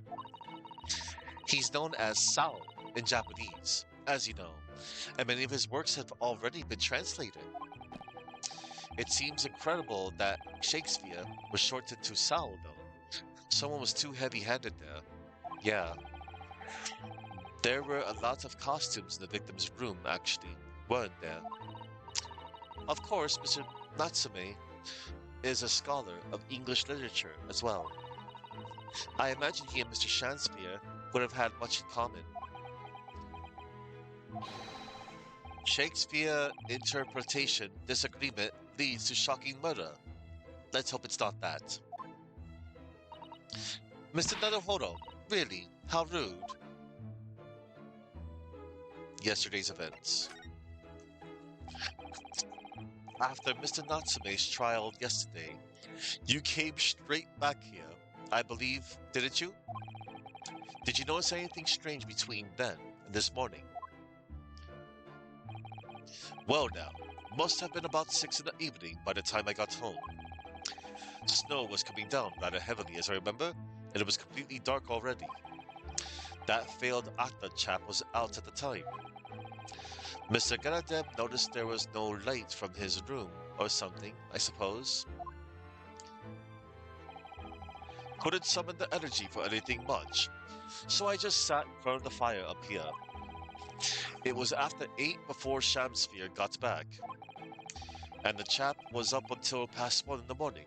I'll have you know. Suppose he met his end sometime after that. I was asleep by then, so I'm rather in the dark there. Well, thank you. That was very illuminating. Is everything all right, Mr. Sato? Well, I was just thinking it's a little strange, that's all. Mr. Garadeb, you were up here in your room all evening, if I've understood correctly. Not a big fan of stairs, not with this blasted leg. Then, how is it that you seem to know? The precise movements of your tenant on the ground floor, I mean. Ah, that's a very good point. I can't imagine that you could hear noises from the ground from floor all the way up here. Does this old man like to spy on his tenants? Is that it? Yeah. I say, I know what you're thinking. And it's a bloody outrage. I'm ex-military, don't you know? I don't go around spying on my tenants. Why would I? Then how did you, Mr. Garadeb? Then how did you, Mr. Garadeb? It's the gas, woman. The gas tells me everything. Oh, yeah. The gas? Speaking gas? What on earth do you mean, sir? How can the gas tell you anything, let alone everything? Well, as you're probably aware, the gas is supplied to the building by pipes. Yes, I more or less worked that out. Every room in the building is connected by a single pipe to the gas main outside, and the gas company supplies gas to properties via the main. Yes, I understand that too. Let me see if I can explain. Let's see, I was to light the gas lamps up here. What do you suppose would happen? Well, obviously, the room would get brighter. Exactly, but at the same time, the lights in all the other rooms of the house would dim for a moment. What? They dim? Why? Perhaps it's because, when you light a gas lamp, it briefly uses more gas than usual, and that reduces the amount of gas in the pipe for the other lamps that are connected to it. That might explain why the other lamps dim momentarily, mightn't it? Yes, of course, because everything's connected to a single supply pipe. Is that supposed to happen, though? It sounds rather undesirable. Jolly good point. Fact is, the gas company's pipes in these parts are partly hopeless, long worn out, and barely got any gas in them to start with. Opposites also true, of course. Extinguish the lamps up here, and they glow brighter in the rest of the house. Ah, right. I see. So by watching the flickering of the lamps in one room, you can determine what's happening elsewhere. You've got it. Oh, of course, because when people come back home in the evening, before they go to sleep at night, what they're guaranteed to do is either light or put out their lamps and fires. Clever. In point of fact, the room on the ground floor and the one above it use slightly different amounts of gas. By watching the lights in here closely, I can work out almost exactly what's going on in the whole house. Gosh, that's fascinating, Mr. Garadam. Absolutely fascinating. Oh well, nothing to it really. And I can't really see what it's going to help us. And I can't really see that it's going to help us with the case either. What I'd like to know is why Mr. Garadem is so interested in what his tenants are up to in the first place. I feel like there's more to it than idle curiosity. Well, we've done as much investigating here as we can, I think. Perhaps we ought to go to the prison and speak with Mr. Natsume again. Yes.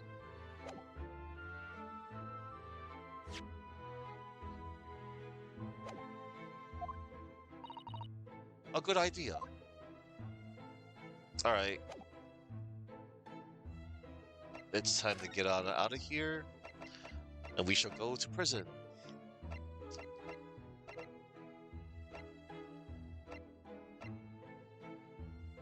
Even when there's little worse for wear, English rooms are so splendidly colorful.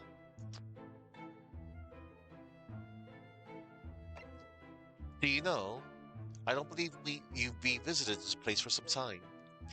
The prison cell where the defendant, Mr. Soseki Natsume, is being held. He's spending so much time in it, he'll have to start calling the place home soon. Oh no. Alright.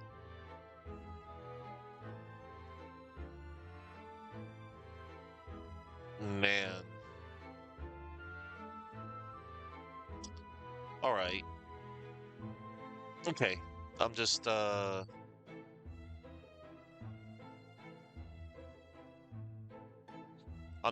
gauging how long I'll be going. Because I know I separated this case in two parts. Prison. Here we go. Oh no. 21st February, local prison, cell 9. Look, Mr. Naruhodo. Mr. Natsume. Have the police finished questioning you now? Locum student, Mr. Naruhodo Esquire. Oh, yes. What is he? Tell me, is he a ghost? Is he here to haunt me? Let me guess, you're talking about Mr. Sholmes. He actually calls himself a great detective, Mr. Natsume, not a ghost. But his diabolic deductions, they're not of his world. They've left me. Ah, cursed. I'm cursed, I tell you. Well, that sort of hurts.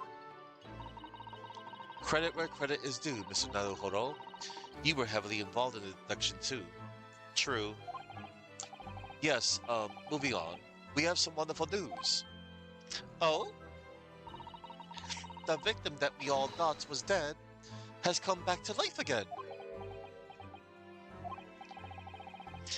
Now, in the absolutely worst case, you can only be tried for attempted murder. That's great, isn't it, Mr. Natsume?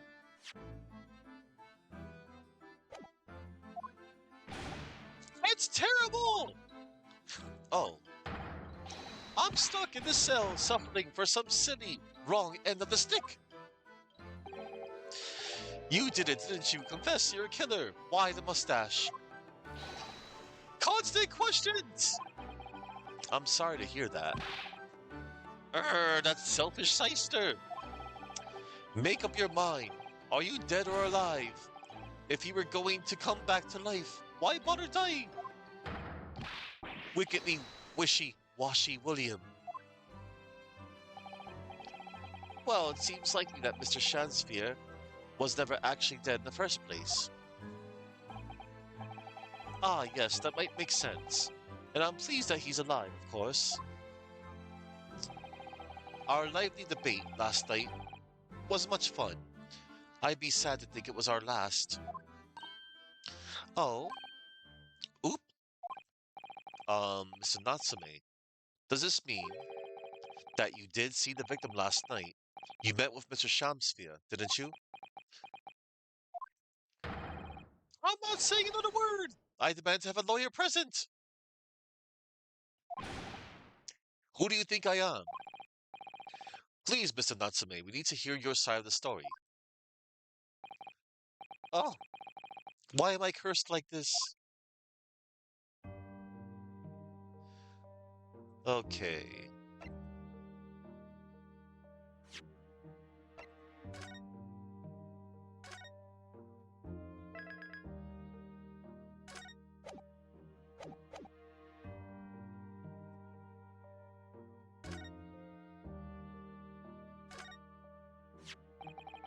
Have I shown you this before, Mr. Natsume?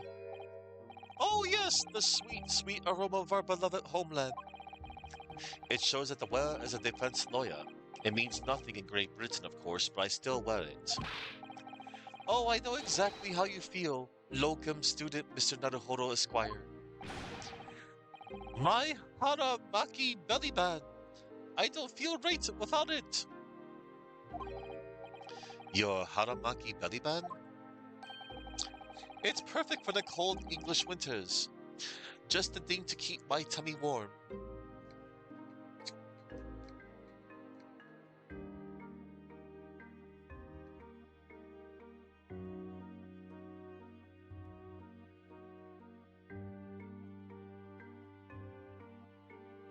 Oh, wow. So that's what they are. Yes, I see that link. Almost.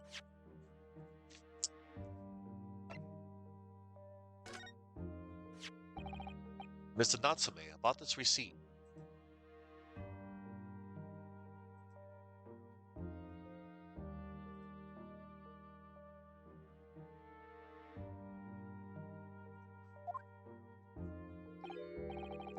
It occurs to me now that it was those confounded books that saw me arrested the first time too. Oh yes, I suppose that's true. After I spent my precious pennies on them, that's the things I get. Now I don't know when I'll read them.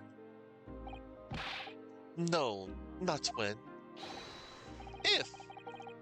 I may very well hate them too much to even open their covers. I don't know what we can blame.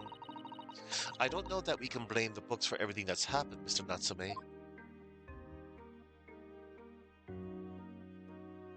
Yeah.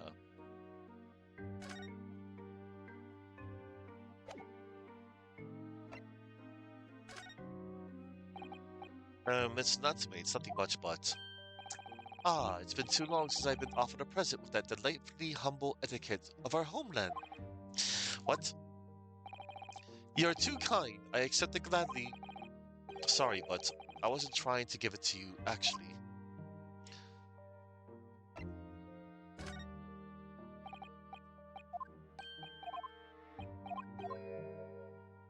Alright.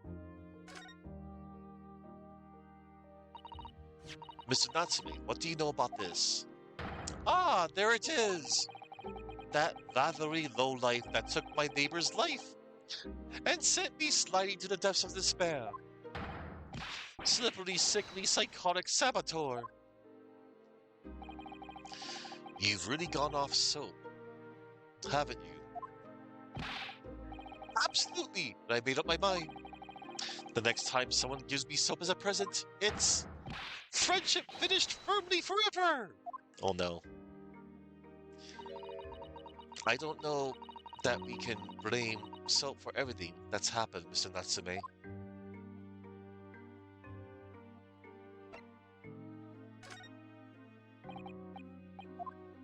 Alright.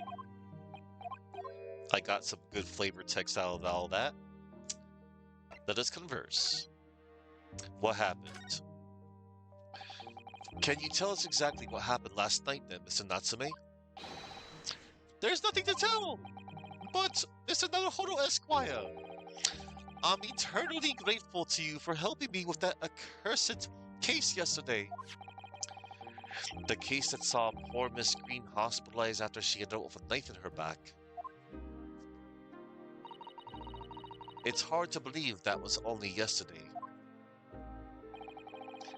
After the trial was over, I trudged my way back. After the trial was over, I trudged my weary way back to my lowly lodgings. And that evening, at past 9, it must have been, I visited Mr. Shakespeare. So you did go to the victim's room then? As we feared. I didn't do anything wrong! I'd never been to his room before, it was the first time! Then what made you decide to go? I bumped into him when I arrived back at the house. We got chatting and developed into a discussion. But he had to go out, so I bade him farewell. That ties in with what Mr. Genadeb said, that the victim went out and came back after 8. We met again later that evening, at around 9 or just after, when I took him some nice tea I'd brewed as a gift. So it was you who brought the tea that had clearly been drunk at the scene then? And I suppose you were discussing the works of Shakespeare, were you? Yes, that's right. That's exactly right. Romeo and Juliet! Who was the stronger? It was a delightful debate. What? I'm sure. Such a stimulating subject, Shakespeare! And the debate became very heated, so you slipped poison into Mr. Shamsphere's tea. No, never! Not at all! Team Juliet won. That was me. And when I left his room, the flamboyant fellow was fighting fit. I swear it. Categorically. Categorically. Cursed existence. Cursed existence. Mr. Natsume, you often say the same thing about yourself, so I've noticed. That you have a cursed existence. Cursed existence. Cursed existence. I'm sure I've mentioned this to you before, but I've been here in Great Britain for a year now, and in that time, I've learned that it's no place for me. It can be very trying to live in a foreign land and adapt to the ways of another culture. There are foreigners everywhere I look, and they all stare at me, they all laugh. That's the impression I get whenever I go out. It makes me scared to leave my room. Which is why I've become a recluse. But even in my room, I find no respite from my fears. I moved more times than I can remember, and then 1 week ago, I moved into Briar Road. But why? I mean, why did you choose that place? It doesn't seem very comfortable. Because the rent is cheap. I have so little money. It spoke to me. The rent? Obviously, there's a reason why it's cheap. Because the room is cursed. Cursed? Cursed how? The previous occupant, the man who lived there before I took the room, died there. Oh no. He was only a young man, but one morning he was found dead, and no one could explain why. Oh no. Surely no one would want to live in a room with a history like that. I didn't. When the letting agent recommended the place, I wavered. But I want books! And books cost money! A horrible history is a small price to pay! When I realized it would mean I could buy more books, I signed the lease like lightning. Brave or blinkered. But after I moved in, I soon came to realize what I'd done. I realized how horrible that room's history really was. Gosh, was it really so awful? Horrible history.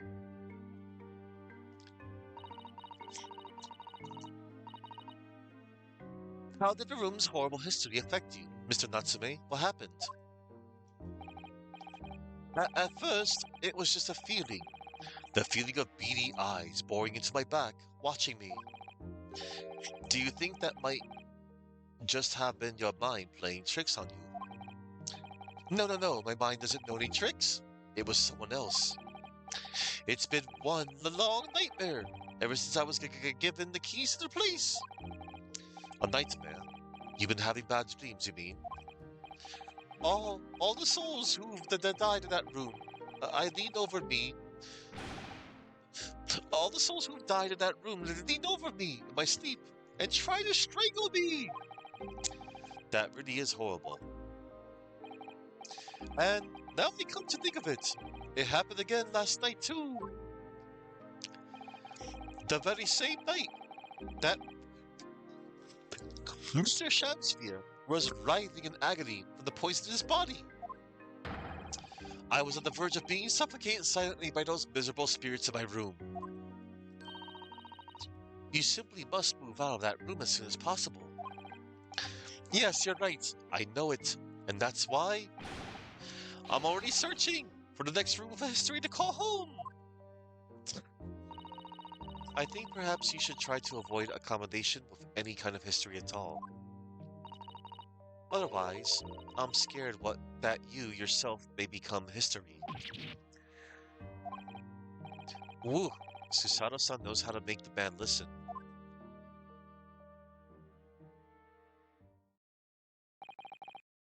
Of course, Mr. Lord of the Manor is worried about the curse on my room as well. You mean Mr. Geradeb?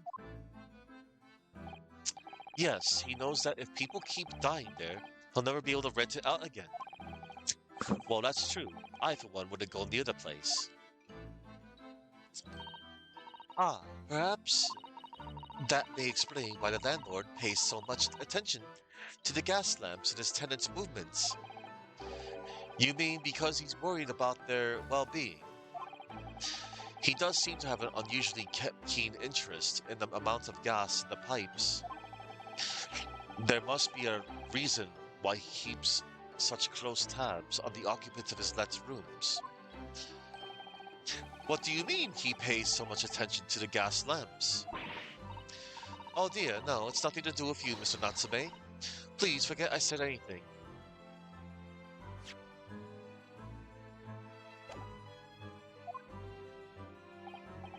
Oh, now you're talking about me behind my back as well. What's important is that Mr. Shamsphere isn't in fact dead at all. No, he's alive. Once he's come around, he's able to tell us what happened. We'll be able to get you released. Yes, please. Oh, I do hope you're right. Ahem. Excuse me. Inspector Gregson, I couldn't help overhearing what you just said. And on that note, I have some good news and some bad news. Oh, which do you want first? Always, every time the bad news comes first. When hope is all you have, hold on to it. That's my guiding principle. Right, well, in that case, the good news it is. Huh? Sorry, but it's just a lot easier to explain everything that way. The good news and the bad news. Then why did you ask me my preference? As you might have heard, the victim, Mr. Shamsphere, was just unconscious. He's come around now. Yes, we saw it happen in all its terrifying glory. He's still being treated by the doctors, but we've managed to get a written statement from him already. Oh, isn't that wonderful, Mr. Natsume? Oh, thank goodness it's all over then. I can leave this somber cell. Sombre cell?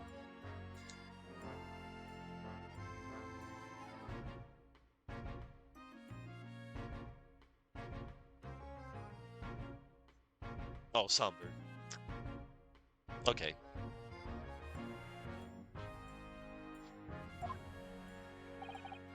Sorry, no, that's not on the cards. What? Why ever not, Inspector?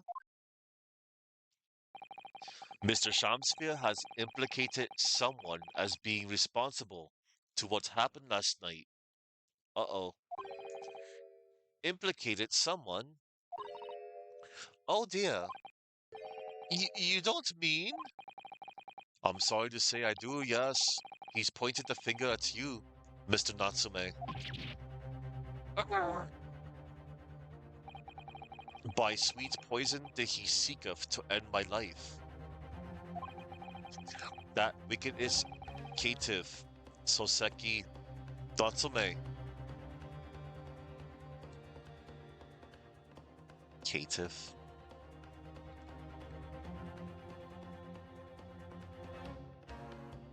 Archaic literary word used as both a noun and an adjective to describe a cowardly, despicable, wretched person. Caitiff. No! So I'm afraid you'll be appealing in court as planned. You'll be wanting to make the necessary preparations. No!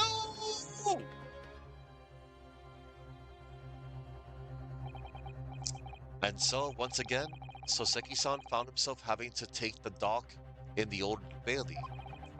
Whether his room was haunted or whether he was just terribly unlucky, I knew I had no choice. The following day, I would represent him in court and do my utmost to break the curse that blighted him.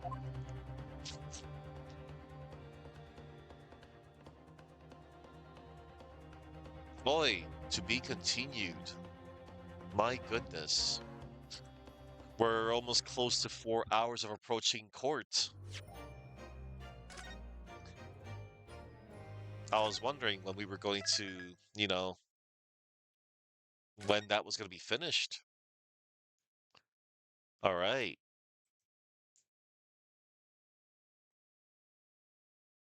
All right. And here we go. It's courtroom time.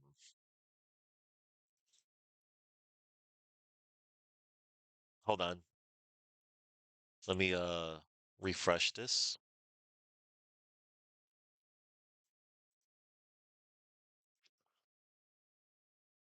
All right.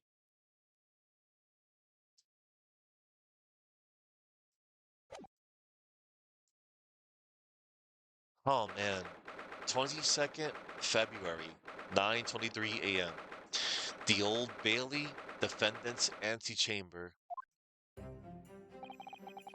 The Old Bailey.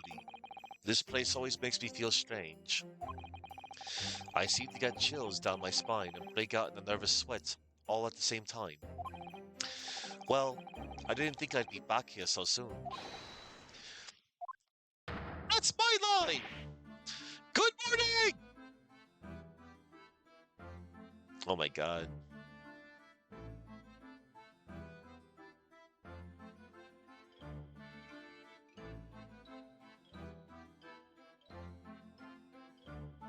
Alright.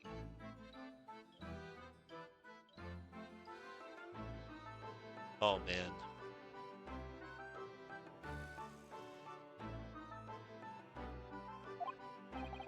Ah, good morning, Mr. Natsume. It was only 2 days ago that I was declared not guilty here. Yes, we somehow managed to prove he didn't stab Miss Green in the back. But now this! Another morning, another murder, and here I am again in this hellhole! Can't keep coming to court! I'm beginning to think he's right. It really does seem as though he's cursed. Mr. Naruhoro, I'm afraid I have bad news. Oh, Mr. Natsume. Good morning. Yes, morning. So, here we are again. Yes, again.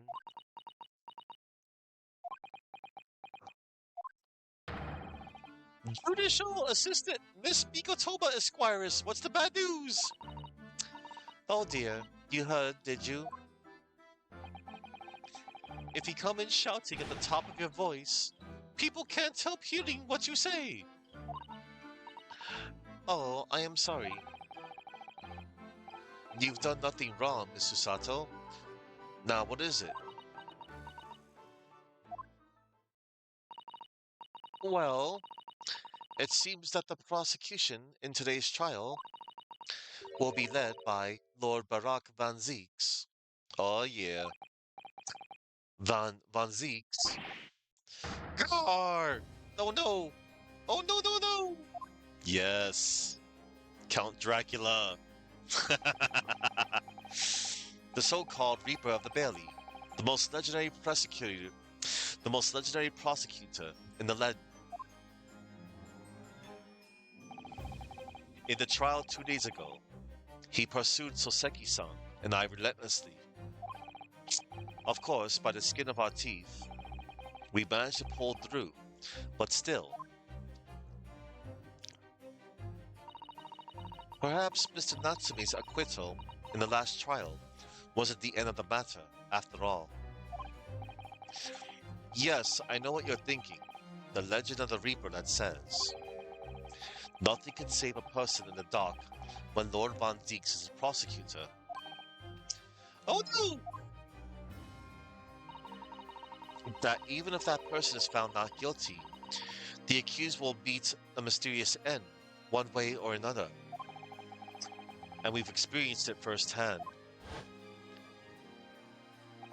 Except that wasn't him.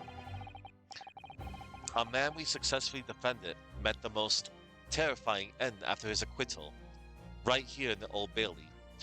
And that's okay because that man got what he deserved. But it was still like all messed up, but still, he was an evil man.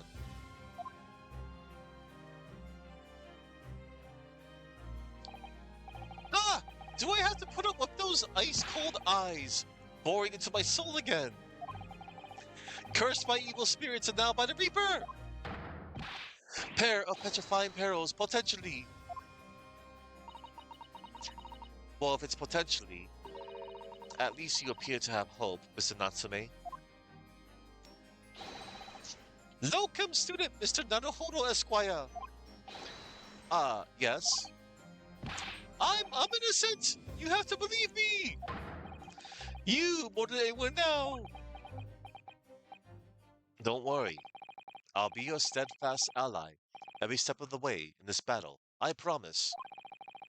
And this promises to be a hard battle, I fear. Yeah, it's always the case. Well, the trial is scheduled to begin shortly. We should move into the courtroom. Let's go! Oh yes, I forgot to say. I'm afraid he won't be able to make it. Mr. Sholmes, I mean. That's probably for the best.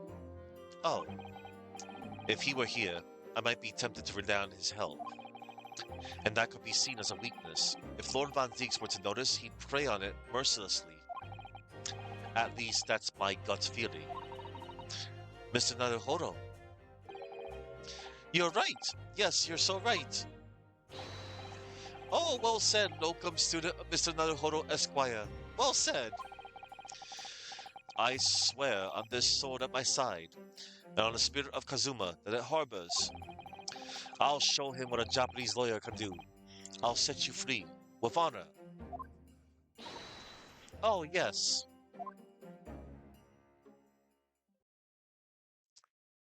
Alright, everybody.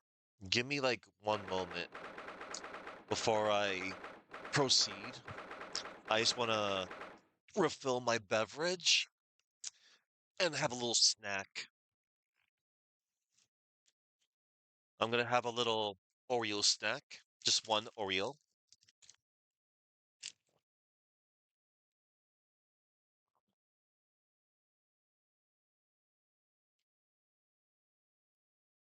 Mm.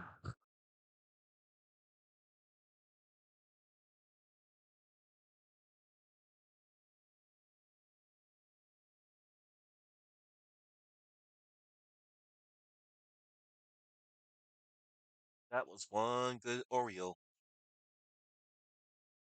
Now I'm going to prepare my Kool-Aid. Yeah, I'm just craving something sweet.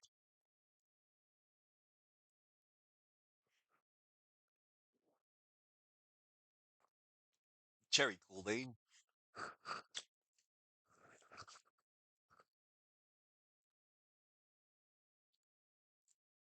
Mm.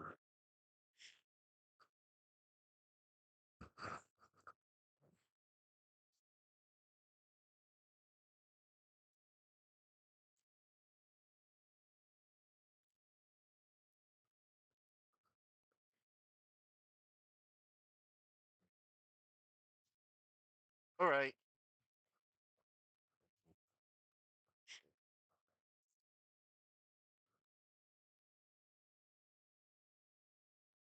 Ah. Okay, everybody. I am energized for this court session. Ah, okay.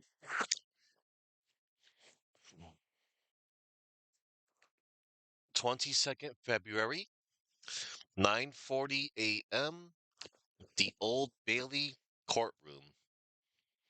Actually, hang on, everybody. I'm gonna be right back. I have to use the restroom.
Okay.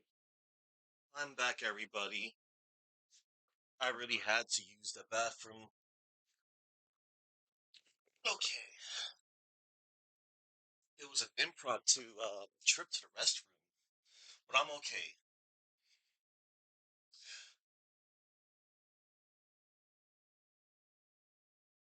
Okay.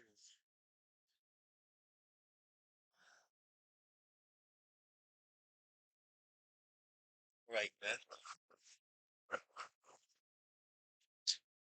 Here we go, everybody. Always the best parts of these games are the courtroom sections, the trials. Okay. Thank you for all, everybody that's still here. Thank you for being here. I appreciate it. 22nd February, 9:40 a.m., the Old Bailey courtroom. All right, gonna gonna do this. 22nd February, 9:40 a.m., the Old Bailey courtroom. Awesome. Oh snap! The jury and Santa Claus, the judge. In the name of Her Majesty, the Queen, I hereby declare this court to be in session. I now call upon the counsels for the prosecution and defense to declare their willingness to proceed. Oh snap, Count Dracula. The prosecution is ready. The defense is ready, my lord. Readiness for the trial, my Lord Nipponi's friend, is not what the defense needs. What you need is readiness for your inevitable defeat. It's not just in my imagination. It's really there. Lord Van Zinks has such an animosity towards us Japanese for some reason. It was some time ago now that he first became known as the Reaper of the Bailey, I believe. These past few years, he has appeared in court at all. Yet now he's back in the courtroom, though for some reason. Only when I'm defending. This Reaper, with his curious disdain for us Japanese, is a prosecutor shrouded in mystery.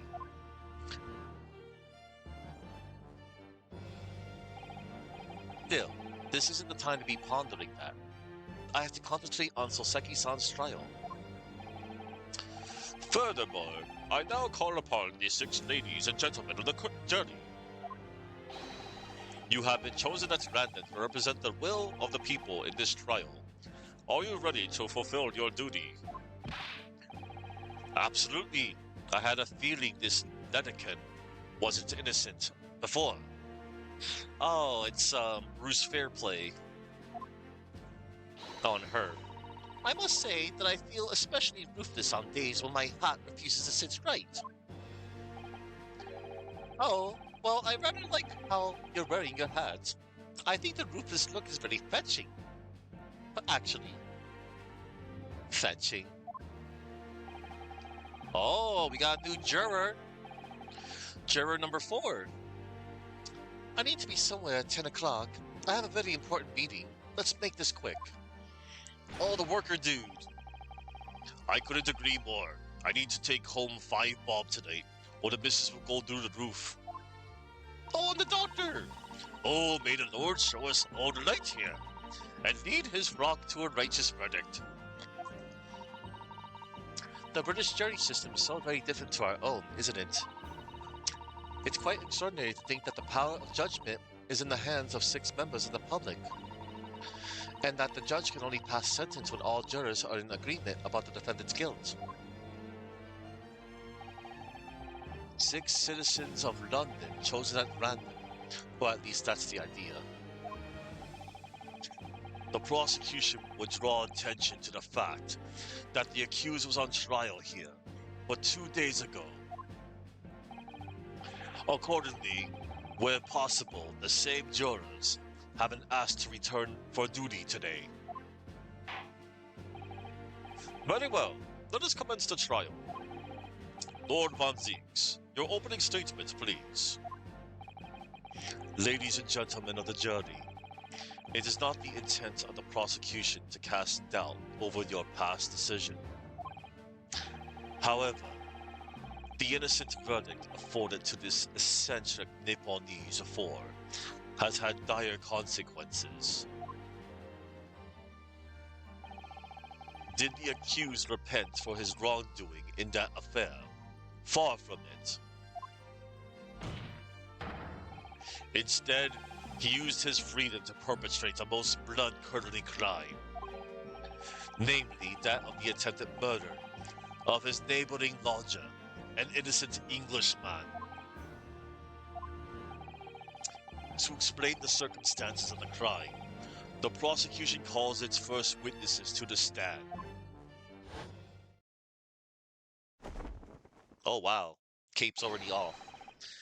The detective responsible for investigating the scene, and the accused himself. Oh, so Gregson and Natsume? Witnesses, your names and occupations, please. Yes, sir. Tobias Gregson, Detective Inspector at Scotland Yard's Homicide Division. Ah, Soseki Natsume from the Empire of Japan. My government ordered me to come here as a student, to study your language and culture. Mr. Natsume. Yes, my lord. Sir? I'm quite sure, I'm not mistaken, that you swore an oath never to set foot in my courtroom again. I remembered it as if it were yesterday. The day before, in fact, my lord, but close enough. Oh, believe me, this is the last place I want to be. Inspector, Let's hear from you first. Explain the case for the court. Right you are, sir. The incident occurred at the Ganadeb household where the defendant has lodgings. In the ground floor room of the victim, Mr. William Shamsphere. The defendant has already admitted to visiting the victim on the night in question. Mr. Shamsphere collapsed in his room as a result of poisoning by... Hang on, that's a tough word.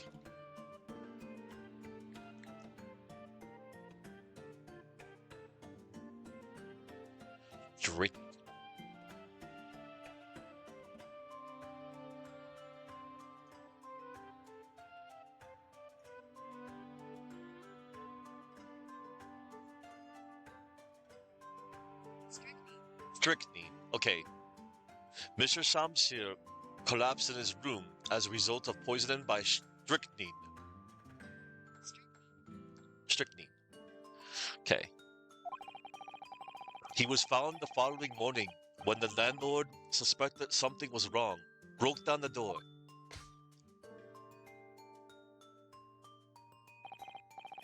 This means, I presume, that the door to the victim's room was locked at the time of the incident. Correct, my lord. It was locked from the inside, making entry to or exit from the room impossible. Although the victim, Mr. Shamsphere, lives to tell tale, he very nearly didn't. The man was halfway to heaven when we first found him. I was the first officer on the scene, my lord. And I have a photographic print here that I took at the time to show how it looked. Huh? Oh my. Yes, a chilling scene indeed. The man looks very much deceased, except he's not dead anymore. That's right. Everyone present believed that's exactly what he was. Very well. I shall accept this photographic print as evidence for the court. The crime scene photographic print has been entered in court record. Crime scene photograph. A photographic print of the scene taken by police upon their arrival. The victim can be seen unconscious at the table, having been poisoned. Okay, hang on. I want to check it out. Let's see. There's the fork, the teacup, the soap. There's a sham sphere. There's a big old stain right there on the floor. That seems to be like the only thing that's out of place to me.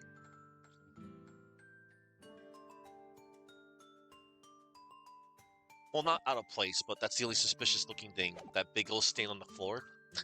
Now then, Mr. Natsume. Ah, yes, sir. Yes. As a defendant, do you have anything to say at this juncture? They're haunted!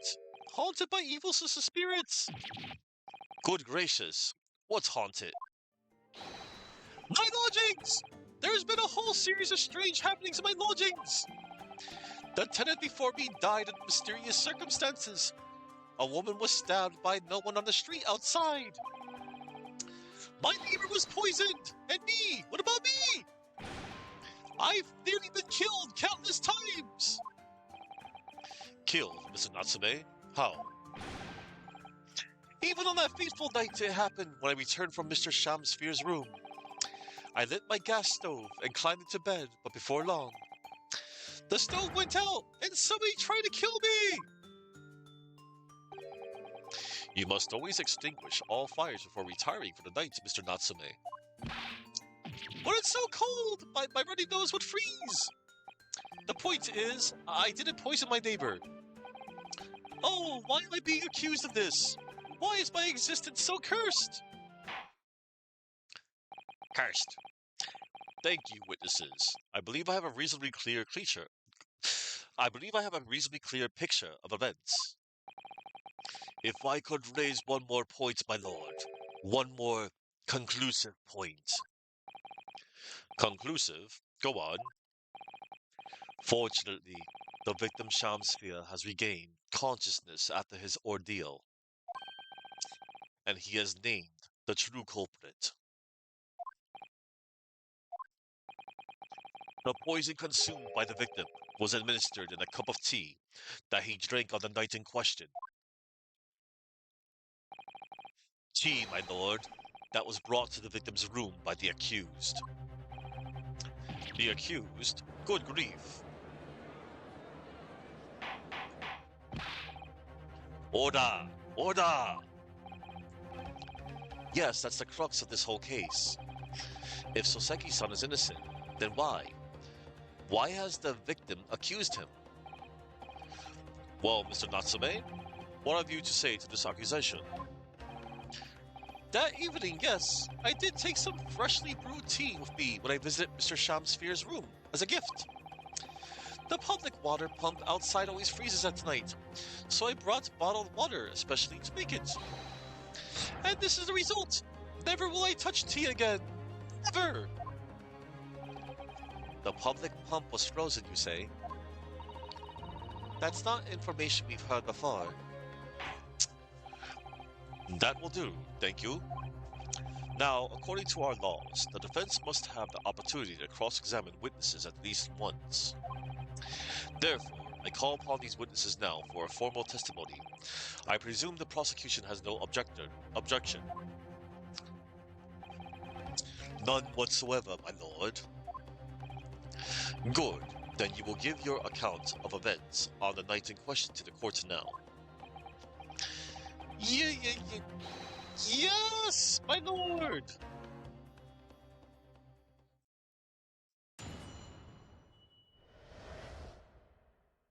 The catastrophic night. The catastrophic night. It was around 9 o'clock that evening when I visited my neighbor, and I took some tea with me as a gift.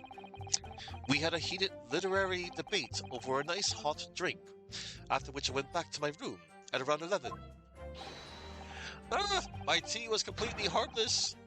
He couldn't have locked the door behind me otherwise, could he? Stick... Hang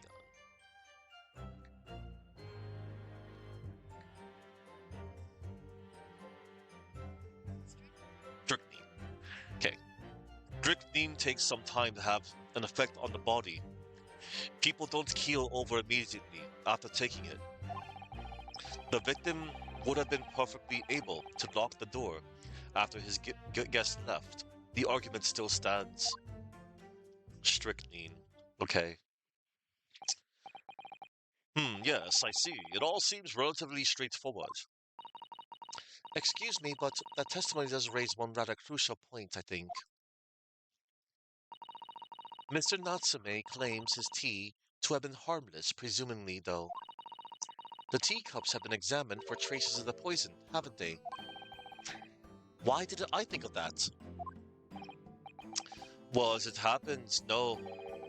We haven't been able to. Did I hear you correctly, Inspector? Scotland Yard has failed to examine the suspect's substance? How could you have overlooked something so important? Isn't that the first thing you should have done? Yeah. My learned Nipponese friend is falsely incensed.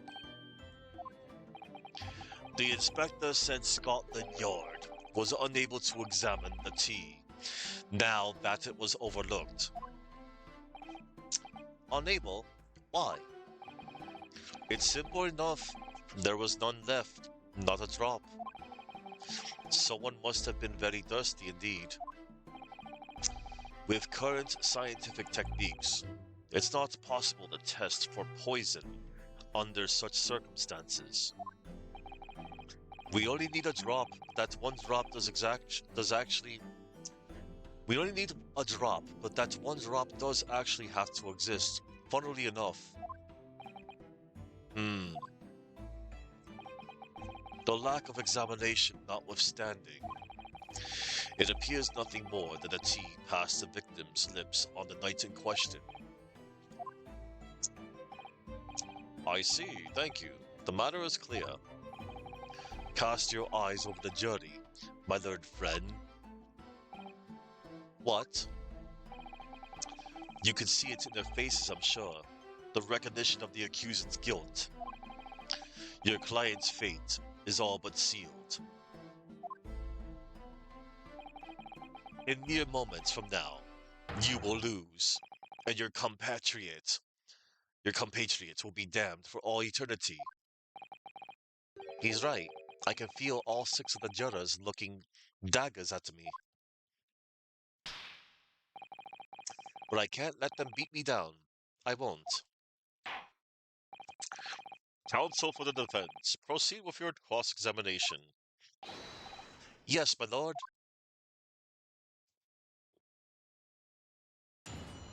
Cross-examination. All right.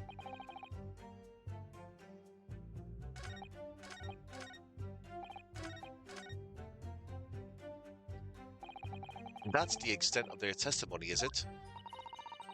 If I could voice a personal opinion, Mr. Naruhodo? Of course, go ahead.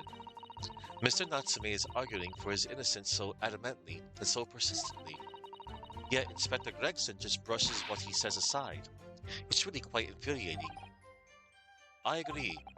So we need to find an inconsistency in what the inspector is saying, I think. I'm afraid so. As things stand, the jurors are sure to find Mr. Natsume guilty. As I see it, what we need to focus on is the poison and the tea. Let's listen carefully to this testimony again. Yes. Alright. Let me, do a little save real quick.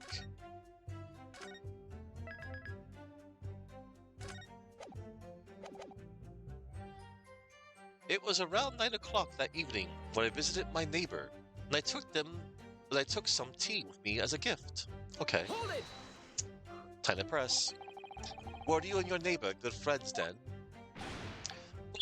No, we weren't friends. Not at all. Not at all. Let's see.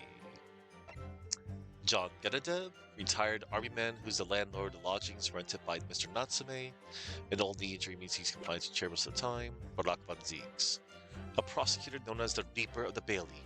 Supposedly the souls of those he prosecutes are eternally damned one way or another. Never, ever! A simple no would have sufficed.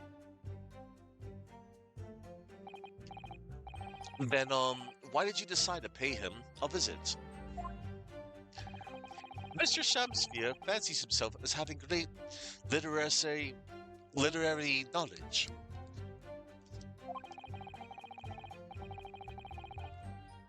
As a fellow scholar of English literature, we find much to talk about together.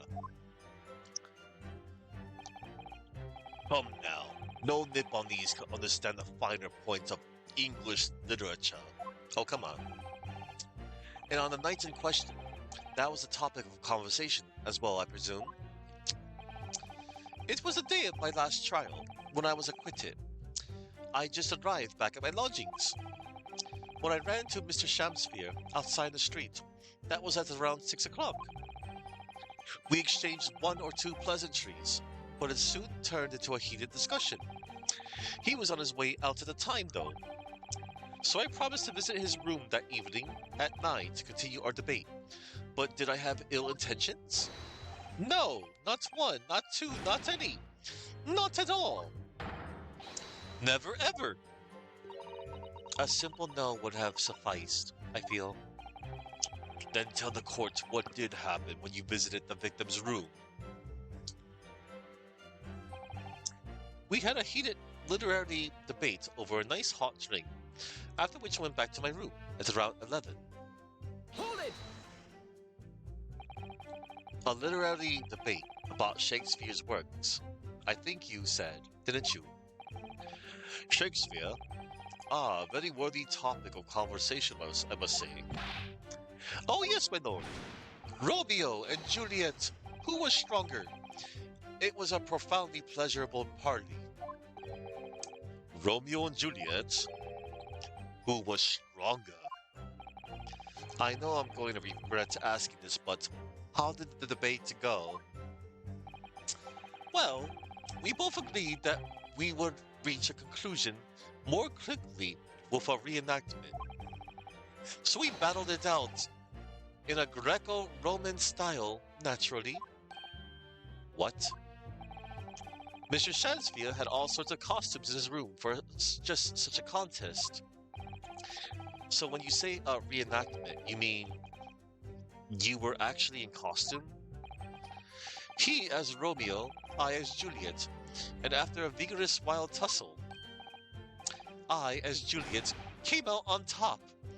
A victory I'll cherish forever. I dare not imagine the terrible scene of carnage. The fact remains that it was you who prepared the tea and took it to the victim, correct?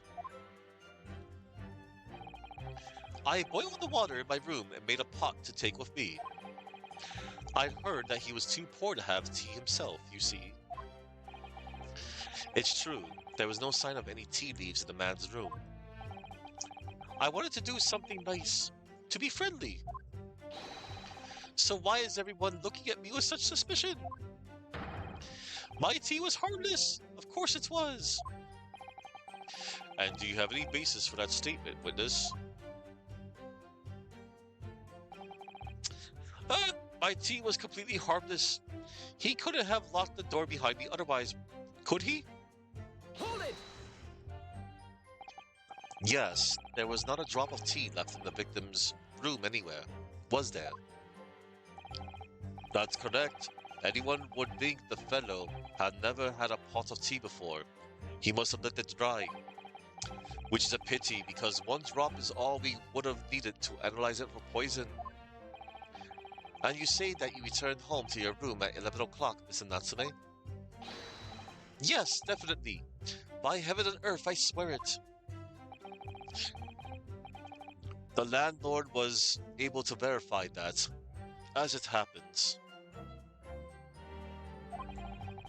He confirmed that the defendant went back to his room at 11 that night. And how was the landlord able to attest to this? He said it was the lamps, I believe. The lamps, Inspector? When tenants return to their rooms and start using gas, the lamps in other parts of the house flicker. Yes, Mr. Ganadeb seems to pay a lot of attention to the comings and goings of his tenants. There's only one key to Mr. Shamsphere's room. I know that for certain. So he must have locked the door himself from inside his room. The victim has confirmed that to be the case, yes. So I'm right. My tea was harmless, completely harmless. If you take poison, you die. Everyone knows that. It's not that simple, I'm afraid.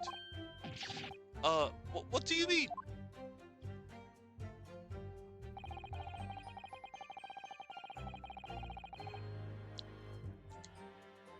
Strychnine takes some time to have an effect on the body. People don't keel over immediately after taking it. Strychnine. Hold it! How long does it take for symptoms to appear then? According to the coroner I was speaking to at the yard, about 30 minutes after the poison is consumed. Then the victim suffers violent convulsions, cramping and stiffness, and eventually dies from asphyxiation. So there's a 30-minute interval between when the poison is ingested and the onset of symptoms. There seems to be a lot of different types of poison in the world, that's for sure. Oh dear, death by poisoning again. It's always so awful. 30 minutes is a long time. Certainly long enough for the victim to have locked the door behind the accused after he left. You can't deny that. And it further degrades Soseki-san's alibi. I have the medical report from the doctor who examined the victim here, my lord. It spells it out, really. The accused is the only person who could have done it. Very well. The court will add this report to the court record as evidence. The victim's medical report has been entered into the court record. Victim's medical. A report issued by Scotland Yard's medical officer. It obviously mentions the poison as well as other details gleaned during the police investigation. Oh yes, I see it here. Delayed onset of symptoms. Victim, William Shamsphere. Cause of coma. Ingestion of a small quantity of strychnine. Toxic effects present 30 minutes after ingestion. High likelihood of the substance having been mixed with the tea the victim was drinking, but no sample could be obtained for testing. Investigative conclusions. The poisoning incident occurred at around 1:30 a.m. on 21st February, assessed from the victim's pocket watch that appears to have broken when the man collapsed after the delayed onset of symptoms. No container for the poison was found at the scene. Oh.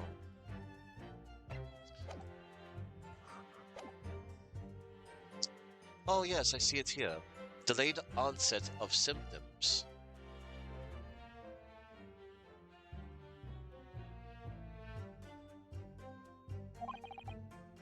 Great. The victim would have been perfectly able to lock the door after his guest left. The argument still stands. Hold it! The argument still stands, you say? This is what Mr. Natsume has been saying, isn't it? The pair of them drank tea together that night, so if there was poison in it, the victim wouldn't have been able to lock the door after the accused left later on. Exactly! Me and my tea are innocent. Sweet and innocent, I tell you. I'm afraid, sir, that doesn't follow. You see, strychnine is a slow-acting poison. In other words, it takes time for symptoms to appear. So you could have left the room up to 30 minutes after the victim drank the tea. And as long as you did that, Mr. Shamsphere could have locked the door after you'd gone. But no! We drank the tea straight away. The battle over whether Romeo or Juliet were stronger, that came after the tea. Do you have any evidence to support that statement? In my great homeland, the Empire of Japan, we have a saying, drink tea while it's hot. Sure, a proverb was satisfied in prosecution. I'm afraid there's no conclusive proof to support the defendant's assertion. On the contrary, there are sufficient grounds to infer his guilt in this matter. No! That's the extent of their testimony, is it? Okay, yeah. Alright.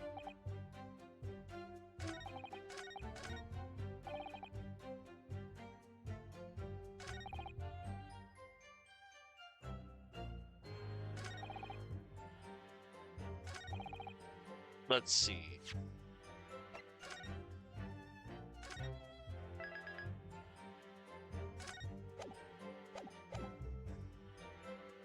Let's see here.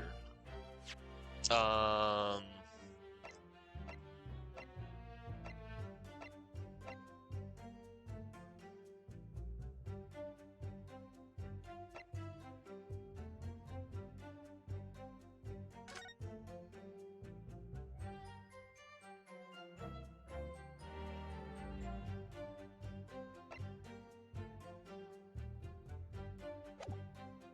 Hmm.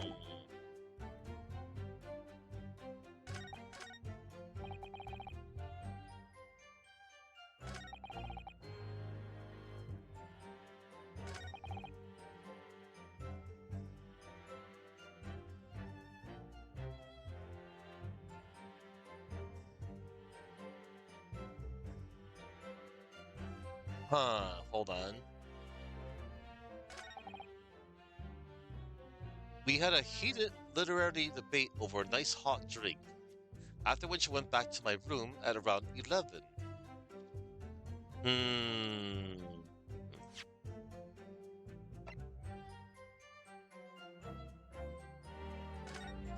But according to this,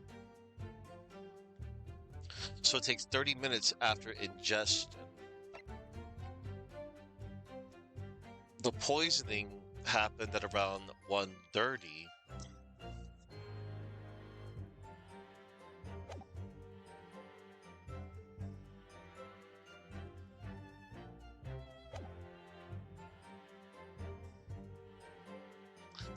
Let me press this again. Hold it! A literary debate about Shakespeare's works, I think, said Shakespeare? Or with the topic?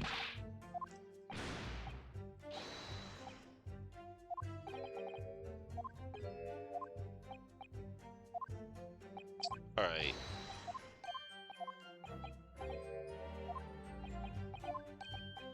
Yeah.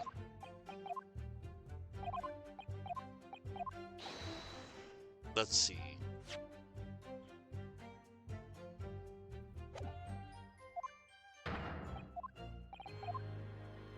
Alright. It's gotta be that one.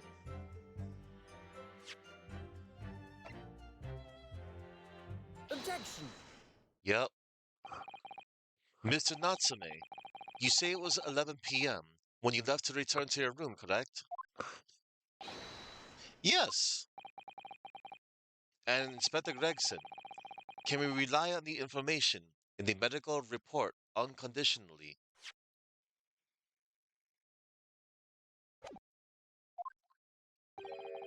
Of course we can. There's no problem with that report, Sunshine. Actually, I think there's a very big problem. Because there's a chronological inconsistency between it and the defendant's testimony. A chrono what? What are you on about? I guess he used the props again. Yay. According to this report, the victim must have consumed the poison at around 1:30 in the morning. And yet, the defendant, Mr. Natsume, left the victim's room at 11. Ah, yes, that's right. There's more than 2 hours of missing time there. Mm. In other words, if there was poison in the tea that Mr. Natsume brought to the victim's room, how could the victim have fallen ill to it 2.5 full hours after the defendant left? Wah! The defendant's argument is entirely reasonable. How do you respond, Lord Von Zieks? Oh, Von Zieks got the wine already.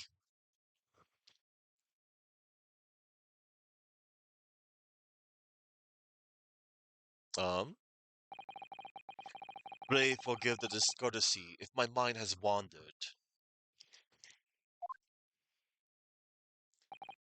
I was considering what cuisine would best complement the contents of my hallowed chalice, this luncheon.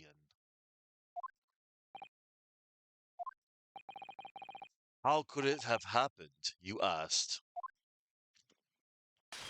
Oh no, I do hate to shatter illusions. I do hate to shatter illusions, but my Nipponese friend appears to be chasing a phantom idea. A phantom? Oh no, not the phantom. Is it so hard to imagine that the victim drank his tea after the accused had left? For example, at the time stated in the medical report, yes, at around 1:30. Objection! Mr. Natsume brought the tea with him to drink together with his neighbor. And in Japan, there is a well-known saying, drink tea while it's hot. Objection! And in my country, there's an even more apt saying, there is nothing more than refreshing than cold tea.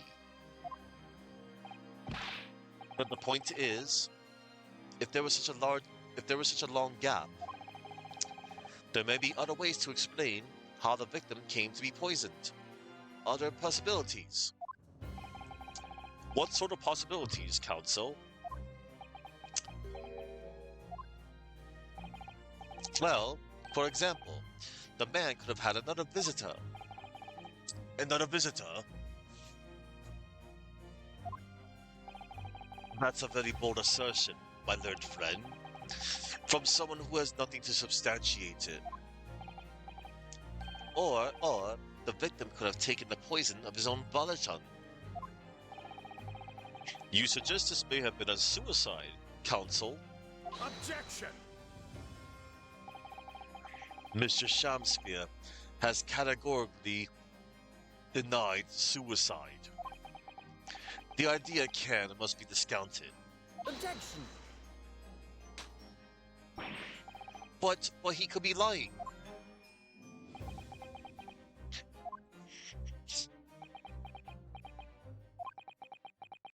Uh-oh. That's a lot of ellipses. Is something wrong, Lord Von Zeeks? Ellipses. I was listening to the sound of the carriage pulling up outside the courtroom. Pray, forgive the discourtesy. Carriage? What carriage? It would seem that the key player in this case has just arrived. What? Hold it.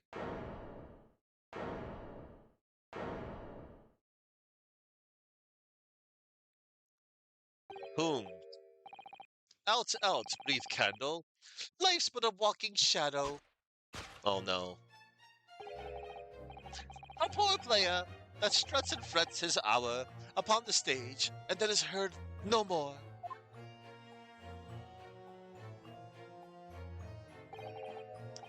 It is a tale told by an idiot, full of sound and fury, signifying nothing.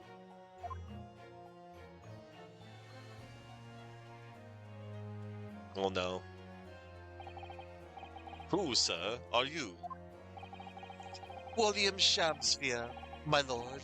Alas, 'twas I, undone by these bitter events. I am the victim. What? What's he doing here? Yeah, what is he doing here? Oh no. The prosecution seeks to call this gentleman to the stand. With his testimony, my learned friend's futile resistance will be utterly crushed.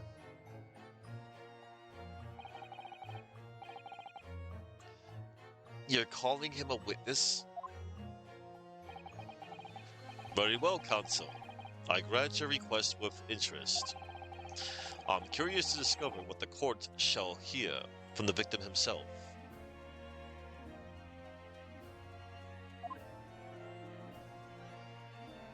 Oh no. Happy am I, Shamsphere, to regale thee with my tale of woe, my lord. But I still have my own tale to tell, my own tale of worse woe. I can regale the court with the tale of my perfect innocence in perfect English. That will do, Mr. Natsume. Let the court now hear from the victim. Oh no. Oh no, it's this dude. That Popeye looking dude. Alright, so that's Mr. Shamsphere. But who's that other man beside him? Yeah, who is he? Yes, I feel sure that we've caught a glimpse of that man before. State your names and occupations for the court, please, witnesses. A writer of words so sweet, they do set the breeze. An inventor of ideas so profound, they compose the earth. The unrivaled poet, the unmatched scribe, William Shakespeare, were the great bard to be recalled to life anew. Lo, what a magnificent man! Good fellows, I am he who ponders such a miracle, William Shakespeare. Oh, the name's Meterman. A Drawn B. Meterman. Adrian B. Meterman? Is there a pun in that name somewhere? I don't know. I work for the Altamont Gas Company, East End Branch Office. Ah, I remember now. It was yesterday on Briar Road. Oh, yes. She's right. It's him. Oh, what's this? Yeah, there he is. What's that man doing over there? He looks like he's trying to see into Soseki-san's lodgings. Is something wrong, Mr. Naruhodo? Excuse me. Can we have a word? Ah.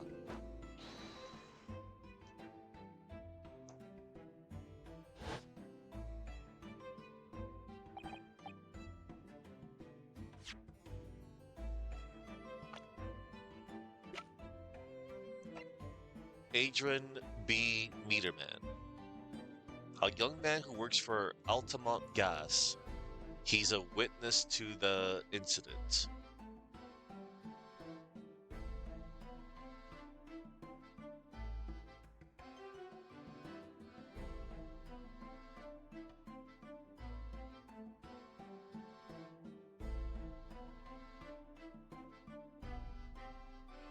Adron. Adron. Adron B. Meterman.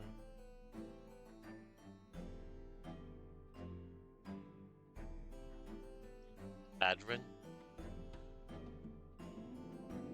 Migraine? Adron? Adron. Okay.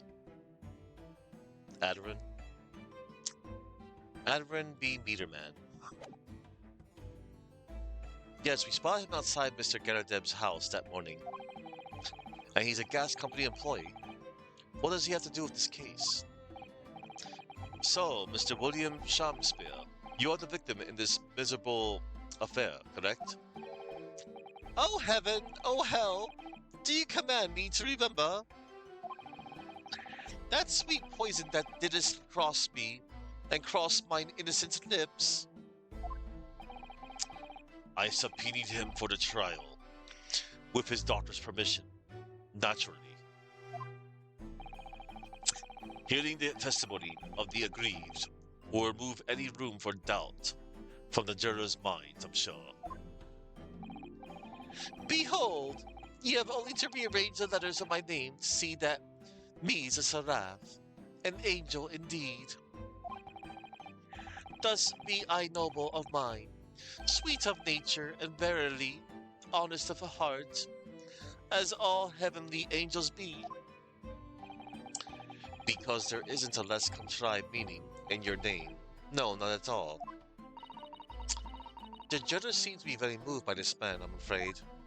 Oh no.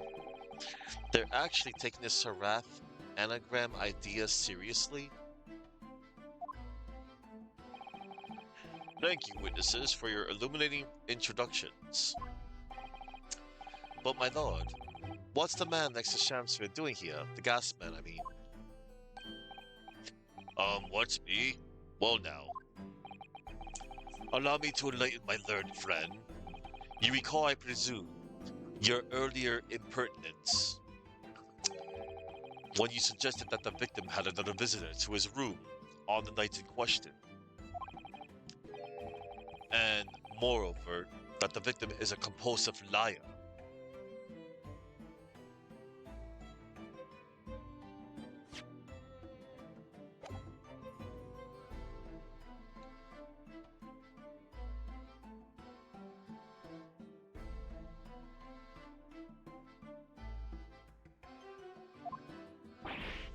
What? No, I didn't quite say that. This young chin-stroker is here to controvert your wild claims conclusively. Is that not so, Mr. Meterman? Hang on, no. I'm just here. I hereby call for your formal testimonies.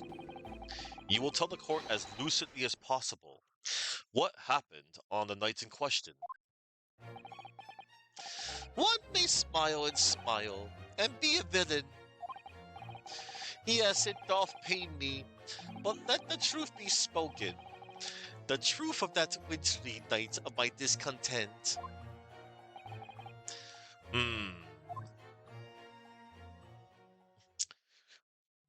Oh no, witness testimony. The wintry night of my discontent. The snow lay about. My neighbor did cometh in the evening, bearing a gift of tea. But merry, bitter was his drink, and when he left, I did fall prostrate on my table. 'Twas that a tea alone did pass my lips that late hour, naught else. I was outside his bloke's window in the freezing cold all night, keeping an eye on his room. No one else visited his room but that short little round-backed Eastern fella.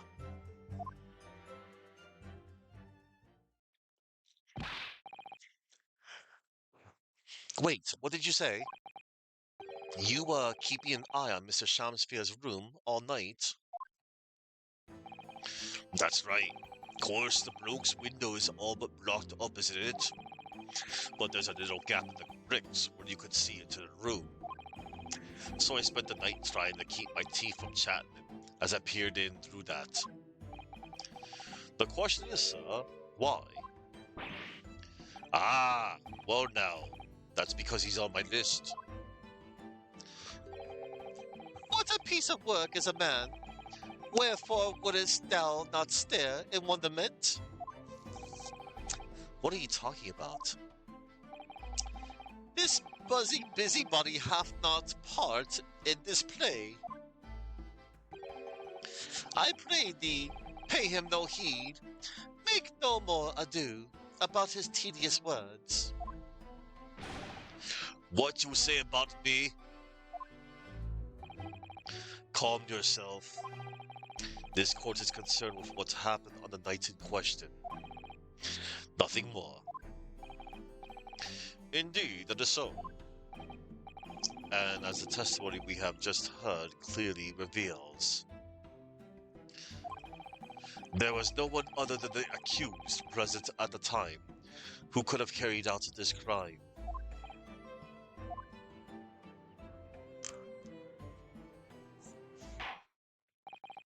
Well, I believe this may be the final testimony of the trial.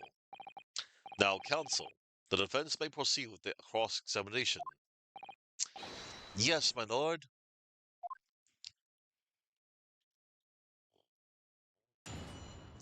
Oh boy. The wintry night of my discontent.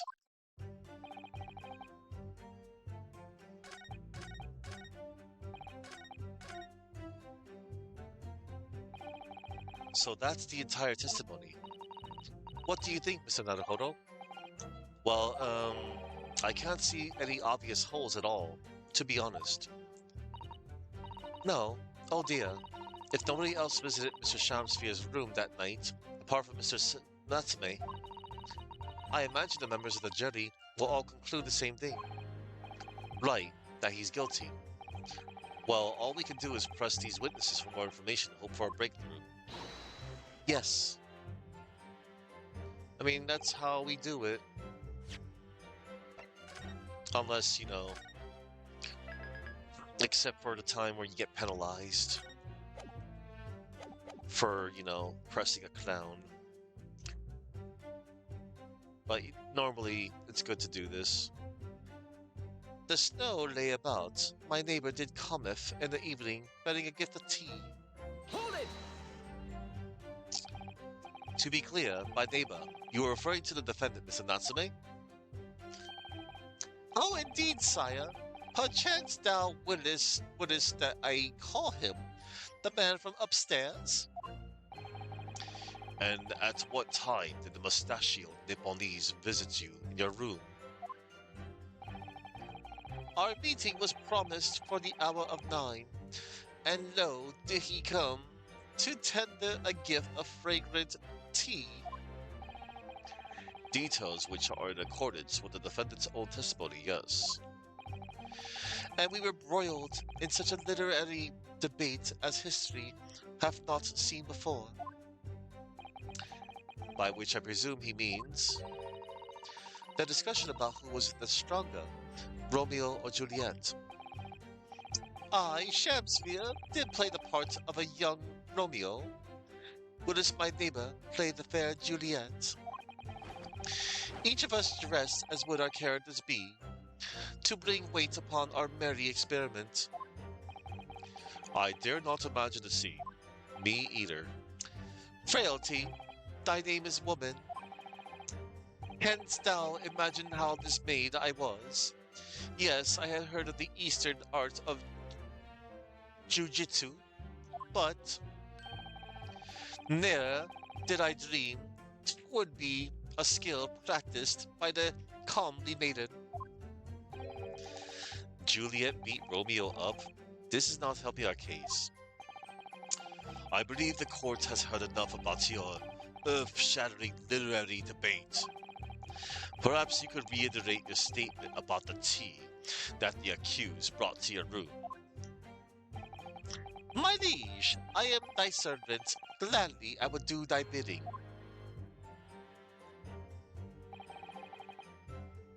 Alright.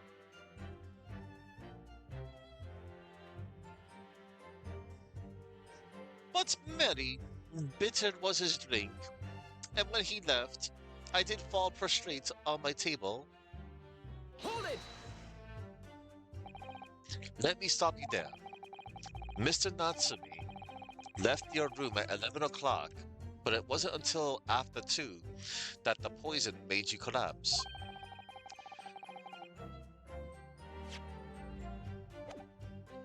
That amounts to more than 3 hours of missing time. Oh my god, what?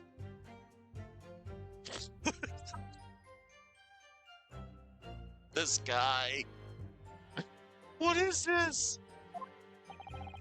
If the defendant had really put the poison into your tea, that 3-hour window of time is something you're going to have to explain. Gladly, 'tis an easy task. What? I did drink of the tea, not while my guest did his teddy, but after he took leave of me.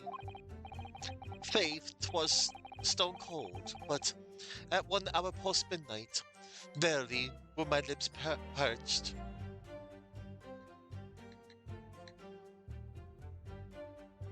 Linger delays, okay. Objection! That doesn't sound normal. Nay, 'tis quite ordinary, sire. After all, thou wouldst recall our fiery debate.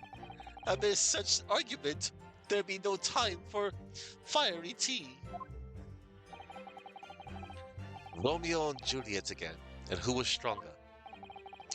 Mr. Shakespeare, in summary, allow me to confirm.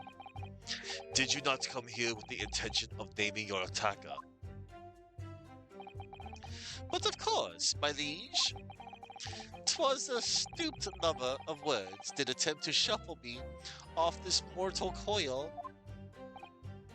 Ugh, we all know what that means.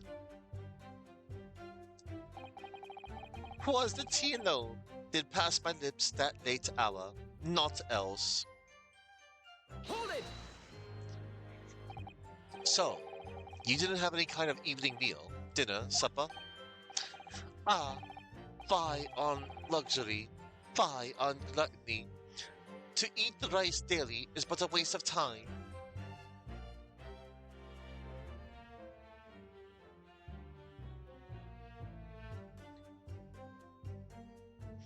An archaic or facious exclamation used to express disgust. disapproval, or moral outrage? Fine.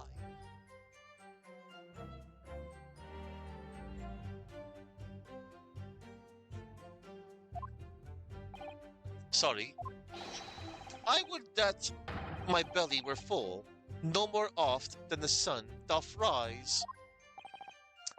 Well, most heroic eating habits, I must say. Night and day do I fill my hours with learned study of the great bard, and pray right. Hence is it that there doth not in my chamber be then the costumes of mine art. That would appear to be the case, as even a rodent was found starved to death in your room. Now I think of it, it's not just food that was conspicuously missing from that room, is it? I don't recall seeing a single play or script anywhere. For I have devoured them all. You've eaten them? Every word be within my skull. Didst thou imagine otherwise? Right. That wasn't misleading at all. Now, could you turn around, do you think? Which brings us to the conclusion that the only way the poison could have passed the victim's lips is in a tea. Ah. I was outside his Brooks window in the freezing cold all night, keeping an eye on his room. Hold it! But the windows of that house have all been filled in. A historical artifact of the now defunct window tax. Yeah, you're right there. All bricked up horribly. But as it happens, there's a little part of the brickwork at the bottom corner that's been opened up. I was looking in through that gap. Yes, there was a few bricks loose, weren't there? And for some strange reason, a couple of bars of soap lined up the ledge outside as well. I don't like going around poking my chin in other people's business, especially on freezing cold nights. That's a big chin. But them's my orders, so that's what I'll keep doing, as long as there's breath in my body.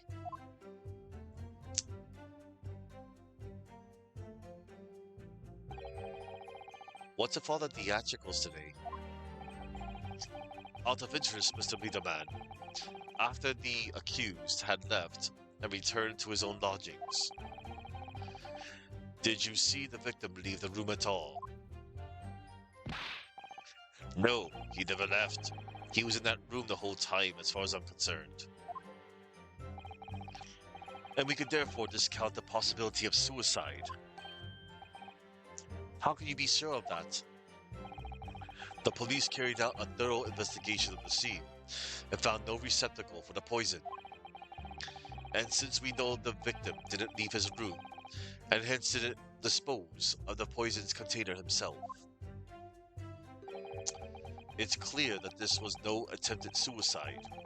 Only the culprit could have removed the receptacle. Ah, yes. Lucidly explained, Counsel. Thank you. It really was. You can't argue with the logic. No one else visited his room but that short little round-backed Eastern fella. Hold it! You say a short little round-backed Eastern fella. So you can't be sure if that was if it wasn't the defendant then. Objection! How many other short little round-backed Nipponese with a mustache do you think there are in London? Well, of course, it's only a narrow gap, and it was quite dark, so I didn't notice the mustache. But he showed up at around 9, so I'm pretty sure myself. And when the person you saw arrived, did he and Mr. Shamsphere drink tea together?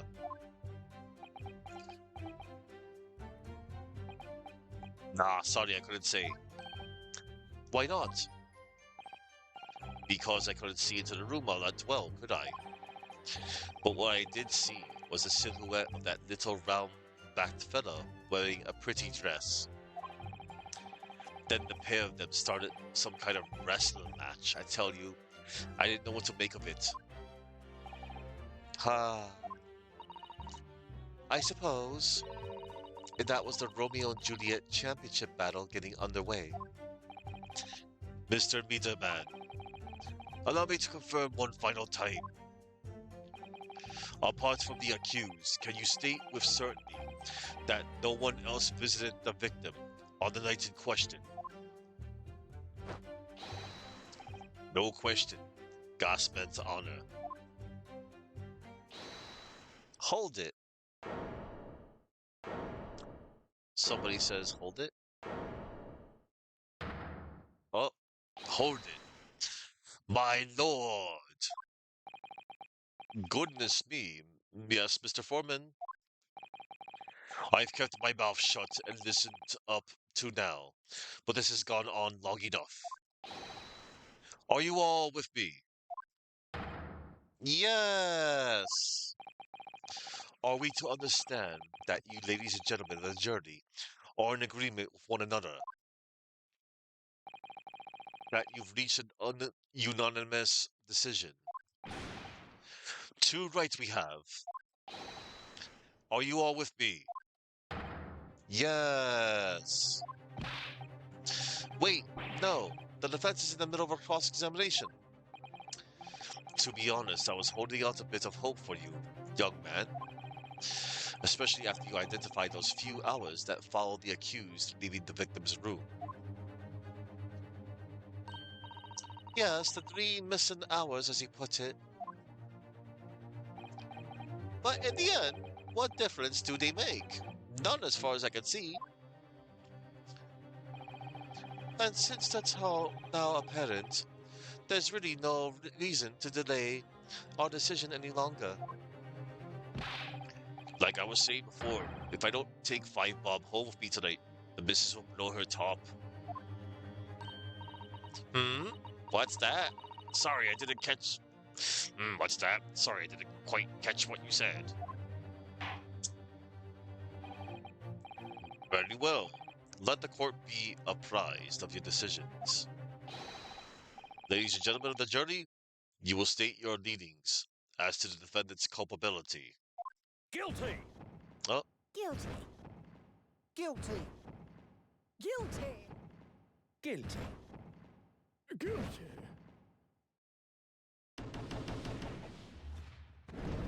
oh no. It's that time again. All of you? Well, it would appear that the jury is indeed unanimous. Unanimous, yeah. Unanimous.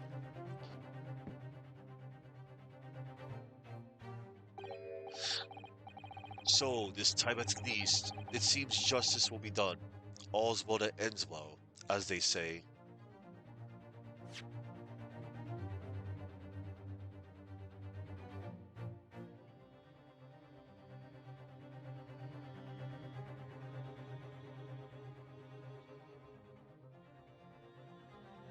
Unanimous.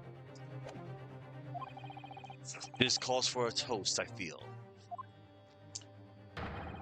To the guilty being punished.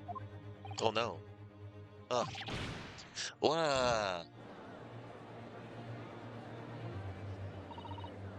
Get up, Mr. Naruhodo. Please. The trial isn't over yet. What do you mean, Mr. Sato? What about the information I found in this encyclopedia of British law I have? That obscure right that belongs to the defense in these situations, remember? A summation examination. Yes, that's right. We don't have a jury in Japanese courts, of course. But here in the British courts of law, if we can reserve the decisions of a majority of the jurors, we can force the trial to continue.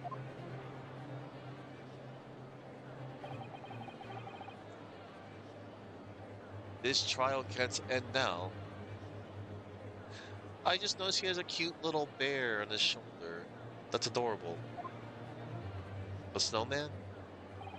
Oh, it's a cute little bear. Whatever it takes, I just can't let that happen. The defense moves to invoke its right to a summation examination, my lord. Why am I not surprised at my learned Nipponese friend's inability to admit defeat? You chose to cling desperately to some archaic rule you barely comprehend instead of accepting the truth. Certainly, no other defense counselor in recent times has exercised the right to a summation examination, because they all know that once the jury's mind is set, it cannot be altered. Nevertheless, the right remains and must be upheld. The defense counsel's request is granted. This court will proceed with a summation examination, as outlined in the Encyclopedia of British Law. Thank you, my lord. Are you and your fellows prepared, Mr. Foreman? Believe me, my lord, we know all about this young lad's tenacity, and we're ready for it. Very well. In that case, ladies and gentlemen, the jury, I hereby call upon each of you to state the grounds upon which you find the defendant guilty of the crime for which he stands accused. Oh man. Judicial findings. The jurors' contentions. The victim may be well off, but he's a noble man, and straight up, there's no reason to doubt the man. Well, I do declare the good gentleman has no reason to lie. In fact, I think he's rather splendid. Just look at the accused by a comparison. He's Japanese, stoops all the while, and has a mustache. Very fishy. There's no evidence to suggest the gangling actor is a fraudman, for now at least. Ah, I really don't care, I just need this trial to end quickly. 3 hours of missing time is nothing when you reach my age, you know? Nothing at all.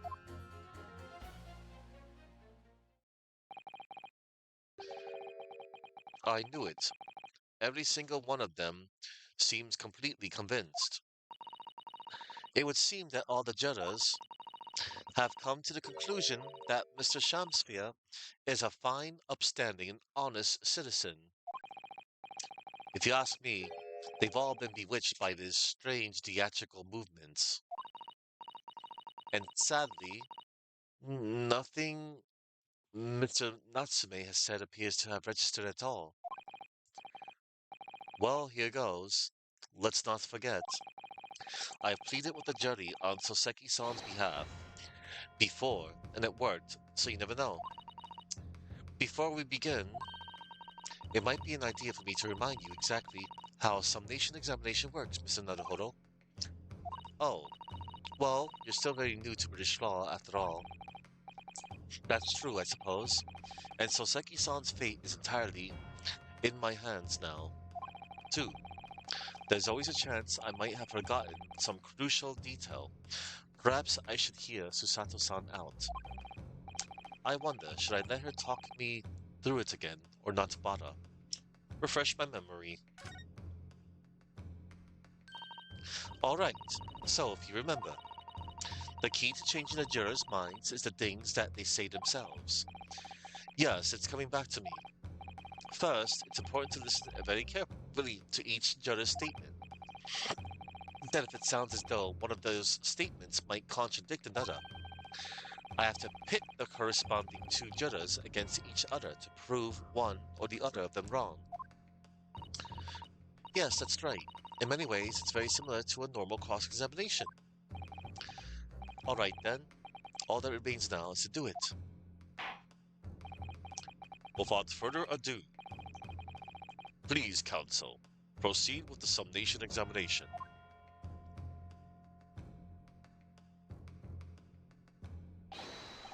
Yes, my lord. All right. Oh, cute. It's a cute little like mouse on his shoulder. That's adorable. The defense is rebuttal. All right. Hang on.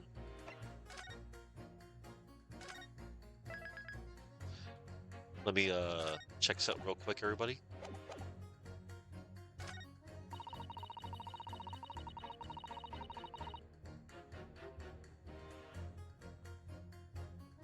Uno momento.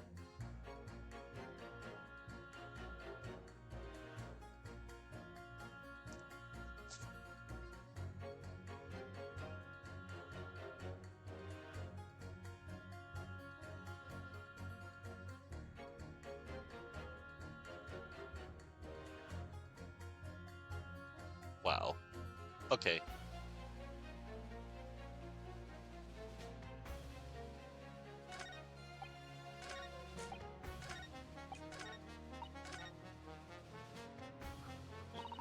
The key to some nation examinations is identifying contradictions between Jura's statements, Mr. Naruhodo. Right, and once I found two Juras whose statements can't coexist, I need to pit those Juras against each other. Then hopefully, when they see that what they're saying doesn't make sense, they'll change their leaning. Yes, and if you're able to change the minds of the majority of the Juras, the trial will continue. But conversely, if you're unable to do that, the judge will declare the trial over and move to adjudication. Then I can't let that happen. Somehow or other, I have to turn this trial around. Alright. The victim may not be well off, but he's a noble man and straight up. There's no reason to doubt the man. Hold it!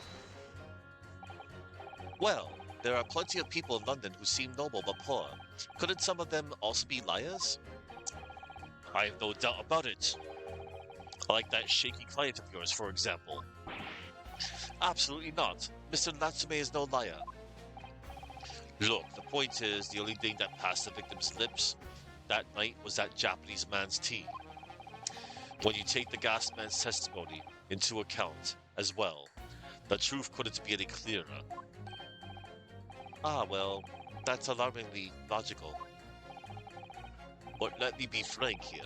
I'm a gentleman, with a gentleman's values. If it turns out that the old Shakespearean chum is a rotten liar after all, I'll gladly change my decision about the defendant. And I'm sure my fellow gentlemen on the journey would do the same. Isn't that right? I mean, some of those gentlemen are women. Gentlewomen? Well, yes, perhaps. Though I don't see it happening. Eh? What's that? Elderly gent on the end here, you know. You'll have to speak up. Look, I really don't care about all this nonsense. I just need this trial to be over. How many gentlemen do we actually have on a jury, then? Alright, sir. I may hold you to that. Don't forget what you said.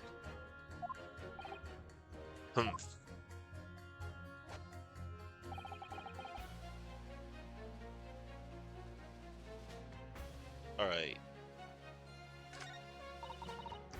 Well, I do declare, the good gentleman has no reason to lie. In fact, I think he's rather splendid. Hold it! Are you saying you believe the man to be trustworthy because he's rather splendid? No, that's not what I said. The point is, the man is the victim here. What reason would he have to lie? And yes, he is rather splendid. So you say, yet again. Meanwhile, the man who stands accused behaves so suspiciously. It's exhausting to look at him. I'm afraid he's not splendid at all. Splendid logic there, madam. Thank you so much. Just look at the accused by comparison. He's Japanese, stoops all the while, has a mustache, very fishy. Hold it! No. Not one of those things is a reason to find a man guilty. But he is fishy. There's no point dancing around the fact he's Japanese, he has a mustache, he stoops. You see, you arrive at the conclusion in just 3 steps. 3 steps like a waltz, in fact.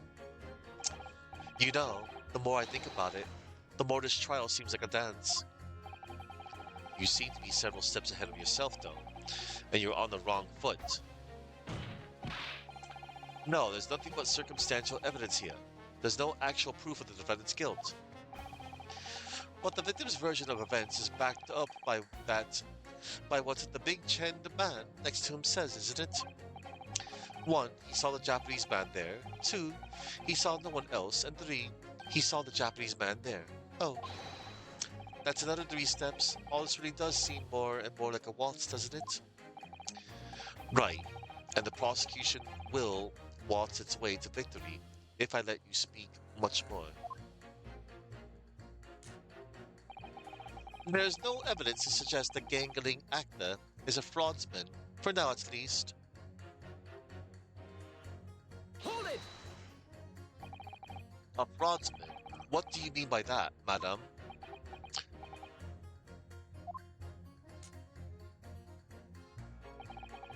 It really is a most tiresome problem for the company, most irritating. We can be absolutely certain that a customer is stealing from us, but without hard evidence. We can't even threaten to take action for fear of being sued. I'm sorry, you've lost me a little there. Who are you? I'm the wife of Augustus Altamont, owner of the Altamont Gas Company. Oh wow. Good gracious, Altamont Gas, you say? Gas is the future of energy in this country and around the globe, but proper handling is essential. As I'm sure our employee from the East End branch office would be the first to agree. Absolutely, Lady Quinby. Gotta be used properly. Altamont Gas is the best in the world, of course. Lady Quinby. Ah, I think we may have solved the mystery of the bow from earlier, Mr. Naruhodo. Right, he bowed in deference to his employer's wife, did he? Ah, so would I be right in assuming that the reason Mr. Meterman was watching what Mr. Shamsfield was up to in his room? I'm afraid that there's no end to the lengths the population of the East End will go to in order to steal our gas. So I really have no choice when the company identifies somebody as a possible fraudsman. But to dispatch a worker to watch the suspect day and night, we're very thorough in our investigations. So you mean Mr. Shamsfia is? I wouldn't come out and say it in public, but you can finish that sentence with a grubby little gas thief. Oh, you have noticed the public gallery in here, have you? The eye of man hath not heard, the ear of man have not seen. Faith, wouldst thou wound me with thy words, were I to let them penetrate the skin?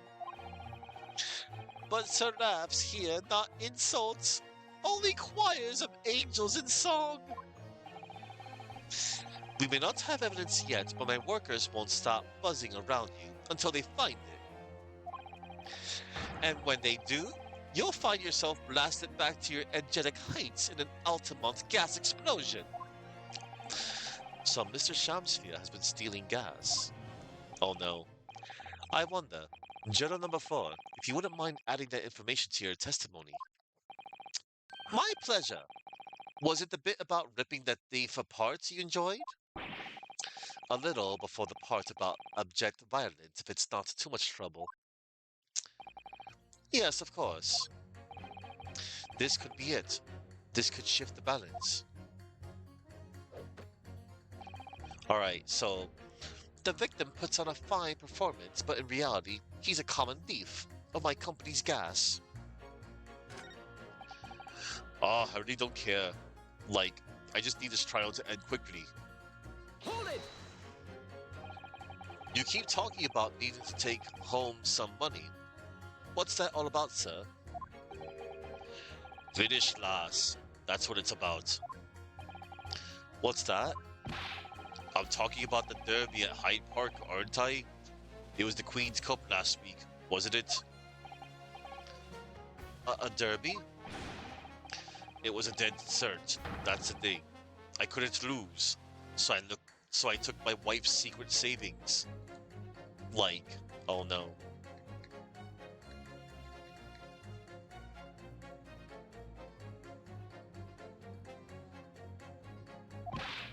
But then that hopeless old bear went and did the unthinkable. That stupid finished last. Oh dear, I think it's clear what happened, isn't it? This is the day the missus uses her savings for a trip down the pub. So come on, let this business lie now. Just give it up. No, that's not going to happen. 3 hours of missing time is nothing. When you reach my age, nothing at all. Hold it! What do you really mean by that, sir? Well, I'm not one to boast, but I get up at 5 every morning, I do. At 5? You're a really early riser then, aren't you? What's that now? I said, you're an early riser. Oh well. Excuse me, everybody. I had a sneeze. Oh well, I wouldn't say that. I mean, I like to while away the hours of the evening, reading books as well. But by about 2 in the morning, I'm usually too tired to go on. He sleeps at 2 in the morning and gets up at 5. Oh my, that means he only has 3 hours of sleep each night. What's that, dear? Only 3 hours of sleep each night. That's right. You see, 3 hours of missing time. Like I said, it's not much, is it? This really isn't helping. No, it's not.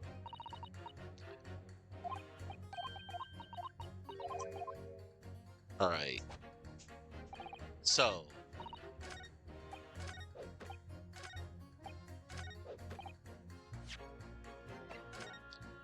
Let's press, Lady Quimby again.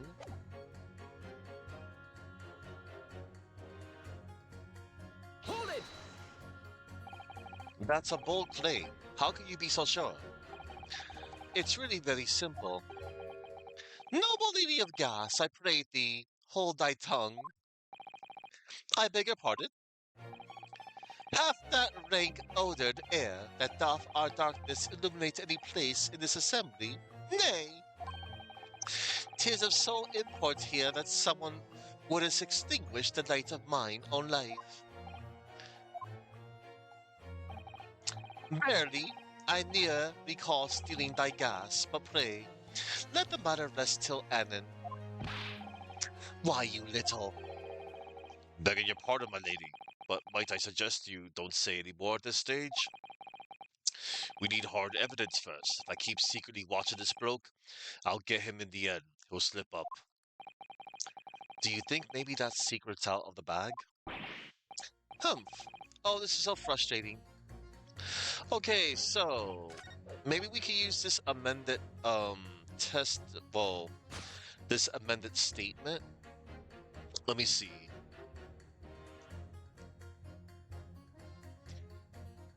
Yeah, I think it's right there. Hold on. Hold on.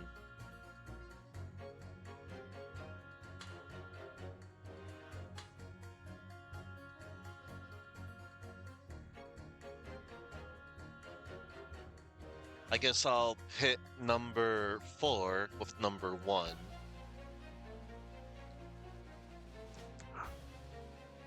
Oh, thank you. I got some fries from Burger King. That's cool. No, not bad at all. Okay.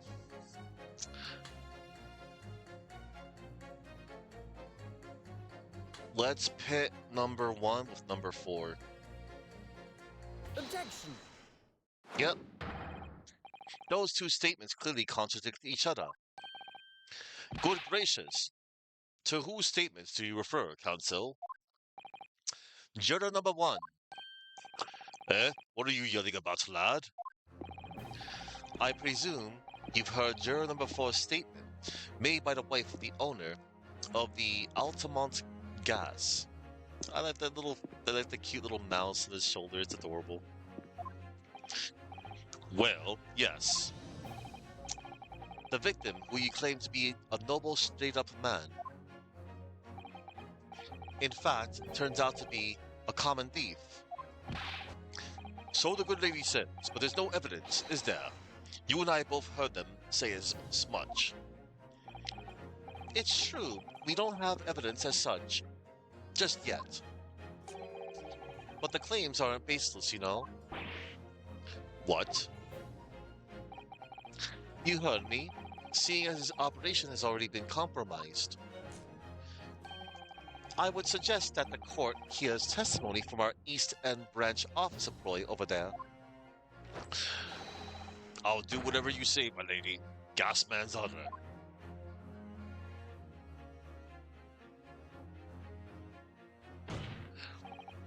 Juror number one, you say you're a man of your word.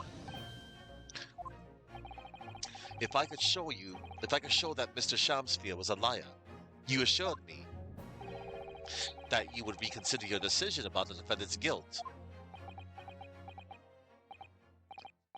Yes, I did say that. And as a man of honor, I'll hold to it, as I'm sure the other gentlemen of the jury will. Me? Oh well, yes. Now that we've found out the man's a liar, perhaps we ought to consider the matter further.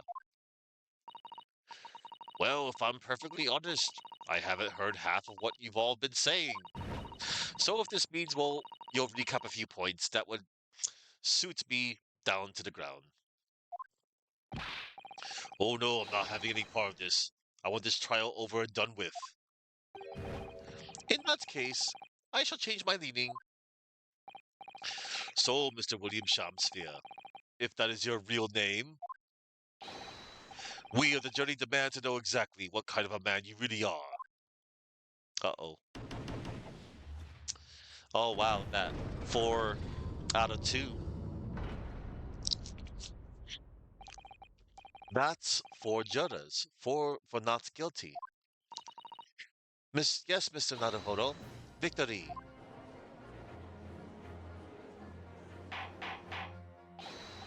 Order! Order! Well, this is quite extraordinary, I must say. As a result of the defense's summation examination, the jury's leaning has changed. Now only 2 jurors say guilty, whereas 4 say not guilty.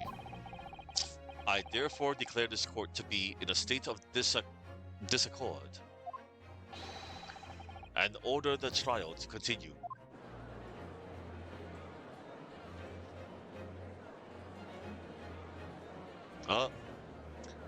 He's busted out a drink. Oh no! You have spoiled the bouquet, Mr. Shamsphere.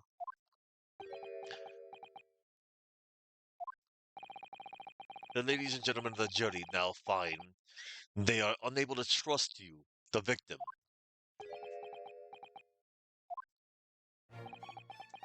But you gods will give us some faults to make us men. So God amend me, I do swear. This gas man speaketh that which concerns him most. Naught but gas, naught but thin air. Aye, it burneth right a while, but it hath no substance, and it doth reek foul. Oi, what did you say? Do I take it, Mr. Shamsphere, that you deny the allegations of gas thievery? Most heartily, my lord. Hast thou forgot? I am as a seraph, an angel. Noble of mind, sweet of nature, and verily honest of heart. You flowery-mouthed, pompous beanpole. Just 'cause I haven't gotten the evidence yet. Mr. Shamsphere, if in fact you are not noble of mind, sweet of nature, or honest at heart, if you are a liar, then your testimony should have no sway in this courtroom.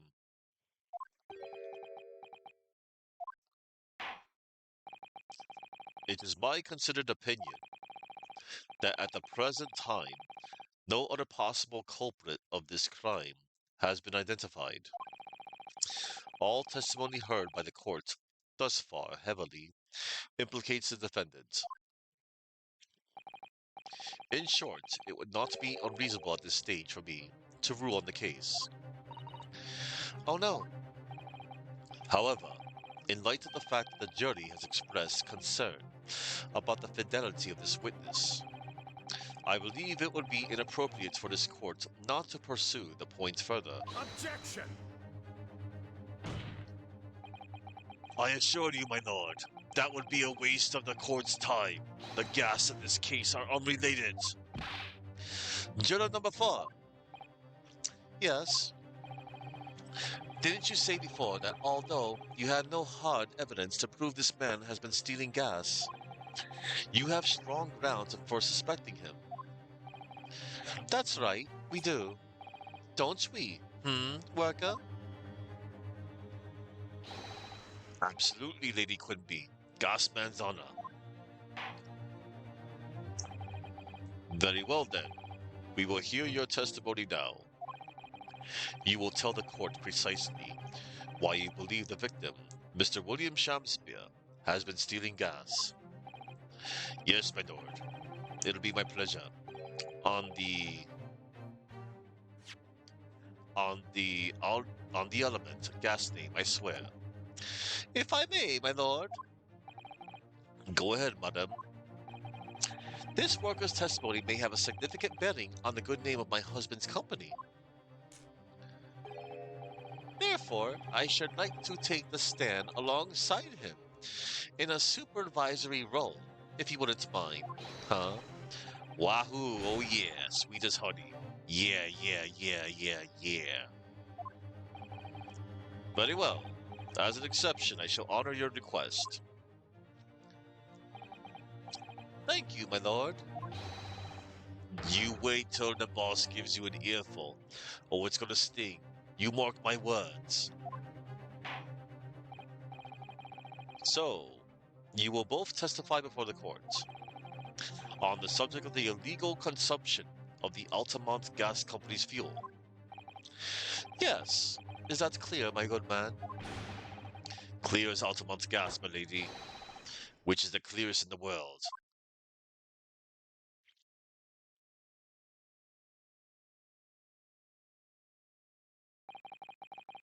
Do you think the gas has gone to his head, Mr. Sato?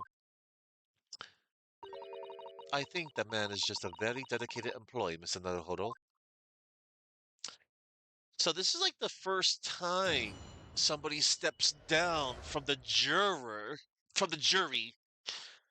to be a witness, because we have seen, like, other some of the juries, some of the members of the jury, like they were witnesses before, like Bruce Fairplay, for example.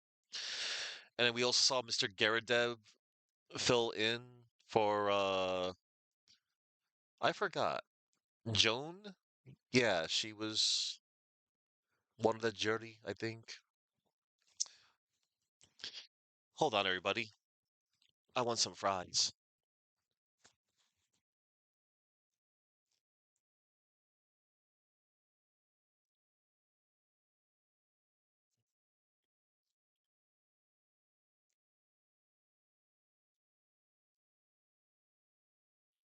Hmm.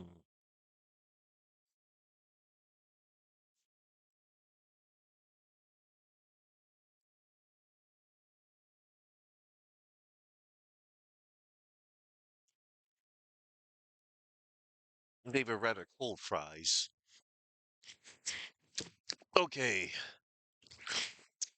The Altamont Gas Company's investigation.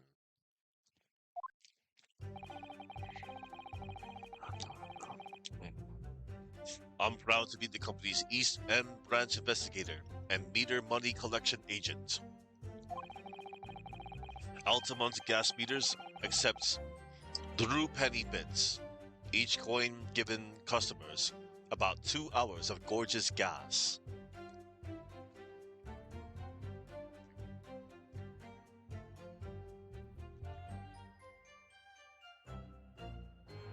Drew penny. Wow. Drew penny bits. Historic British coin worth 3 old pence. 1/80th of a pound, used until 1971. Most famously minted as a thick 12-sided brass coin. Its unique shape made it easy to identify by touch during World War II blackouts. Cool. And yet, the meter in Mr. Shamsphere's room didn't have a single coin in it. The meter doesn't appear to have been tampered with, though, and the collection agent has the only key. Somehow he's using all the flaming gas he wants without paying a penny. If that's not thieving, what is? Oh, pray forgive the discourtesy. The irrelevance of this testimony caused me to turn to my hallowed chalice. What do you mean by that remark, Lord Von Zeeks? Did the mustachio Nipponese poison the gangling excuse for an actor, or didn't he? That is all that should concern this court. And yet now, we must listen to this abhorrence. Clearly, what separates the vast British Empire and your eastern island nation is more than geographical distance.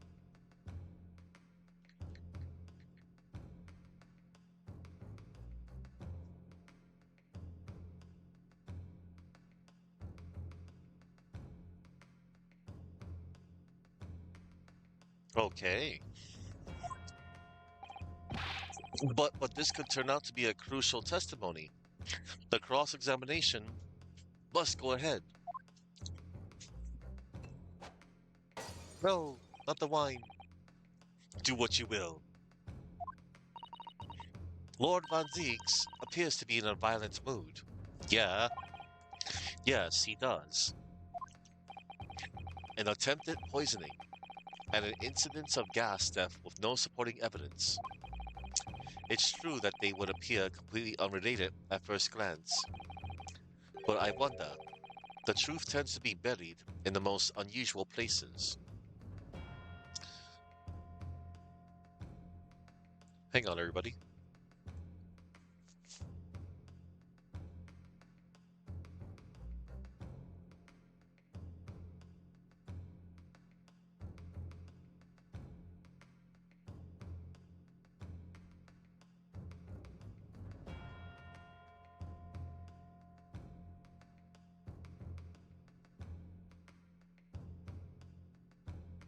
Okay.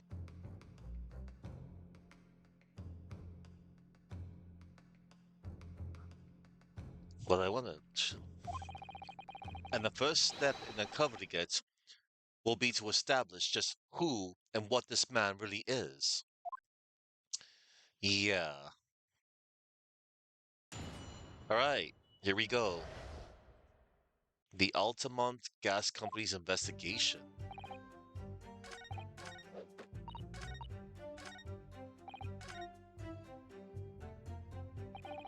I certainly didn't expect to uncover another crime that looks like it's been taking place in the very same room.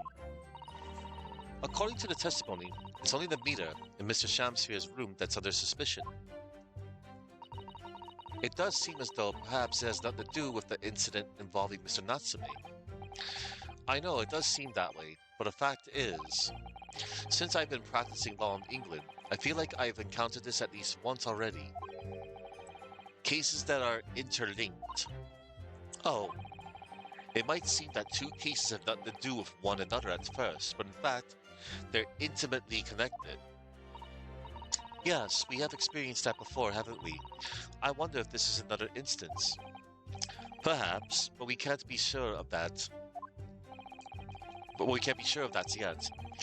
If the Altamont Gas Company has been investigating Mr. Shamsphere so earnestly, there must be something to it. But then, how has he been managing to steal their gas?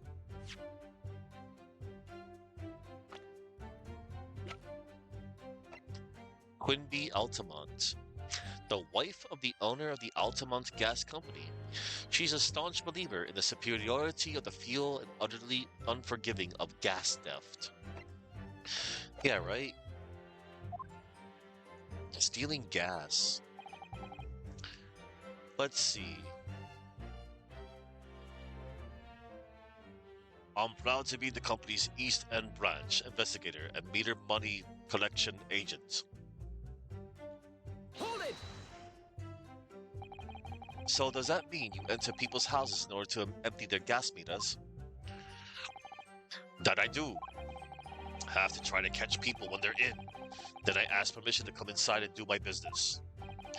Does that mean you've been into Mr. Natsume's room before, as well as that of Mr. Shamsphere? Well now, interesting you should bring that up, because I shouldn't believe how little money was in his meter. I mean, how the pair of them survive the winters beyond me, it really is. Knowing Mr. Natsume, he probably spends all his gas money on books. And then when he's finished reading them, he probably burns them for warmth. You will kindly reiterate your statement about the gas meters themselves, Mr. Meterman. Not much to say really, but as you wish.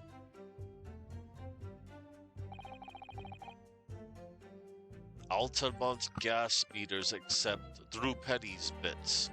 Each coin given customers about 2 hours of gorgeous gas.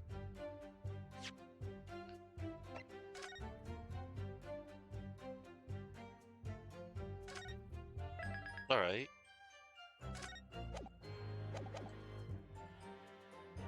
Hold it!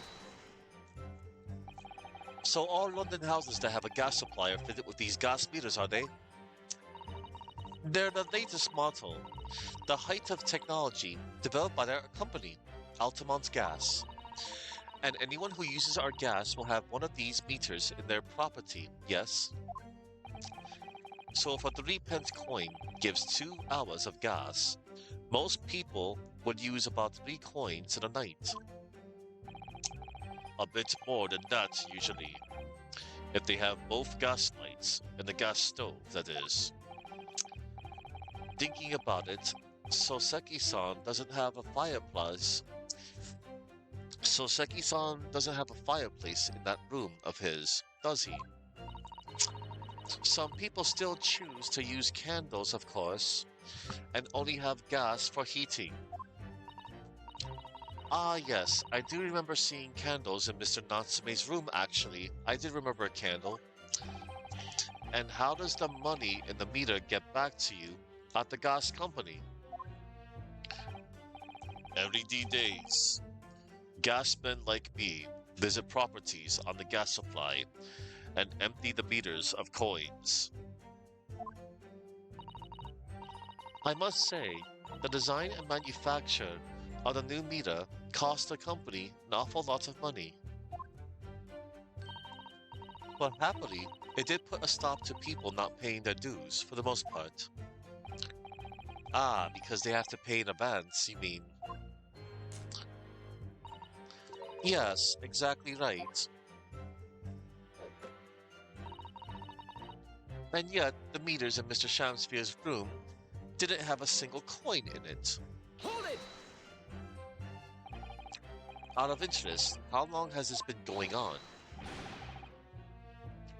Weeks and weeks. He's been pinching gas off of us for ages. And you've examined the meter in Mr. Shamsphere's room, I take it? Naturally, we took it off the wall and went over it with a fine-tooth comb. And found nothing suspicious at all, I presume. No, I'm afraid we didn't. Which is exactly why I demanded a new type of meter to be produced. One with an indestructible lock. The Shamsphere Special. Yes, hi. Okay.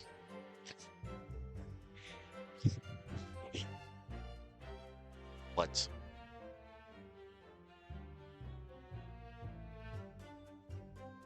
What is it? I can still... Not what? What are you looking for?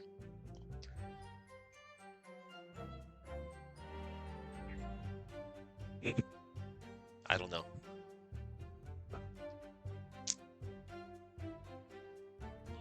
One with an indestructible lock, the Shamsphere Special. That sounds like it would have cost an awful lot of 3-penny pieces. But even after all that, the rascal's meter was still empty. I'll never forget the humiliation when I opened up the money box and found it bare. You what? I said. You what? And the look on his face. That smarmy smile of his. Ha. I pulled the meter straight off the wall and took it back to the office. But you know what? Nothing. Not a trace of it being gemmied open anywhere. Not a single sign. And what's happening to my salary as a result? Down by 3 shillings a day. That's what.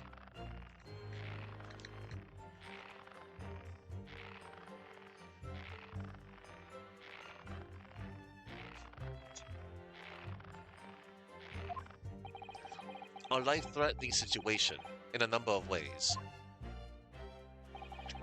Incidentally, what became of that meter? Not became of it. I've still got it. Oh? Right here. No wonder they call you Meter Man. I think it would be prudent for the court to sequester this item while the trial is ongoing. Sequestered. To be isolated, hidden away, or separated from others.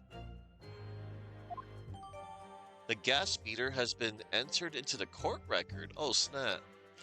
A meter that dispenses gas for a set time. After a coin is inserted, it sports a very strong lock, developed especially with Mr. Shamsphere in mind. Definitely. Let's examine it. Oh, look at this. We are going to examine this right now. There's so much to examine, and I already spotted something. That's a very sturdy looking padlock, isn't it? And the money box is sealed with beeswax too.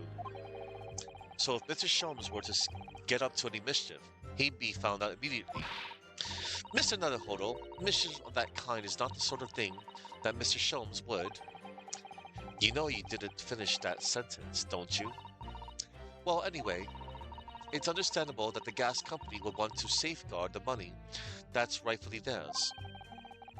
But it does feel a little over the top, perhaps, doesn't it? Alright.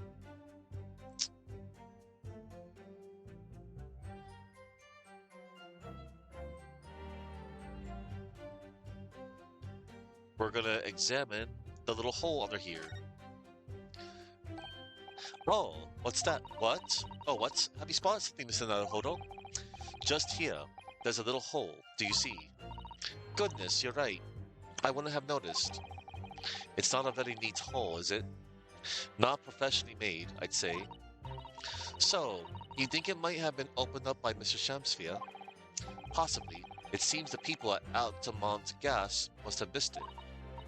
Well, it certainly seems to go all the way through to the inside.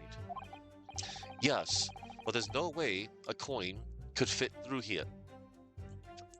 There's no way a coin could fit through there. That's true, but even so, it seems more than a little suspicious. All right, the details of the gas meter has been updated in the court record. A meter that dispenses gas for a set time after a coin is inserted. The attached coin box sports a very strong lock, and there's a tiny hole in its base. Okay, awesome. Definitely. Although at first glance, there doesn't appear to be anything unusual about it. Let's move this along, shall we? Continue with your testimony. Though I would say it has as much value as the contents of that meter. Oof. The meter doesn't appear to have been tampered with, though, and the collection agency has the only key. About that, Hold it! if that's not the contradiction, then I don't know what is. There's only one key for all of your meters? Well, in truth, there's another key in the company vault at our main office. But even if someone had somehow managed to get hold of a key, we know if the coin box had been opened. Oh, how? I came up with a rather clever way to expose any little shenanigans as it happens. Would you care to explain? Well now, in order to empty a meter, you have to unlock the padlock or remove the cover. But when I close the cover again, I stick a little beeswax seal on it, you see. A seal, like the sort of thing you'd put on an envelope, you mean? Something like that, yes. Basically, you can't remove the cover again without breaking the seal. Now, in the case of Mr. Shamsphere's meter, there were no coins inside it at all. So, as I said. But the seal hadn't been broken either. So that would mean Mr. Shamsphere somehow managed to steal coins from inside the meter without opening it. It would seem so, but that would be impossible. Somehow he's using all the flaming gas he wants without paying a penny. If that's not thieving, what is? Hold it! How do you know that he's been using gas, though? Well now, since I started investigating this bloke, I've been to this room more than a few times. I've been to his room more than a few times. And on every single occasion, his lamps have been blazing and his stove pounding. It's the middle of winter, and he still turns to me, sweat dripping down his cheeks, and says, "Get thee to a nunnery." Hamlet, indeed. Ugh, I could wring the bloke's neck. I get all hot under the collar, but still. Every time I open up that flaming meter, it's empty. He's robbing me of my salary, too. What's wrong with the world? Where's the justice? But how can Mr. Shamsfield possibly be stealing the money? I don't understand. The simple explanation is right before your eyes. What? A toast to you eventually realizing that the gas man could be an accomplice. You what? Good lord, eminently plausible indeed. Well, what do you have to say for yourself? Oh please, Lady Quimby, I'm a faithful worker. Hang on, be right back.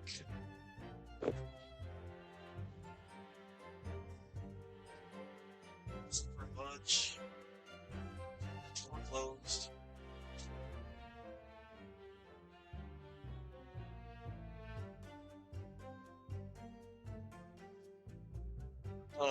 Sorry about that.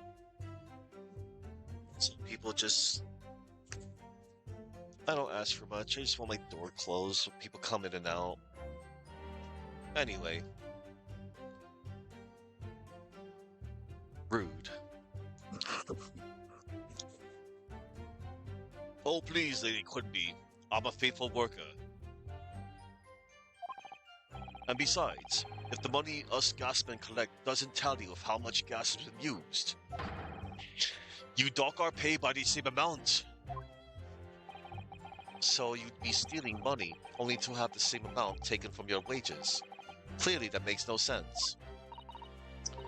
Perhaps it's a case of losing the battle to win the war. No, no, no. I'm not gonna stir up that hornet's nest. If I went stealing from the company, I'd be finished. It would seem there is no evidence to support the claims of thievery. It would seem there is no evidence to support the claims of thievery made against the victim, because Mr. William Shamsphere is innocent. Ray, forgive me if that shatters some illusion my learned Nipponese friend was clearly under. That was weird. It froze there a tiny bit when he tossed it. That was kind of funny. Ugh.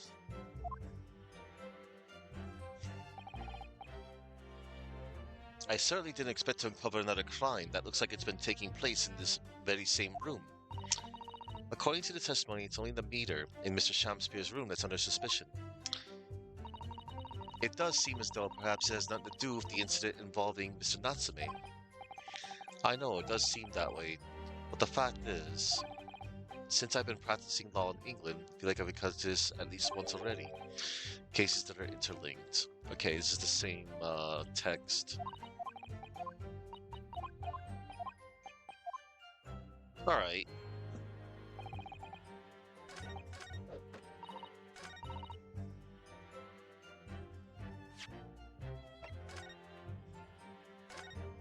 I believe your meter has definitely been tampered with, Lady Quimby.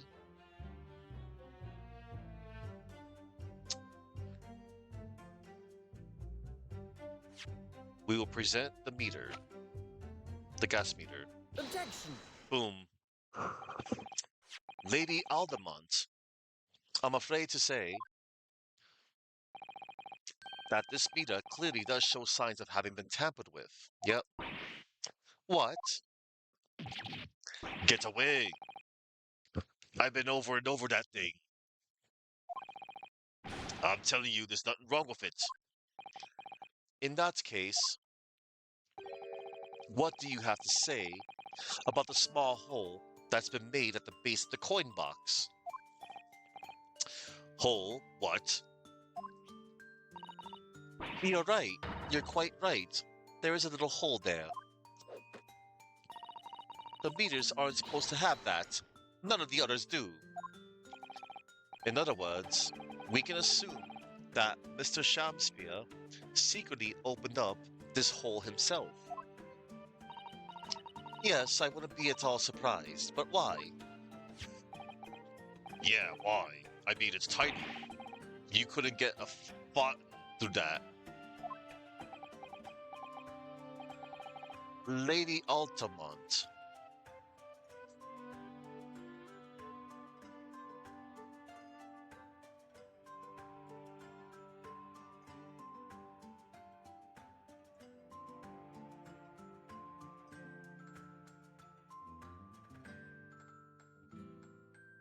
Oh, yeah. Farthing. Former British coin. That's what I thought. Lady Lady Altamont. I wonder if you could give that court some more details about your meter design.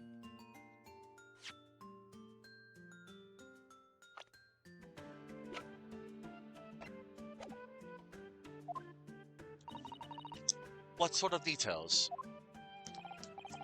Well, what I'd specifically like to know is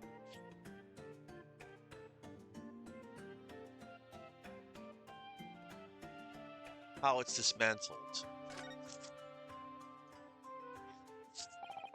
How can a meter be dismantled? Dismantled? Yes, given that there are no signs of it having been forced. I'm wondering if perhaps, rather than being broken open, it might have been taken apart. Well, yes, that does make some sense. The padlocks are made by a first-class locksmith from the finest quality steel.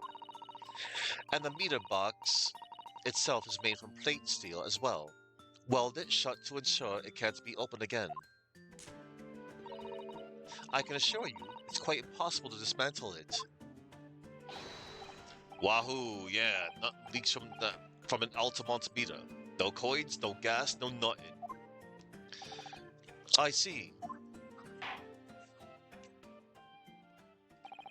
The witness will amend her formal testimony with that information in case it is pertinent. As you wish, my lord. All right. All joints in the matter are welded shut, and the lock is made from solid steel. There's no way to dismantle it. Hold it! Has anyone ever tried? Oh yeah, they've tried, but they've all given up before long. After all, if they actually broke the meter, the company would be able to take legal action. Yes, that makes sense.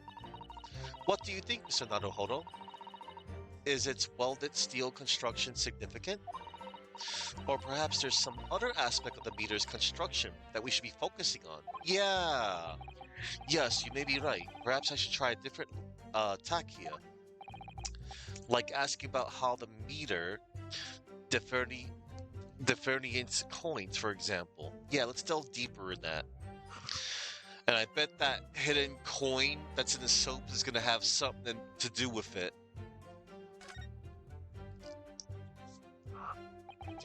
How does the meter tell the difference between different coins?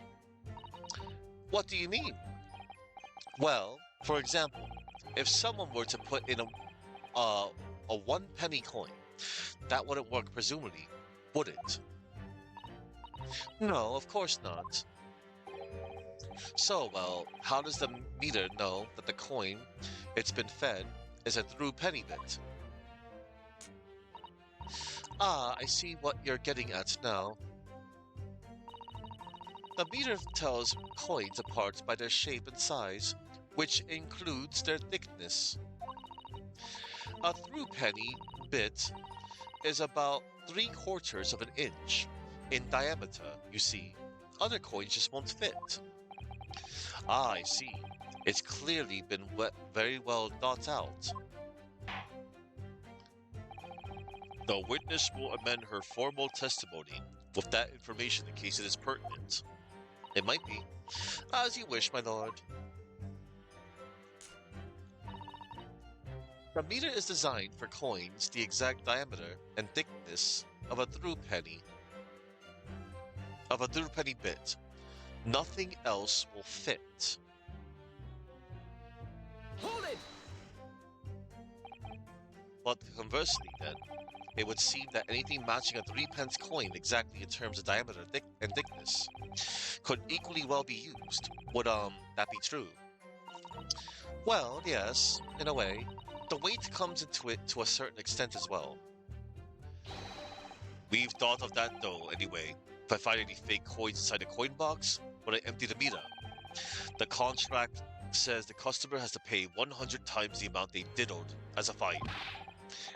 We live for moments like that, us gasmen do. Live for them, ha ha ha. It would seem the gas company has thought of everything. Wahoo, hurrah for gas, hurrah for cash, Altamont all the way. That's quite enough of that. Yes, quite. Hang on.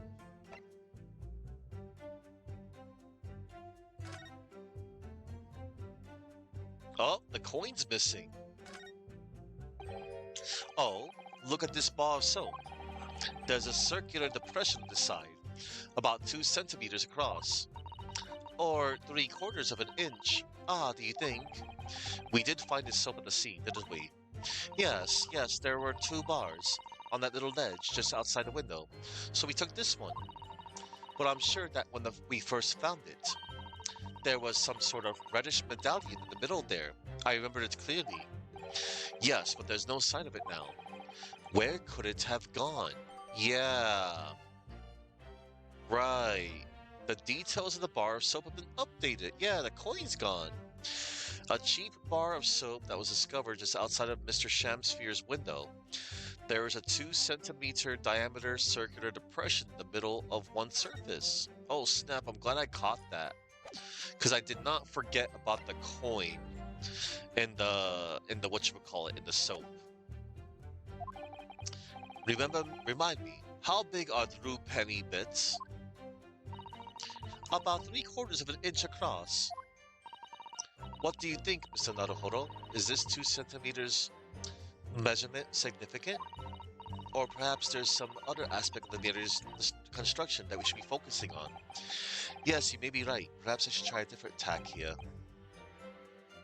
No, we're gonna leave it. This has gotta be it. Let us return to the testimony. Of course, my lord. As I was saying, Altamont meters are unsurpassed. They can't be manipulated. Okay. Right here. This has gotta be it. Because, yeah, I definitely did not forget about that. Alright. This is it. The meter is designed for coins. The exact diameter and thickness of a threepenny bit. Nothing else will fit. But right here, it says here, there's a 2 centimeter diameter circular depression in the middle of one surface. This has got to be it. Objection! I knew it. The bar of soap. Let me just confirm something here. If the diameter and thickness were to be correct, the meter would accept any object as if it were a threepenny bit. Is that correct? Yes, that is correct. Well, by something of a coincidence, while we were investigating in Mr. Shamsphere's room,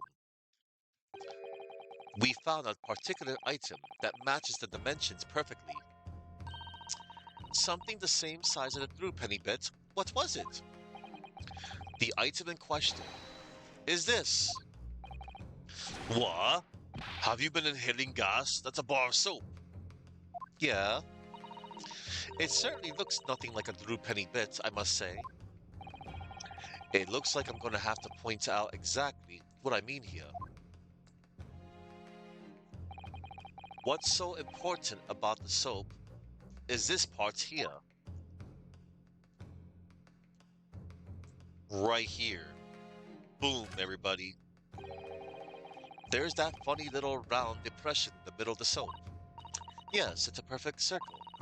And I would say almost 3/4 of an inch in diameter. Rather like something else we've been talking about recently, in fact. Mr. Naruhodo, is this part of the soap you need to show to the court? Is this part of the soap you need to show to the court? Yes. It's this part. Present. Got it! Got it. You have to turn over the soap to see what I mean. Ah. Are you referring to that round depression in the middle of the soap there? That's right, a depression that's approximately 3/4 of an inch in diameter. Or in other words, almost exactly the same size as a threepenny bit. Get away! Does anyone here present have in their possession a threepenny bit? Quickly now, hand over your coins, ladies and gentlemen. It sounds rather like a highway robbery, doesn't it?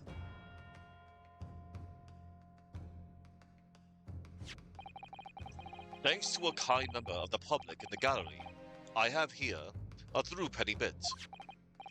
Now, to see if it fits. Boom. My word, it couldn't be more snug. Yes, as I suspected.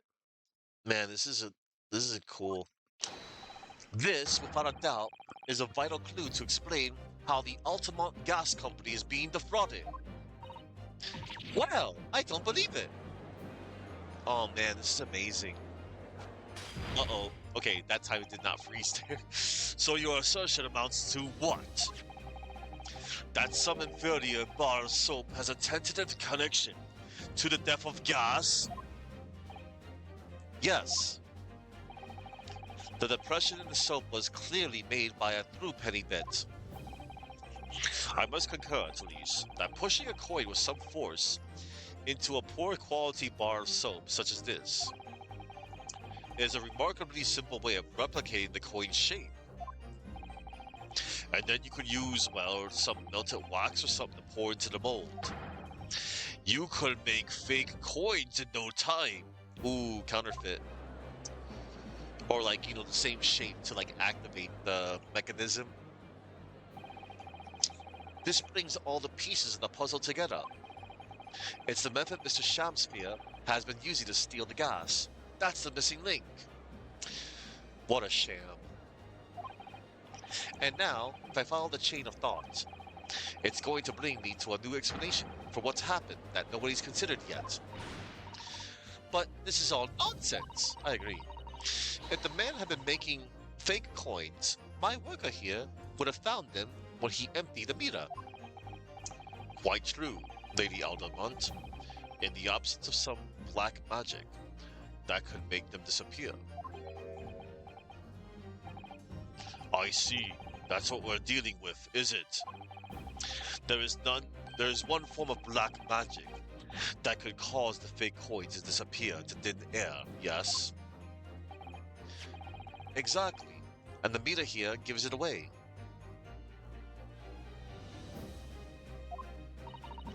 What on earth?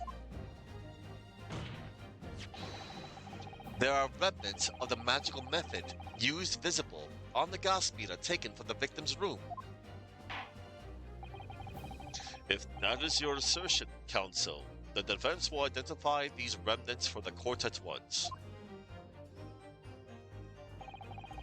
Where on the meter can the remnants of the method used to make the fake coins disappear or be seen?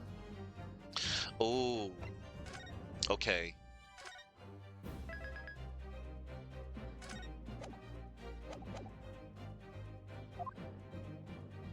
Where on the meter can the remnants of the method used to make the fake coins disappear to be seen? I want to say this open spot right here. Wait, is that a... Wait, that's not... Hang on. Alright.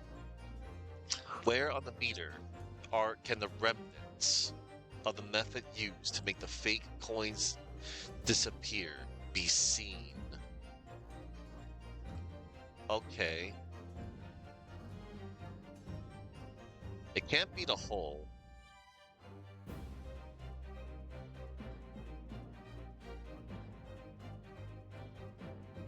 The remnants of the method used. I was gonna say maybe the coin slot, but no, that can't be it.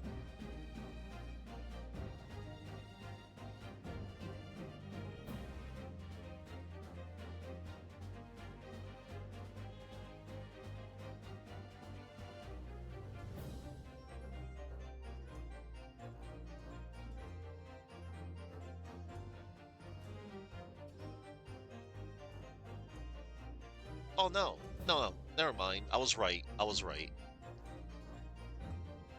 You could put that kappa away, Action Dan. There's this little hole in the bottom of the meter here, isn't there? And it looks as though it was made by somebody who didn't really have the right tools.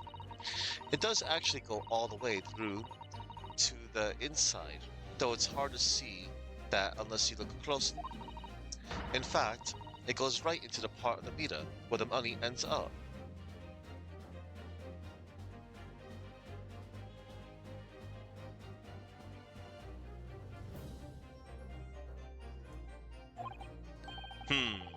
I suppose it's nothing then. Oh? Well, you couldn't possibly extract the coin through such a small hole, could you? No, I suppose not. But then the question remains, why would somebody go to the effort of making a hole here?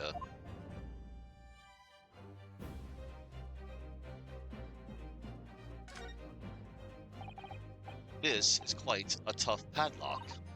What are you doing, Mr. Naruhodo? Oh, I was just seeing if it was possible to force it open. If you break it, I'm afraid you'll be forced to pay a fine. Oh no, whew, that was close then. Perhaps tell me a little sooner next time. But anywho,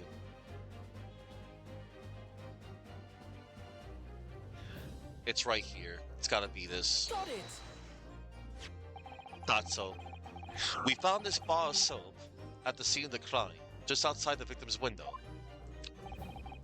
Outside? Yes, outside, where you yourself, Mr. Meter Man, were loitering in the freezing winter air. That's where we found this soap. Ah, I get it. That's right. The answer, of course, is ice. Did you say ice? Mr. Shamsphere has been leaving soaps like this outside his window each evening filled with water. After a night outside in the bitter cold, the water is completely frozen solid the next morning. Then he takes his fake coins of ice and feeds them into the gas meter, giving him light and warmth from spades.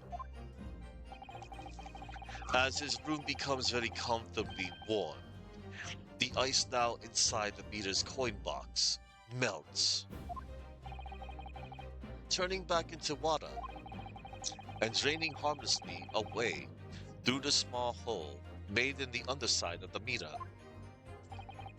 That is how, without leaving any evidence of his wrongdoing, this man has been stealing Altamont gas.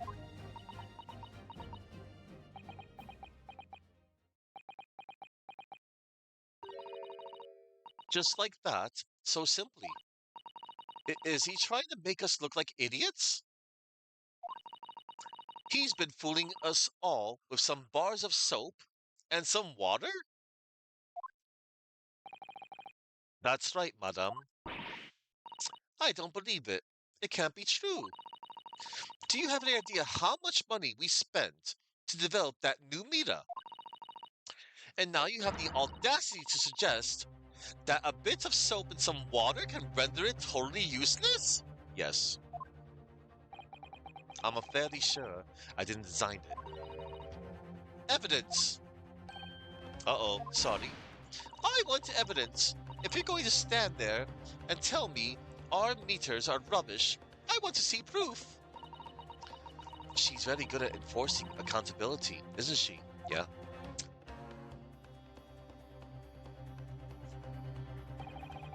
Very well, Lady Altamont. If you'd like evidence, I'll provide it.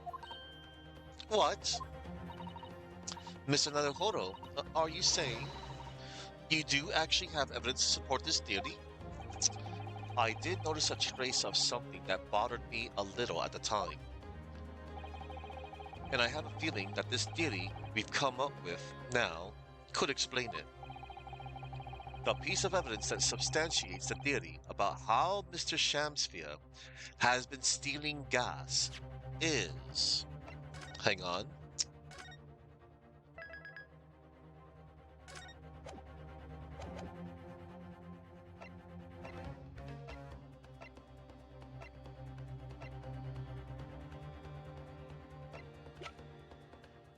Alright. I'm going to examine this.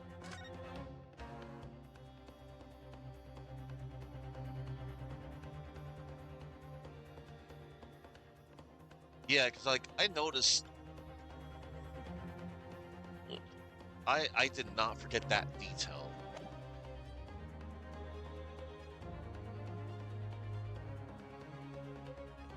Take that!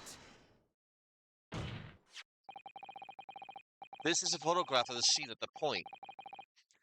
This is a photograph of the scene at the point when the victim was discovered, taken by Inspector Gregson.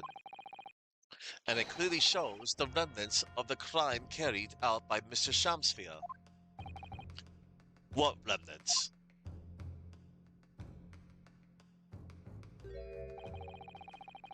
Here, you can see the gas meter on the wall of Mr. Shamsphere's room. Now, look closely at the floorboards directly underneath the meter. Yeah. What is that? What is that? Some kind of grubby stain. Almost certainly It's a water stain resulting from the liquid that drained out a hole made in the meter. Ah, if one coin gives around 2 hours of gas usage and the occupant was heating his room in all his waking hours, we can imagine he would have used around 10 of his fake coins each day. The melting ice inside the meter's coin box would have been dripping out almost constantly, leaving a stain on the floor. This is awful. And there's further evidence too. Mr. Shamsphere is slumped over his table, apparently having consumed strychnine.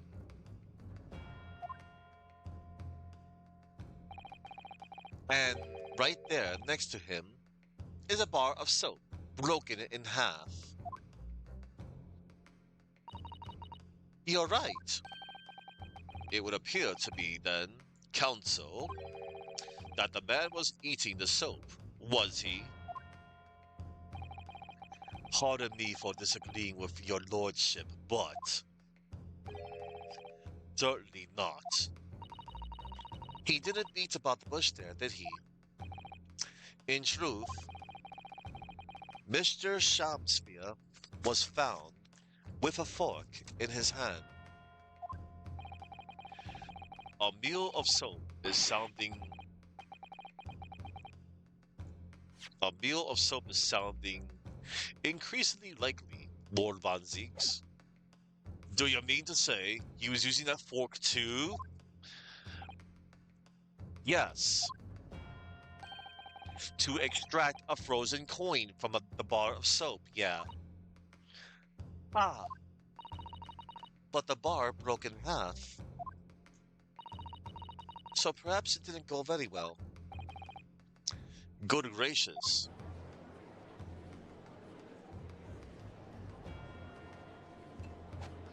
No, not the wine. Not again. He's got so much. Lord Von Zeeks. Lord Von Zeeks. I was throwing my hand up in despair and happened to catch my hollowed bottle on the way. Pray, forgive my maladroit mistake.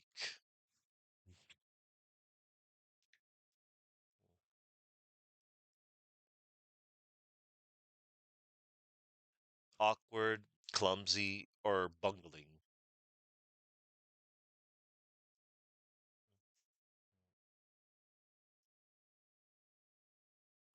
Maladroit. Okay. It describes someone who lacks physical dexterity or social tact, often resulting in a clumsy or tactless mistake. For example, you might describe a clumsy attempt to fix a leaky pipe or an offensive comment in social situations as maladroit. Forgive my maladroit mistake. No, I didn't want to. I didn't want to look up his name due to right. I want you to tell me. I couldn't figure out his pun. Like I know what Meter Man probably is, but what's Adrian B? Adrian B Meter Man? I'm probably missing something. I also had to figure. Let's see. Drone B. Oh my God. So yeah, because like I noticed when he was like on the side with his bag and like okay, and he's kind of like a bee checking the hive, collecting honey because he really love his job with the gas. That's cool. Drone B meter man. Thank you. Thank you for telling me that, Astro Dude. And hello, Astro Dude. Because man, I'm like, yeah, that's funny. And Quinby. Oh, Queen Bee, Lady Quimby. Okay. And yes, because he's a drone and he's working for his queen, you know. Yes. Okay, that's cool. Thank you for that. That's pretty cool. What is the meaning of this, Council? Allow me to pose my learned friend a question. What exactly did you establish with your most recent cross-examination? Well, that Mr. William Shamsphere is a liar and a thief. In other words, that his testimony is unreliable. That's it. That's exactly it. Very well. Let us assume the man is a liar. Now allow me to pose another question. What possible difference does that make? Well, we know that suicide can be discounted. Scotland Yard's investigation revealed no sign of another vessel that contained poison. Oh, okay. And on the night in question, there were no visitors to the room except the accused. The young gasman's testimony, which we have no reason to doubt, has confirmed that. Oh my god! She's like holding, it looks like a stinger, her umbrella. That's cool. Furthermore, the only possible way the poison could have entered the victim's body is via the tea. The court has seen no evidence whatsoever that suggests otherwise. Even if William Shamsphere is the liar you claim him to be, these facts have been objectively established. There's no escaping it. Ah! Therefore, in light of these facts, the prosecution calls for immediate abjugation. You... What? Abjugation. Yeah, okay. Nice design. Order! Order! Well, counsel, how does the defense respond? Mr. Naruhodo, what was the point of that last cross-examination? Did it actually get us anywhere? Or did it make no difference at all, like Lord Van Deeks is saying? Let's wait and see. Everything is up in the air at the moment. Perhaps I should just wait and see what happens next. Mr. Naruhodo, this is no time to sit back and watch how the trial unfolds. We have to make our own way forward. Oh. A fledgling idea will never flourish into a mature argument that's able to win over the jury.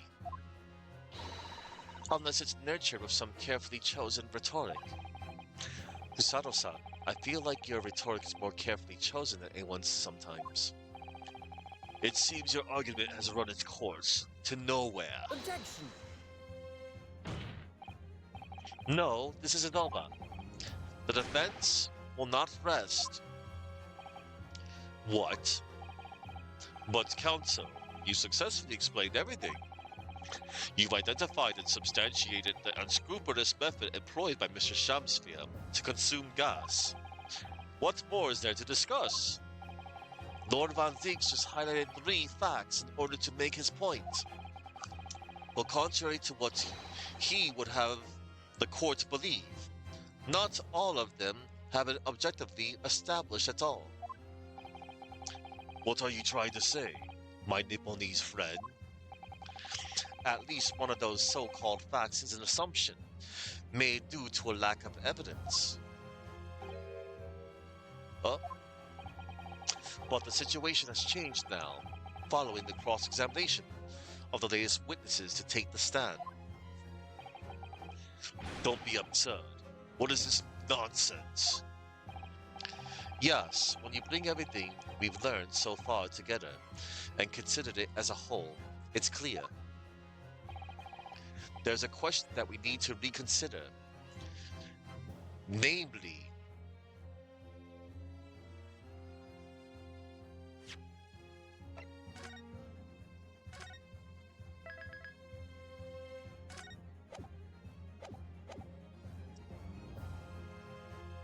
Was there another visitor? Was the poison in the tea? Hold on. Let me look through my court record.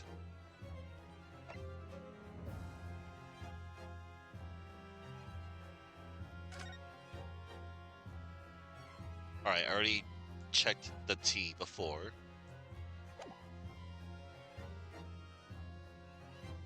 I'm trying to think of like the details here.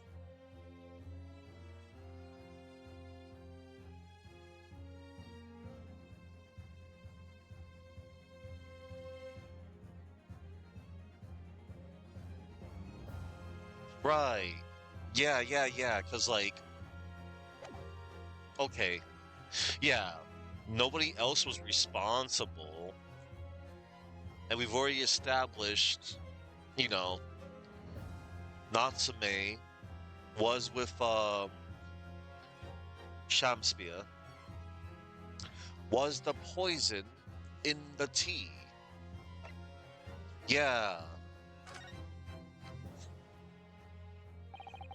We've all been led to believe that the strychnine poison that afflicted Mr. Shamspia was in the tea brought to him by Mr. Natsume. But that's conjecture at best. Objection! The victim has testified that nothing else passed his lips that night. There is no other possibility. And since there was no trace of the tea left at the scene, it couldn't be tested for traces of the poison. Objection! As I said, the situation has changed. Because in fact, some of Mr. Natsume's tea was left at the scene. And a particular piece of evidence proves it. Objection! On ludicrous claim, Scotland Yard detectives investigated the scene exhaustively. What evidence are you suggesting they missed?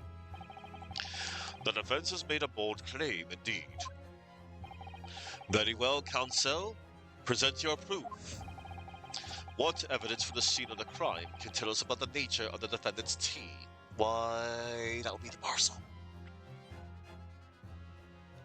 As there might be some poison in it. And I did remember the details, you know, from the victim's medical reports as well. Parcel. Take that! Good gracious. The soap again? The same bar the victim used to fashion his coins of ice? Yes, that's right, my lord. It's just come back to me. Something about when we first found this bar of soap at the scene yesterday. It's more bars of soap. It's more bars of soap. Soap? What are bars of soap doing lined up on the ledge outside the window? I'm quite certain that when we originally stumbled upon the bars of soap, there was actually a frozen coin in each bar. So you discovered the gas thief's coin factory. Fascinating. In a way, yes, but there's more. The coins we found in the soap at the time weren't normal ice. There was something strange about them, you mean? Exactly. Something very obviously strange. They were red. The ice was red? No, you mean? That's right. It's obvious to me now. The fake coins in the soap were made from frozen tea. Oh yeah, that's right. Because the coin, the whatchamacallit. Because I remember what the color looked like from the coin. What? I would remind the court of a statement made by Mr. Natsume earlier in this trial. That evening, yes, I did take some freshly brewed tea with me when I visited Mr. Shamsphere's room as a gift. The public water pump outside always freezes at night, so I brought bottled water, especially to make it. And this is the result. Never will I touch tea again. Never. Ah, yes, I believe there had been a snowfall that day. It was particularly cold. Sadly, on such occasions, the poorly constructed water mains in the East End are prone to freezing. So on the night in question, Mr. Shamsphere, having no running water to use, was forced to use the tea brought by Mr. Natsume in order to make his fake coins. My word.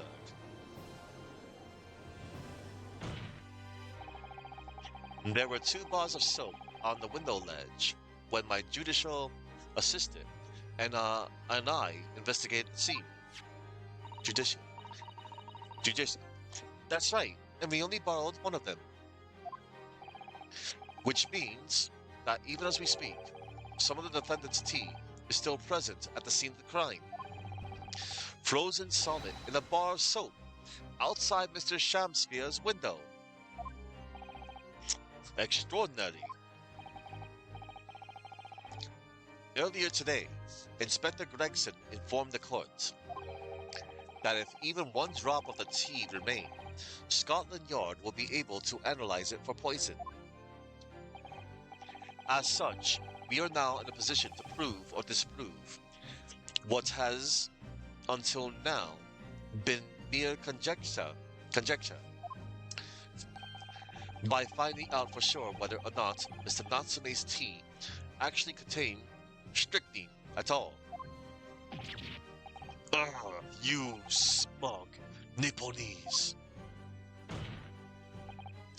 My lord, we cannot do the defendant the injustice of passing judgment now. The police should be dispatched to recover the remaining bar of soap from the scene at once. Get that soap. And the defense requests a thorough analysis of the frozen tea embedded in it, and the tea too, to determine whether or not it contains any poison. Oh, that was cute. Little close-up shot with a cute little mouse. Bailiff, bailiff, instruct the police to attend the scene at once. Yes, my lord. Understood.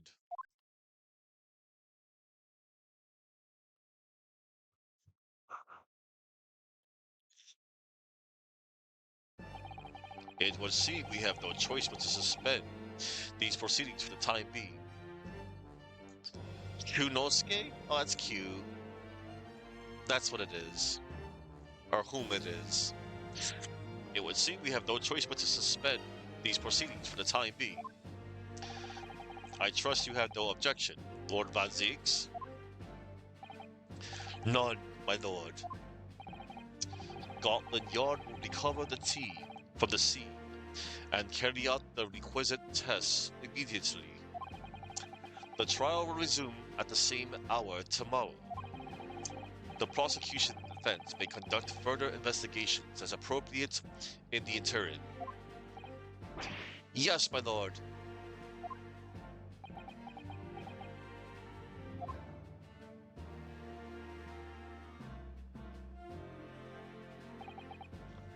Well, it's bending down, it's cute. We managed to scrape through there somehow. Thank you, counsels. Court is adjourned until tomorrow. And that will be tomorrow, I imagine. Because that was the end of this trial, I believe. Yeah. I wanted to eke in the next part, you know, uh, like we're going to go back to investigating, but I think I'll save that for tomorrow. I think that will be the best executive decision. Because, yeah, I only took like, I know how to gauge myself on how to continue, on more like, not how to continue, but how to tackle these cases. So, okay. All right. And that's gonna do it for me, everybody. That was wow. That was really something. I'm looking forward to seeing where the rest of this case is going to, be. Oh, and cool because I was in the courtroom last. That was the last location. I like that. I like when you save your progress, depending on the location, it shows up on the background. That's a nice little touch. All right, everybody. That's gonna do it for me. Wow. Loving this game. Loving this game so far. It's been good. It's been great. Um, I bet the rest of the cases, of course, I bet the rest of this game is going to be, you know, really, really good, of course. Like, I bet it's going to, like, blow away the first game, probably. But I heard a lot of people did, like, Resolve. I mean, so far, man, the first case was great with Susato, Ryutaro Naruhodo. That was great.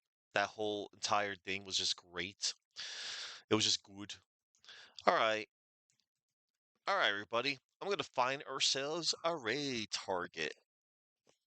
You're free to come along and then dip, go elsewhere. Let's see.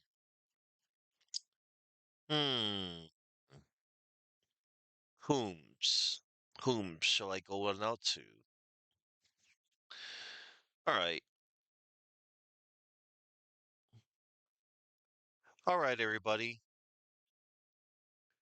I think I know who I'm going to go on out to. Okay. I'm going to go on out. We're going to go raid Pranzu. Pranzo is playing a game I heard about that I've seen. Don't really know much about it. It's called Date Everything. Oh boy, Date Everything. Everything? Everything. So yeah, now before I head on out, hang on. I need to get a jam. And not to mention, I need to also I'm gonna thank people as well. Let me see. Here we go. I got a jam ready before I go on out. Okay, now before I head on out, I'd like to thank the following people. I'd like to thank Necromancer Kradas, Knuckles, Chuckman, Famous Adventurer, Gargoyle, Saki, Action Dan, and Astro Dude. And to anybody else that was like lurking, thanks for lurking in my channel. I appreciate the lurk. And yeah, I'm going to tackle the rest of case 2 tomorrow. Hence part 1 of 2, part 2 of 2. All right. All right. I got the raid ready and pursuit. Thank you all for watching. Remember to go in peace and see you all in court tomorrow. Yep. That was good. Cannot wait. William Shamspear, stealer of gas.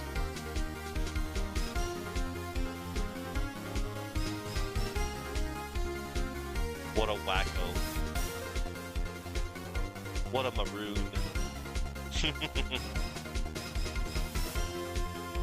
What a character, too. Alright.